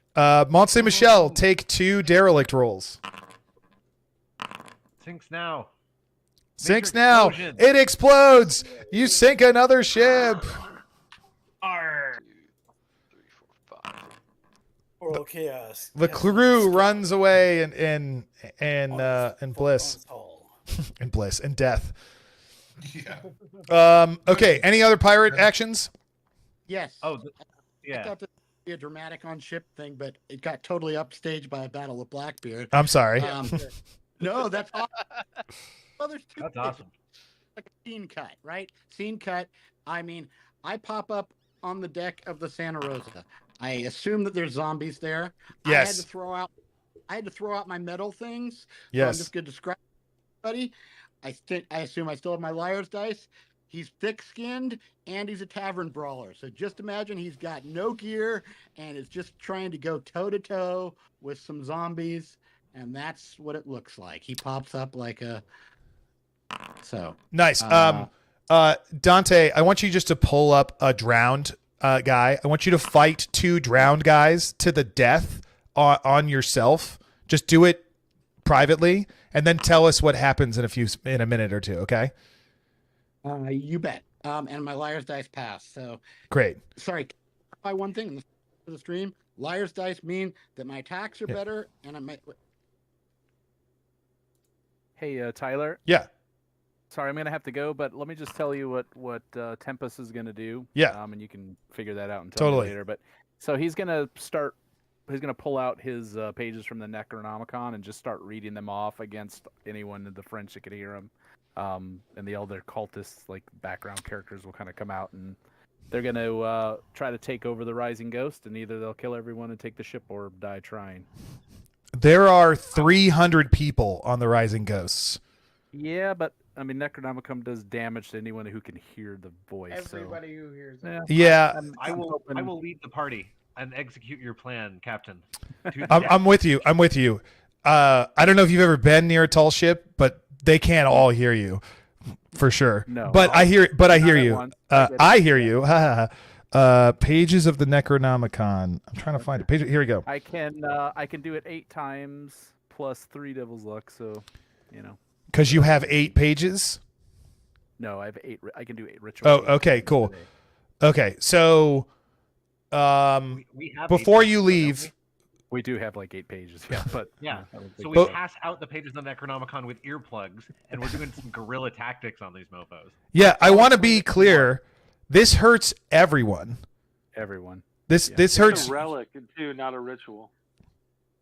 Yeah. Yeah, it's not a ritual. This hurts you and the people reading that everyone that's on board Meatsack. You still want to go through with it? Yep. All right, great. So you read it before you leave, and then I'll let you go. Make a spirit DR12 check.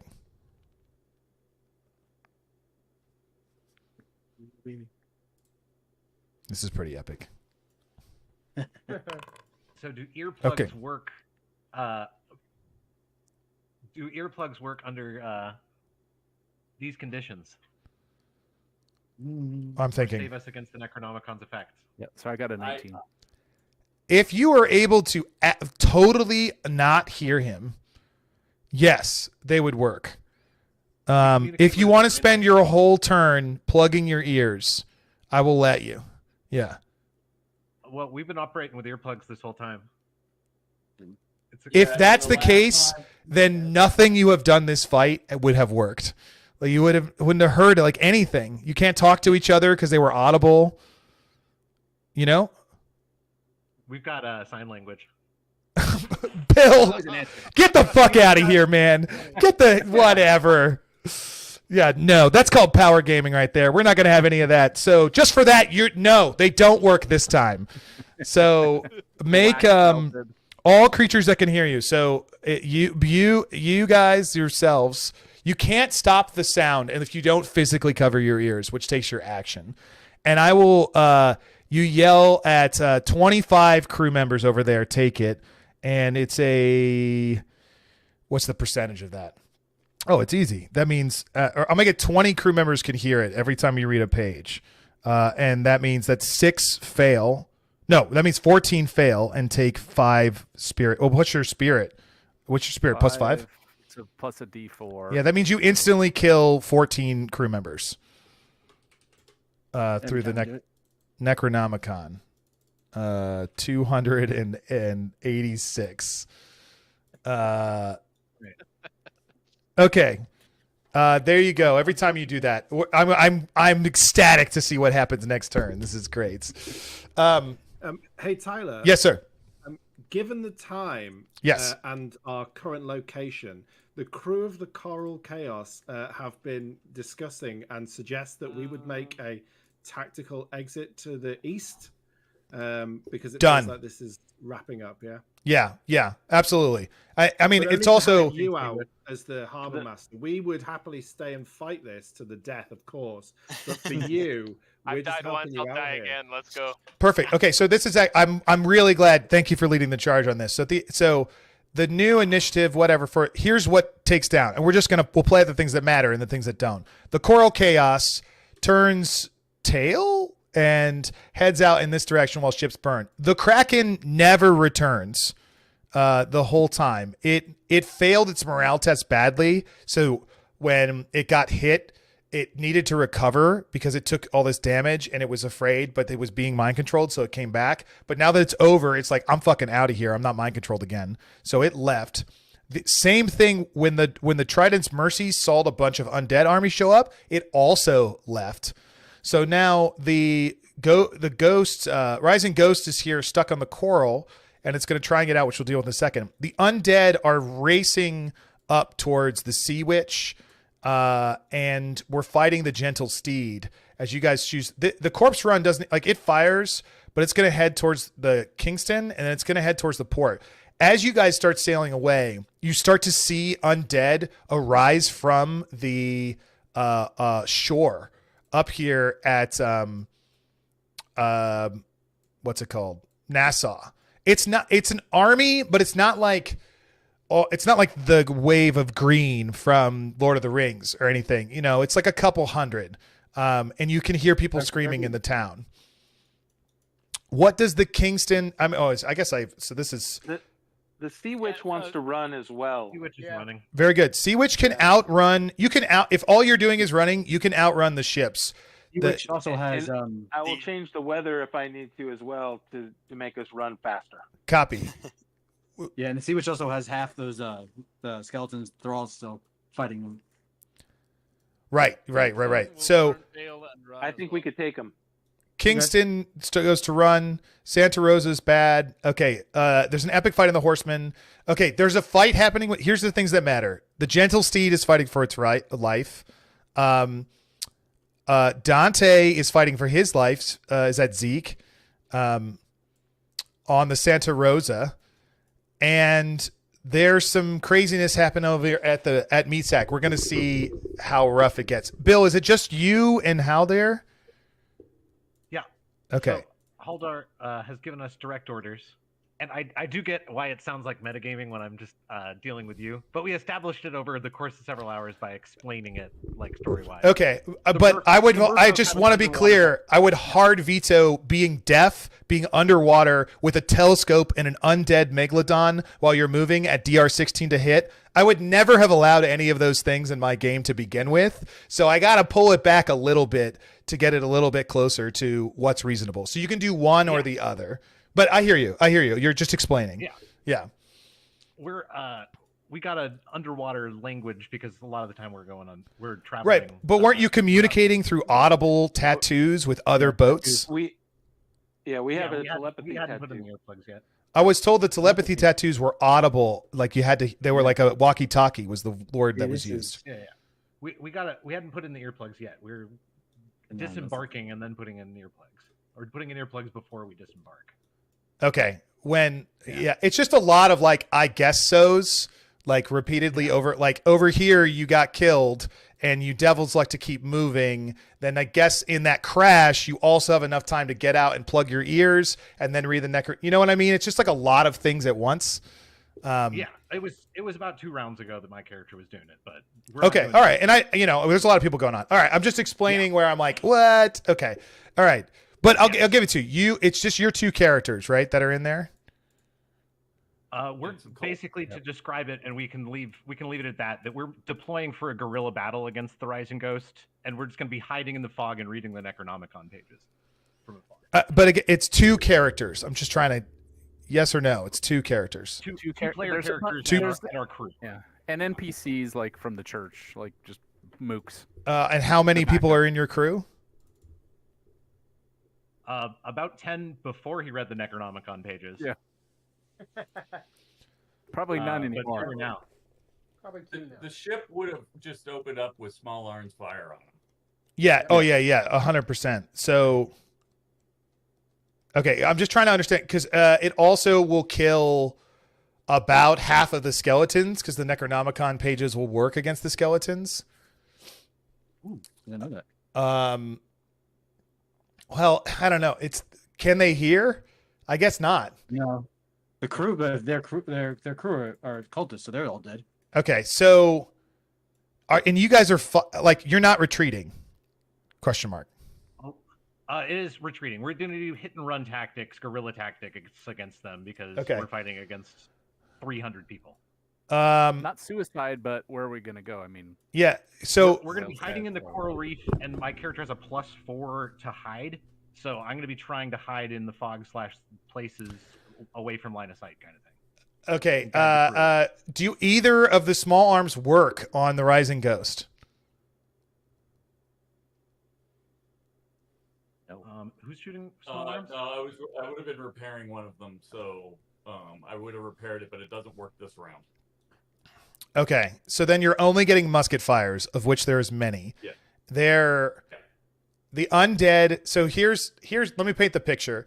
Meatsack crashes into the coral reef, and as you do, your crew discombobulatedly exits of it. And Haldir pulls out the pages and looks over to Bill's character, and he puts in his earplugs, and the crew covers their ears as he reads the ballroom gaslanding, the black speech.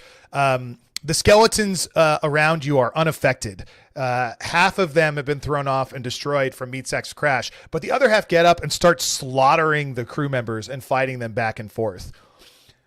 Dozens of French sailors succumb, withered, and die as if the time has passed too quickly for them. 24 soldiers fall to their death, while the others of them come forward, lean over, and 12 pistol shots fire into the reader of the Necronomicon. So Haldir needs to take 12 agility checks. I'm going to assume he fails some. And I hate fighting people while they're not here. I'm here. He's here. You're here. Okay. So I'll roll 12. Go ahead, Bill. Make 12 agility checks versus rifle fires, as he is the reader of the Necronomicon page. The small arms are being repaired, and the other action being on the ship is to unram it from where they are. So it shifts out to be dislodged. Make a spirit check. I'm sorry, a crew check, D'Artagnan, Andy, with a +3. Okay. While that's happening and you're making your rolls, Dante, are you still around? I'm gonna roll the hide. I am here. What happened? So far, I'm fighting them. So far, I got entangled once. I believe I just hit another one. It's hard because I'm getting entangled because they're drowned. Correct? Yeah. Yes. So let me just see here. I'll just do one more. If you're not dead, and if they're not dead, keep rolling, man. Keep rolling. Yeah. No, I'm yeah. The entangling's hard, right? Yeah. That's what they. Okay. An epic fight ensues. Very good. It's a 50-50 if Steed Bonnet's crew makes it or not. Who is in control of the Gentle Steed? Are they still here? I know we've gone really late, but you guys are awesome. You're sticking around. Stede Bonnet's ship? Yes. Yeah. Yeah. So they were getting pursued by the Bone ship. Our friends, the Sea Witch, shot at Bone. No. Just were you controlling it, Bill? Yeah, I'm in control of them right now. So okay. They're going to be retreating too if they can, but they got boarded first. Yeah, I know. Sorry, you were busy with all that. Just make me a D6 roll. Roll a 4, 5, 6. Steed lives, and a 1, 2, 3. Steed dies. No devil's luck. Okay. No devil's luck. No, it doesn't affect you. You're not Steed. Yeah, that's true. Steed Bonnet has been slain by the undead. Part of his crew are able to get away and move away, but this ship is afloat in the area that's there. As you see it happen from your ships as you go away from your spy glasses and stuff. Steed Bonnet is now been murdered to the undead. I have a cool reason why that could be too. Okay, cool. He sees Blackbeard, and he's like, Blackbeard, my I like favorite pirate. I like it. He's like, what? And as that happens, and he looks down, it points down, and there's a cutlass sticking out through him the other side as he falls down. Steed is now dead. Okay. You've made your rolls. Jed, are you still here? Yes, he is here. Yes, I'm here. All right. Yes, I'm here. You are fighting Blackbeard. Yep. Yes. My turn? Go for it. Your turn. All right, well, just keeping it simple. 2 more slices. I tell Thatch that I was actually willing to bring him back and strangle Satan's neck. But, I'm glad that I still have a chance to, fucking meet him before he dies again. My first roll was a 9, and my second roll was a 17. Okay, yeah, the 17 will hit. You're still pretty terrified of him. Heck yeah. Ooh, so 7 damage. You cut into his shoulder, and it looks like it hurts him as he winces. Heck yeah. Make an agility check, DR 14. Absolutely. I'm a dazzling acrobat, so that adds a +4 to my agility, or a +2, I think. Anyways, so 6 + 5 is 11. I fail. So he is an expert duelist, and even though he took his blocks, he rolls with it back. He pulls out one of the many pistols from his bandolier and shoots it into your gut, and he shoots you. And he's going to spend a devil's luck on this, his second devil's luck, to do max damage, to deal 8 damage on this. Of course. Boom. I let out a giant scream. Boom. Your turn. You now have a hole through your gut, and you're fighting Blackbeard. Absolutely. He leans forward and he goes, "You think you can control me? You think you bring me back? I bring you to hell!" As he pulls out another pistol and cocks it. Heck yeah, absolutely. So with my first attack, I'm gonna try and slice that pistol down. Just to try and slice it down. That's a 17 plus 5 for strength. Oh, that so will hit. Yeah. Okay, and so I assume that doesn't do damage because I like hit it out of his hand. Sure. Yeah, he's now lost one pistol. And then my second attack, 12 plus 5 is a 17. So sorry, and that's 8 damage. Oh my gosh. 7. Okay, great. Yeah. Yeah. So I just I knocked that pistol and I say not this time, and I tried to. I'll come up with something witty. Yeah. He slices you with his cutlass. Make a DR14 agility. Yeah, sure. Ooh, nat 20. Oh, nice. Return repose, my friend. Yes, of course. Expert duelist. 9 plus 5, so that's 14. Does that hit? That does not hit. Expert duelist denies that. He parries your riposte back. But with his second attack, he pulls out another of his pistols. He has 6 in total originally. Oh, Jesus. And he fires another pistol shot at you. Defend DR14. Absolutely. Ooh, yes. 16 plus 6, 22. Easy. You kick it right as he pulls it out. You kick it with your foot and it goes off just barely through the swing of your jacket. You attack again. Love it. Absolutely. 12 plus 5, 17. You'll hit. And that's 5 damage. Second attack, 17 again. That's a d6. 2 damage. So 5 from the first attack and 2 from the second attack. As I try to kick his blade down, I try to stab his knee with the dagger, and maybe just try to bash him in the face with the hilt of my rapier. It works, but he just growls at you. It doesn't seem to hurt him very much at all. Absolutely. Both of those attacks. He comes back for you. He is going to do the same thing. What weapon do you have? Your rapier? I have that devilish rapier in my right hand and a small dagger in my left hand. Okay, he's going to try and disarm you and flip it over the side. It's going to be a special maneuver, DR16. Okay, is that an agility thing still? Yeah. Plus 4? Mm-hmm. Okay. Ooh, I got a 6 plus 4 for 10. So he does one of those and then total Anakin style, flips it over the side and it goes over the edge. Absolutely. And then that's his turn, though. My devil sword. Fuck. God, you son of a bitch. Yeah, all right. it puts into the water as the epic fight with the bloodied and damaged, seriously hurt and potentially mortal Blackbeard is in front of you. Heck yeah. So I actually pull out one of my flintlock pistols and try and just push it into his chest and take a shot. Nice. 15 plus my presence of 6, so that's a 21. Oh, a 20. Okay, yeah, that'll do it. And 2d4. Oh my god, I have a pile of dice right here in my bar. I look like a madman. This is great. I'm my heart's pounding, you guys. 2d4, come on, 4s. I got a 3 and a 3 for 6 damage. How does he die? How do you want to do this? Where do you shoot him? No. Oh my god. Okay. So my sword, the devilish sword, goes into the water. I lose my shit. I take a step back.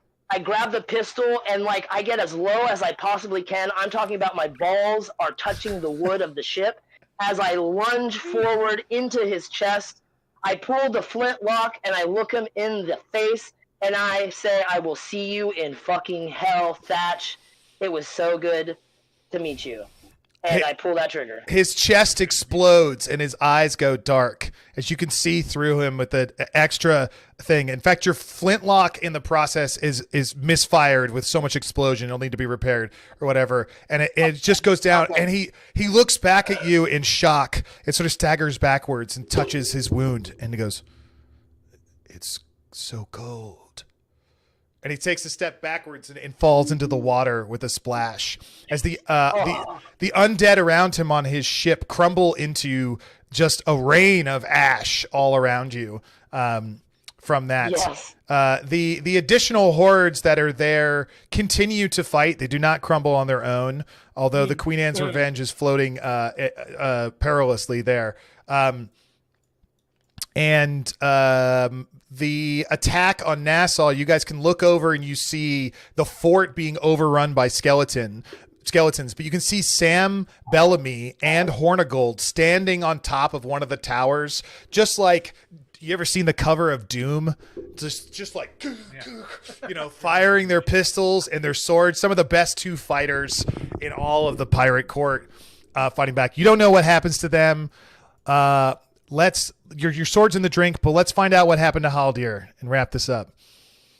Bill? Tempest took 24 damage as his words slur and he slinks under the water to Davy Jones. As he's riddled full of pages. Yeah, riddled through bullet holes. He holds the pages of Necronomicon eye as his body slinks forward, reaching them out to Eel to continue the legacy. Eel, what do? You look up and you see another like rank and file reloading muskets, and someone is carrying over a swivel gun and put it into place. We grab the captain, take the captain's corpse, or at least his most valuable belongings, the Necronomicon pages, and we retreat to the hills. You can either try and grab his body, or you can try and grab the Necronomicon, but you don't. It's just you. Everybody else is fighting skeletons and being shot by 300 Frenchmen, right? So what do you want to do? Skeletons in the reef too. Shit. Yeah, Okay. yeah. Only 30 of them got thrown off. Yeah. Grabbing the Necronomicon pages and bolting, and I rolled an agility test 18.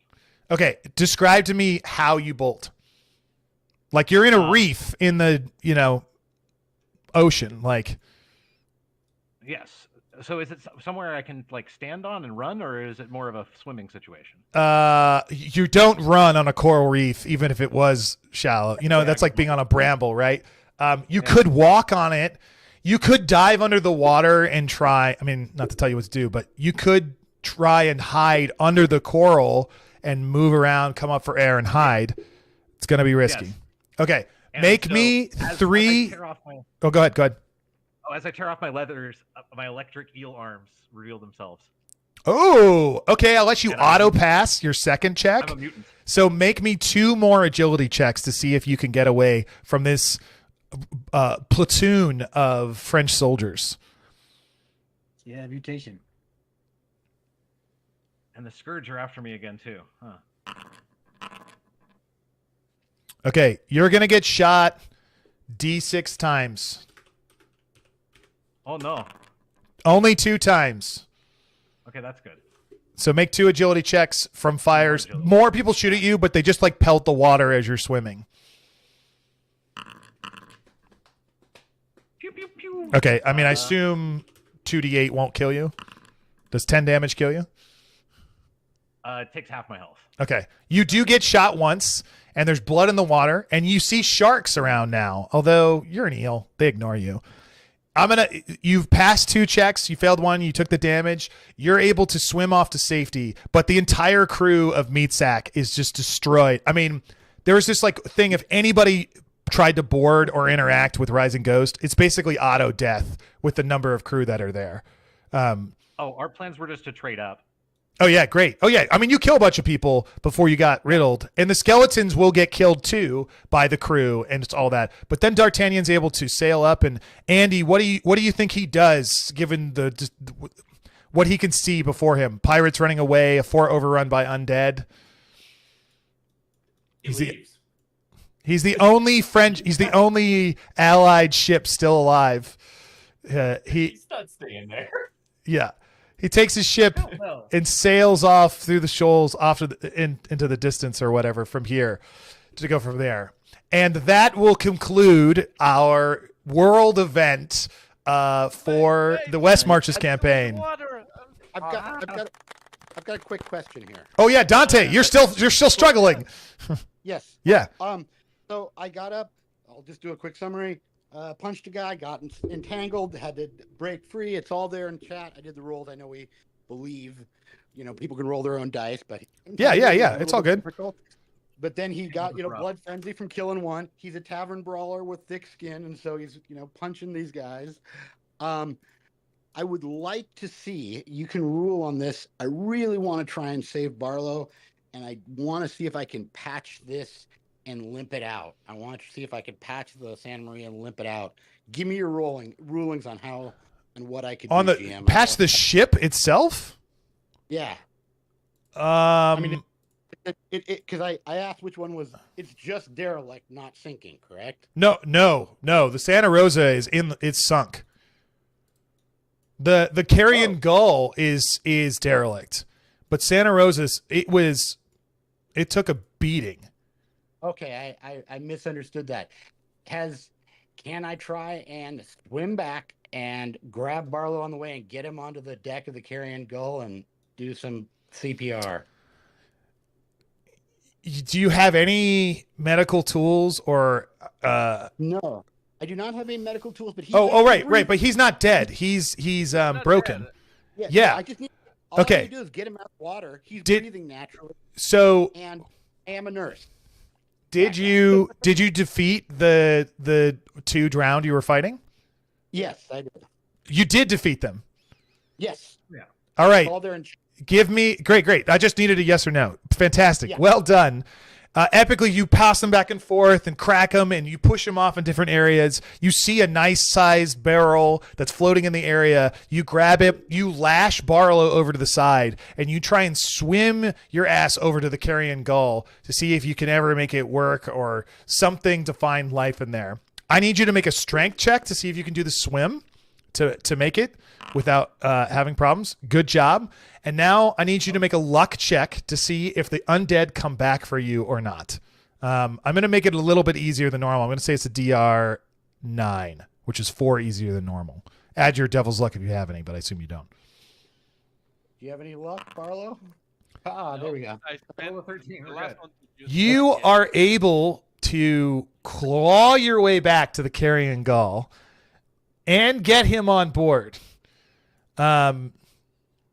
There's no way the Gull, though, survives. I'm just trying to think, because the undead have orders to destroy it. And everybody on there is dead, right? Everyone is either dead or jumped overboard. Yeah. It is just like floating. Yeah. There's a dinghy. Sure. So here's the thing. The femur is like coming around. Like now that the other ships have left, it's coming around to like pick up Blackbeard and like deal with shit or something. So you can see sails. Like you have limited time.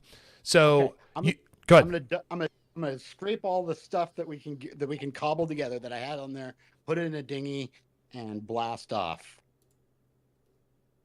All the stuff you had on there. Well, whatever. I dropped my boomstick. Yeah. I dropped my rune jetty. I mean, whatever I can. Sure, you can. All right. Yeah. Sure. And there are my flintlocks there, my rapier. Yeah, just and I'd like to drag. I'd like to drag. I'm gonna say you each can get 2 items back. That's it. Okay. And does that include my sea chest? It's your choice. You can get 2 items for you and 2 items for him, but the rest is lost in the chaos. I'll let you choose though, but you can't get it. Yep. I mean, there has to be some consequences for the ship for all of it, Of course. Yeah.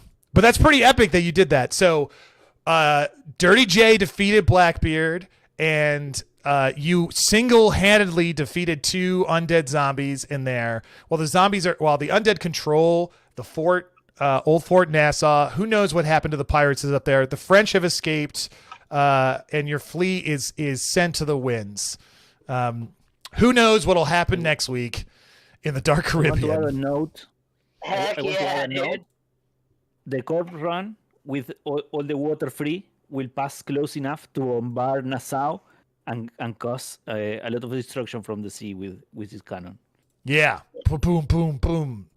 Oh yeah, there's mayhem happening in Nassau. It's not based on what happened. Nassau has not been destroyed. It has not been completely ruined, but it is currently infested with undead.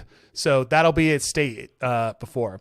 Funny note, in 1706, that actually happened, minus the undead. Yes, Armando. So on behalf of the Coral Chaos, who I think had the most kills of ships. Yeah. And was escaped to become the new nucleus of the pirate resistance. Yeah, we will go to a hidden place and reform. True pirates come to us for freedom. And I would like to thank all my crew. Captain Snake here. We were incredibly effective. Come to us and we will manage and reform for the next strike. Out of character, thank you very much. This was incredible. A lot of fun. Yeah, that was awesome. You guys killed it. I know there's a lot of beats and there's a ton of people, but I was trying to focus on like cool cinematic stuff that's in there. I did want to ask one important question. There's a potential house rule that sometimes naval combat can be very grindy, and I wanted to run it rules as written to see how it really ran, and we ran it at the largest scale it's ever been done in the history of Pirate Borg. The optional house rule is to double the amount of damage that all ships do, just to increase the deadliness. You don't change the armor stays the same. Would you guys liked to have played this that way, to just have doubled all damage, or did you like the amount of give and take that went back and forth? I think that at this scale, it would be nice to do double damage because it makes combat run more smoothly. But when you're only like 3 ships on the sea, the rules as written is better because it also allows you to board the ship and do some more piratey stuff. There's more movement. Be able to do here. Does anybody feel differently? Yeah. I agree. Yeah. I thought it was good. I like the damage as done. I agree that it would be easier to actually. I mean, if you do double damage in a regular combat, nobody's going to be boarding anything because they're going to be blown to smithereens. Most of the pirate ships are relatively small compared to the merchantmen that they were attacking, and the damage from their guns would just waste them before they get even close enough to them. Yeah. Copy that. I think it would be tough to be a pirate if your ship gets blown out from under you every time you try to take a prize. I think the only thing with all the pirates on this scale going all at once is maybe give PC ships an order to go that you resolve, because it was like, oh, that person crit, but everyone's already rolled. Sure. And I did think about that, but I did not distinctly want to be like, it's your turn, it's your turn, it's your turn. I just wanted everyone to roll. And I just when someone said they crit, that's the order in which I applied the crit at. So I hear you, but also keep it moving. At this scale, I loved it exactly the way it was. Okay, cool. Thanks, but for the scale. For the scale. Okay, yeah. Chaotic as a naval battle would be. And it was awesome to be able to chime in as well. I mean, I was doing karaoke with my grandma and my family, and it was cool just to be able to come in. And then also killing Blackbeard. I think I have a new idea for a tattoo. Hell yeah. Yeah, dude. People get D&D tattoos. Anyways, guys, I'm gonna get off, but I didn't really do much of the naval combat, but the story is amazing. You guys have a wonderful evening. Thank you, guys. Thanks, Jed. Enjoy. Have a good one. Yeah. Any other thoughts? Beginner, go ahead. Beginner. I really appreciate what you did and how you share the spotlight among everybody and how you keep the ball rolling. That was really great, GMing. Oh, thank you. No, thank you. That was awesome to see. I'll be part of. Yeah. Question for all the ships. How many ships are running side chats? Yes. I see 2, 3, 4 nods. 5 nods. Coral Chaos had a very active one. It would be incredible to see that all those pasted against the other one, the stream, because we had a very vigorous side conversation. Was it just about what you should do and who you should target or where you should go, right? Yeah, I mean, it was just shit talking how bad. It was like, how bad is Tyler? Tyler is a total fucking shitbag. This guy's a clown. I am definitely a clown. Let no one think I am not a clown, because I am. No. It was all strategy. Like, no. I have to admit, as the captain, we were like, when do we leave? When do we flee? And Totally. Because we were going to be the last light of the pirates, because we knew everyone else was going to get fucked. Like, when do we leave? Oh, we were Now? out before. Now? We were out before anyone else. Yeah. We were ready to go. Hey, Gorbel, you had a question, or to see which was going to fall right behind you guys, because once we've lost a majority of the ships, it got real dangerous for the rest of us. So yeah, exactly. Flipping the Kraken was huge too. That was a big deal. Yeah. Oh. Yeah, that was good for me too. That was cool. That was huge. One thing about the combat, like doubling, I could see the logic behind it, but you'd have to narratively figure out how one single cannon shot, and maybe it's narratively enough, could destroy something like a sloop or a flute, which sure, I mean, you could do that, but the double damage seems like it could. Yeah. That seems another single cannon, though. It's a broadside. So another conversation that we've cannon. had is that ships can in reality would almost never be at full health. That unless you're at a state-of-the-art dry dock, you couldn't repair back up to full. That's another way to so often when you meet a ship, that ship probably has not full health to start with. That's a more realistic way of going about it, but it's, it gets so nitty-gritty, and the whole point of the system is to be able to run, how many ships did we have? 14 or something at least. So if you were to do something like every ship starts with 2d6 damage or a percentage of their damage already taken off, every ship, it doesn't matter what it is unless you came straight from dry dock. Yeah, I mean, you could do something like that. For the players, it'd just be, you can't heal to full health at Nassau or Tortuga, ever. That's just a way your ship just doesn't, unless you pull it out for an entire season and repair it, it's not going to be full health. It's sort of but that's just, it's just an idea. Pretty good. Makes learning a shanty pretty good. Yeah. Maybe we should make a shanty for this fight and come up with some rules about it. Where's Charlotte? I know Charlotte's asleep, but we'll get Charlotte on that. Yeah, no one used the shanty during the entire thing. Does nobody have a shanty out of all of the crew members? No, I did not kill the British. It just wasn't relevant. Yeah, sure. For flavor, we think kill the British. Kill the British are not quite great in this circumstance.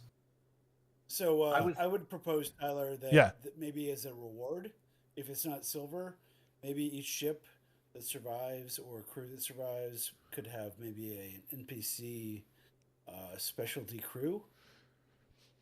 In honor of our victory. So we'd go in for a master gunner.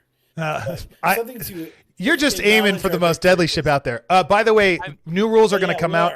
Postal, I'll get to you in just a second. New rules are going to come out when I have time, but specialty crew are totally fine. You can find them if you can find the reason, but they require a full share as if they're a player is their payment. So that's the way to keep it thing. And also there's going to be rules for, it's fine when there's a sloop and there's 3 people on board that aren't players or 10, but when you have a crew of 50, you got to pay them. So there's going to be rules coming out for that in the future. I'll let you guys all know. I'd love your feedback and all that jazz.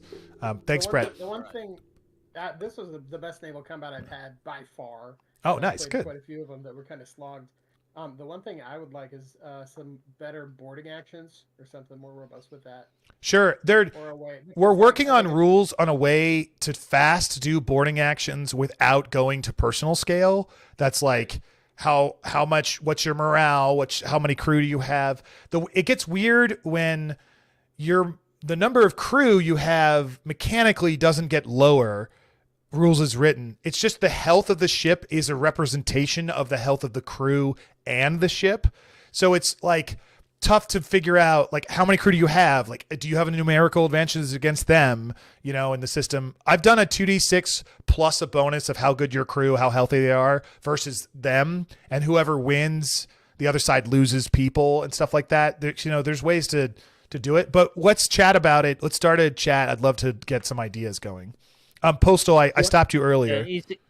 It's hard to implement that without getting too crunchy. Exactly. That's why it has to be fast but meaningful. It's a balance that you have to find that I don't know if it's that worth it. Totally. Let's talk because about when that you are in off a this normal call. game- Yeah. Yeah. I would love to talk about it more because the result of that conversation will go in the Dark Caribbean. So that matters. Postal, I keep cutting you off. Sorry, please. Yeah, just like ideas of surviving these massive battles, like having the crew gain like crew skill. Like Oh yeah, sure. In fact, I would say that's an excellent idea. That's a perfect representation.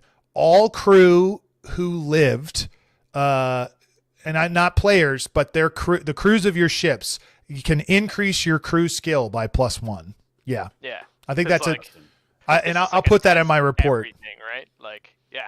Yeah, 100%. fuck. I mean, that was the biggest battle that anyone alive had seen. So. Yeah. Because the ships become almost like a new character, right? Yeah, and they're supposed to be. That's the sweet. Yeah. And it's not like I'm the captain of the Coral Chaos. The Coral Chaos is an entity, and some people belong to it. Yeah. Come and go.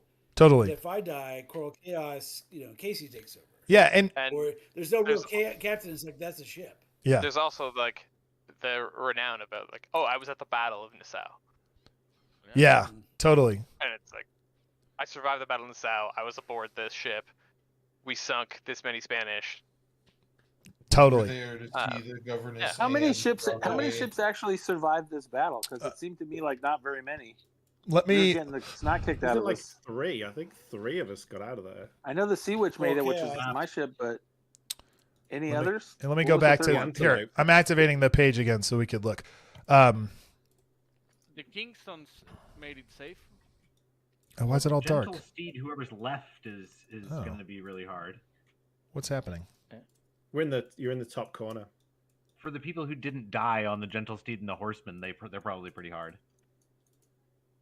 It Tyler, might take there's a while to even recover their crew. Hold on. There's something wrong with the page. I'm just trying to figure it I out. think it's because you're in the top corner, Tyler. You need to move down to the bottom right. Yeah, I'm seeing What? the It's Antelope, a big map. the Sea I Witch. don't know what you're talking about. Top corner? If you scroll out, when it came on, I was up in that top left corner. No, the screen is just dark. The screen is. I have it. I can share it. I have it here. From the pirate ships, I can only see the Antelope, the Sea Witch, and the Kingston as survivors. Yeah. Coral Am I Chaos missing is way someone? off. There we in go. the Oh yeah, east. and the Coral Chaos, yes. Yeah. That's So 4 pirate ships and 1 French. Well, the Horseman and the Gentle Steed survived. Their steed died, and the ships were. the gentle steed is lost.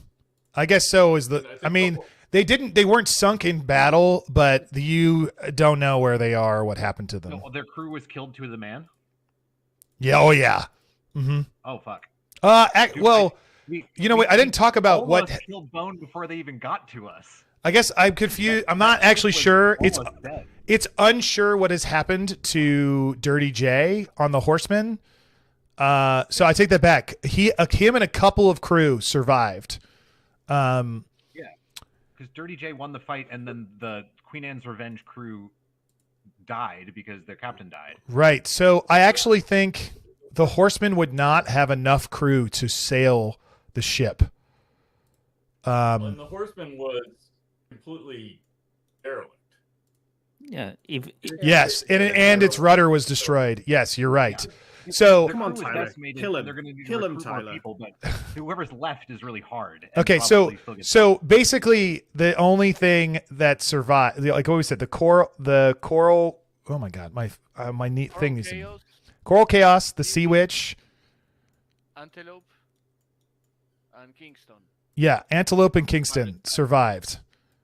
Yep, you are, and everything else is lost. The undead swarm the area and patrol it, and maybe the ships are still floating out there, or maybe they're now undead ships and they're being reformed with bone, like xenomorphs taking over a new hive. You know, but the French ship gets away, and the wretched ships got away. They just are like, "Fuck this, we're out." So there's all that too. So what's a logical place to Tortuga. Tortuga. Yeah. Okay. It's not a safe place. It's not a lawful place. There's no government there whatsoever. But those are your big choices. Here, I'll even pull up generics map. Hey, I have 2 questions. What happened to the guy that killed Blackbeard? We don't know. And was there enough pirate crew left to crew the Queen Anne's Revenge? Just kind of sweep all the undead ashes off the deck. There wasn't enough pilot crew to crew the horse. No, there's not enough crew. Let me rephrase. There was like 7 of them left, and it's a 24-man crew. Now you can sail a ship super slowly, but there are 2 frigates sailing around doing stuff. So I'm going to say the crew thought about that. It's a great idea. Maybe they get on board and they start doing it, but then the other ships come back snooping around and they jump overboard and they swim to safety, we think. But that's for Dirty J, to decide what happens with him and his crew. Cool. And I'll say that crew will be a veteran crew as well. They're +1 as well, if they can live. I follow Tyler's crew. I'm one of his loyal mates. So that makes me happy. I'm keeping track for Jay. You mean Jed? Yeah. I know what people are going to do tomorrow. Then they're going to try to get more ships.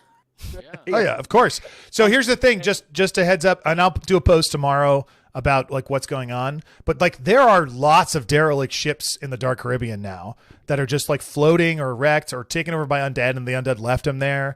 Like the war ended and people are turtling and stuff. So like you can go find more ships. We are entering a different version of the game at this point. That is not the same version as the first half that we played. This is a version where undead fleets show up and take over entire cities. So, I mean, as you've seen, you guys were terrified, right? Like that's like, you saw some shit. There was a split second where we were like, oh my God, things are turning. Things are going well. And then the fog fucking rolled in. Yeah. Yeah. So Tortuga is the next best thing, but Guadalupe has already been overrun by undead.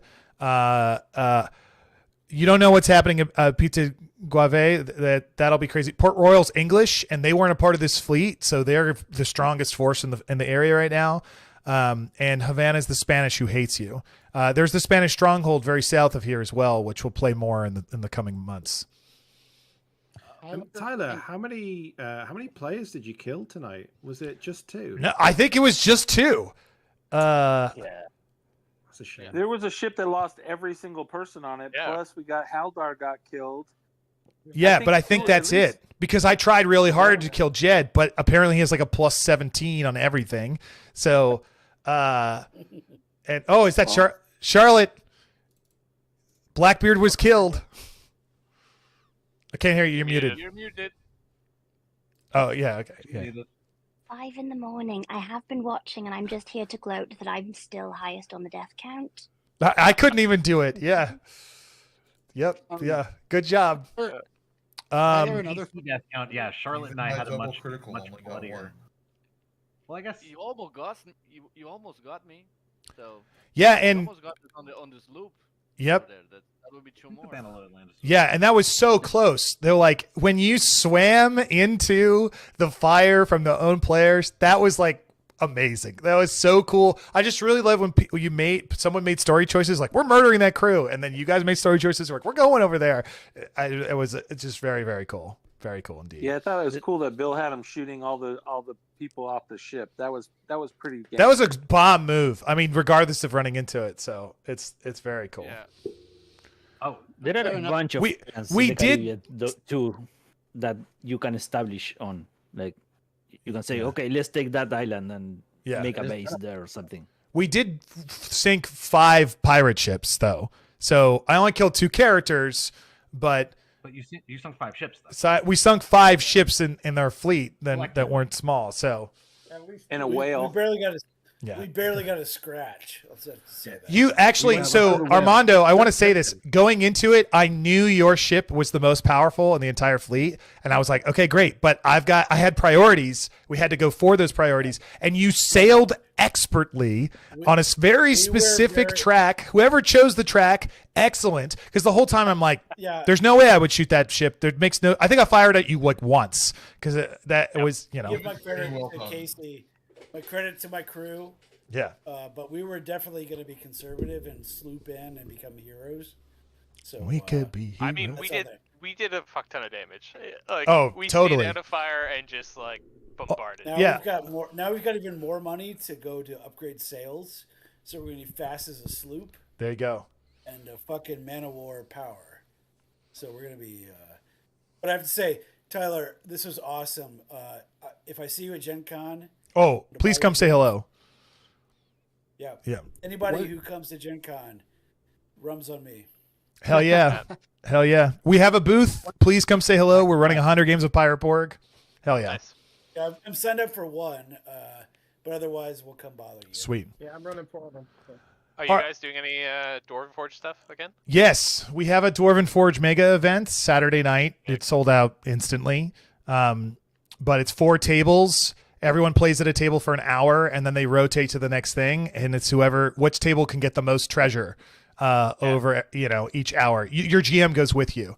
I played in last year. Nice. The Dwarven Forge, and it was fucking sick. That's awesome. Who was your GM? I can't remember. I was wearing it yesterday. Oh, I was wearing it earlier. Yeah, I thought you looked familiar.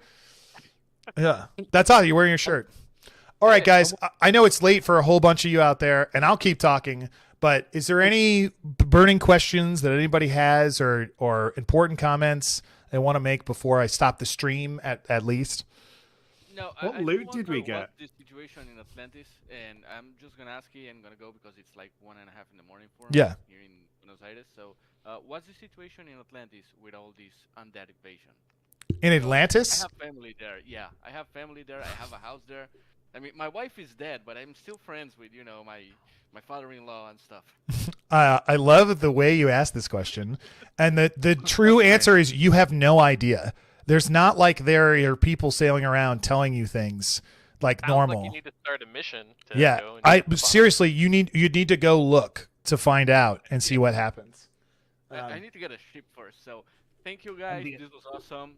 See Thank you. next time. It's following up on what you were saying, Zero.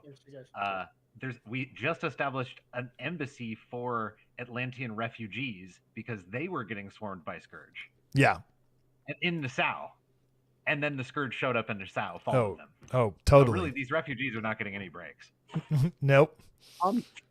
So one thing I was thinking about, like you were talking about how the order of which people did it and everybody went at once. And then we also, me and Zero had the he didn't realize that he could be fire. And it's if you have 2 people on one ship, then they need to be communicating. One way that there could be something, there are modules like combat carousel or something like that runs it across the top, and each ship could go in order and everybody on it, and it could solve maybe a lot of that and speed it up. I don't know if combat carousel is the right one for that, but I think there's a few like that had a heads up display, and that whole ship goes boom, boom, boom, and the whole ship goes.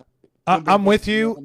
It's a great call for a group of 6 people and stuff, but having run Pirate Borg for 10 people, the best way to do it is to tell everyone to do it on their own, because otherwise people will wait to even make the decision of what they do until it's their turn, and then you have to wait for them to decide and pick the role, and it becomes very like not dominoes. It's like you have to set up the domino, then knock it down. Instead of if I go, everybody go at once, there's a little bit of problems here and there, but those little problems are seconds compared to minutes every turn, in my experience. Also, I like the idea of like, oh, these 2 ships run into each other. Yeah. Specifically, they're like, oh, you didn't communicate or wait long enough to, or like that was on purpose. Yeah. I think like but good idea. We had it really, really down tight on the Coral Chaos because we had our chat and we were like talking before it was our turn, going, "What are we going to do? Okay, you're going to do this, this, this, this," and then we rolled all our damage and we was like, "Yeah, we do 42 damage." Yeah, and that was it because we had this side chat. We were just playing our own little game. And it just worked so I well. love that that's the case, because I could tell that I was like, they clearly must be chatting or something, because you guys were very on point. And in a normal game, I would be like, what are you doing? Explain it. Like, show me. Like, tell me what it is. But we're playing not a normal game. We're playing with 25 people, right? So that's great for this damage portion. And then we got to get to this epic part near the end, of with Blackbeard and shooting Haldir. And his character's done so much cool stuff. Like, he should totally martyr him, Bill, and be like, for Tempus, and all He's that. not done yet. Yeah, I'll write up stuff from our perspective in Meatsack so you can kind of get the plausibility of what it was like from our characters' No, perspective. I get it, and I'm not trying to give you a hard time. We're not trying to take the spotlight away from everything else that's going Yeah. on. So I'll tell you what it looked like from my character. Yeah, we're just gonna keep it on ships. Pirates are on ships. They're not on airships. So that's we'll keep it focused there. But I appreciate it really you, Bill. helped if you had a full crew and a great ship. I mean, that gives you a great advantage if you have 4 or 5 players playing on one ship. You could take a lot of actions. If you only have 1 or 2, it's not quite as awesome as you guys were. I definitely can see if you could pull together a full crew that you play with all the time, and then play these events with the kind of precision you guys showed. Big advantage. So but isn't that cool that like if you're a well-oiled cool. crew that like is efficient, then you are more efficient in the game. Like that's like I didn't design it. That's good game design, right? Like that's right. yeah. Right. I could You see guys almost don't need specialty crew. You are a specialty crew. Exactly. Really. I mean, you got player characters everywhere. Yeah, there was times where we were like, okay, we need full sails. Reroll that. Spend your devil's luck because one tile might be the difference here. Yeah.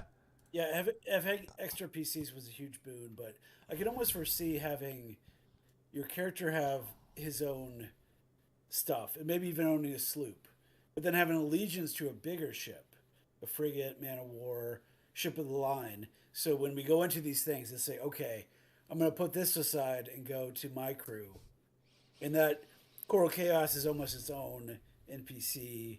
Totally. It lives outside of us. Like nobody owns it because it's too big, and people like Casey put down money, other folks put down big money, and that becomes so powerful. Yeah. Like, that should be its own. And I really like object. that idea, Armando, that like if your character dies, it goes to the next most attached character. It's like the crew decides who it goes to. It's not just me, like you being like, well, it goes to my next character, right? Like I get to keep being captain, right? Like maybe you could do that if you make a new character and you earn your place. Yeah, that's awesome. That's great role playing right there. There was one. I was going to say there was one really cool moment where somehow there were 3 ships sailing in like formation, and it was us with like 2 little sloops with us, and it wasn't coordinated by anyone, but it just happened because we were all like 3 different crews going, how do we navigate this situation? Mhm. Let's all stick together and just target this one ship over and over again. And that's what would happen. It was literally like we were 3 crews actually out there sailing, and it was just great. It worked so well. Yeah, great job, Gabe. It was awesome. Haldar was trying to get me to attack people with the Wretched. Like he wanted me to turn and start playing on the Wretched side against the pirates. Love that. We Hey, can why are you communicate through tattletaling on those. me? Yeah, there he is. So I thought that was interesting, that we could do that, and I know he didn't get a chance to because the whale had to go, but I think it's interesting that you can have people who change allegiances in the game. Like you said, you played on the pirate side until you weren't on the pirate side, right? And so it's interesting that these kinds of events can happen. I thought it was Definitely. great. You did a great job.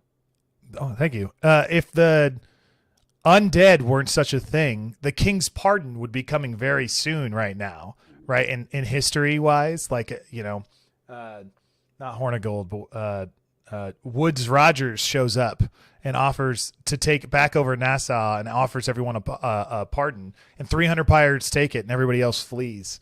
So Tyler, that seems right.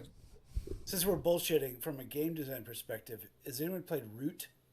Yeah, I have it downstairs. So you could almost have a Root situation where you might have 1 or 2 people that are like what do they call them? The adventurers. They go off. They've got their own mission in like a little sloop. They go off and do shit. But you have different factions that have their own missions. Mm-hmm. So it's asymmetrical. Mm-hmm. And we don't always know who's on what side. And someone might switch sides. You mean all within the pirates? I don't know. I mean, there might be factions. I'm just saying that in a situation like this, it's hard to match up with a ship like the Coral Chaos. A lot of characters, a lot of upgrades. But if your mission is to, get to this island and get the buried treasure and escape off the map without anyone catching you, that's orthogonal. That's like skew planes on everyone else. Yeah, I'm and just throwing speed it is out such a thing that's like if you can outrun a ship, you can choose whether or not to fight. All the time, and catch people and all that jazz. Yeah. But all right, gang. This was awesome. I'm gonna close the stream by stream.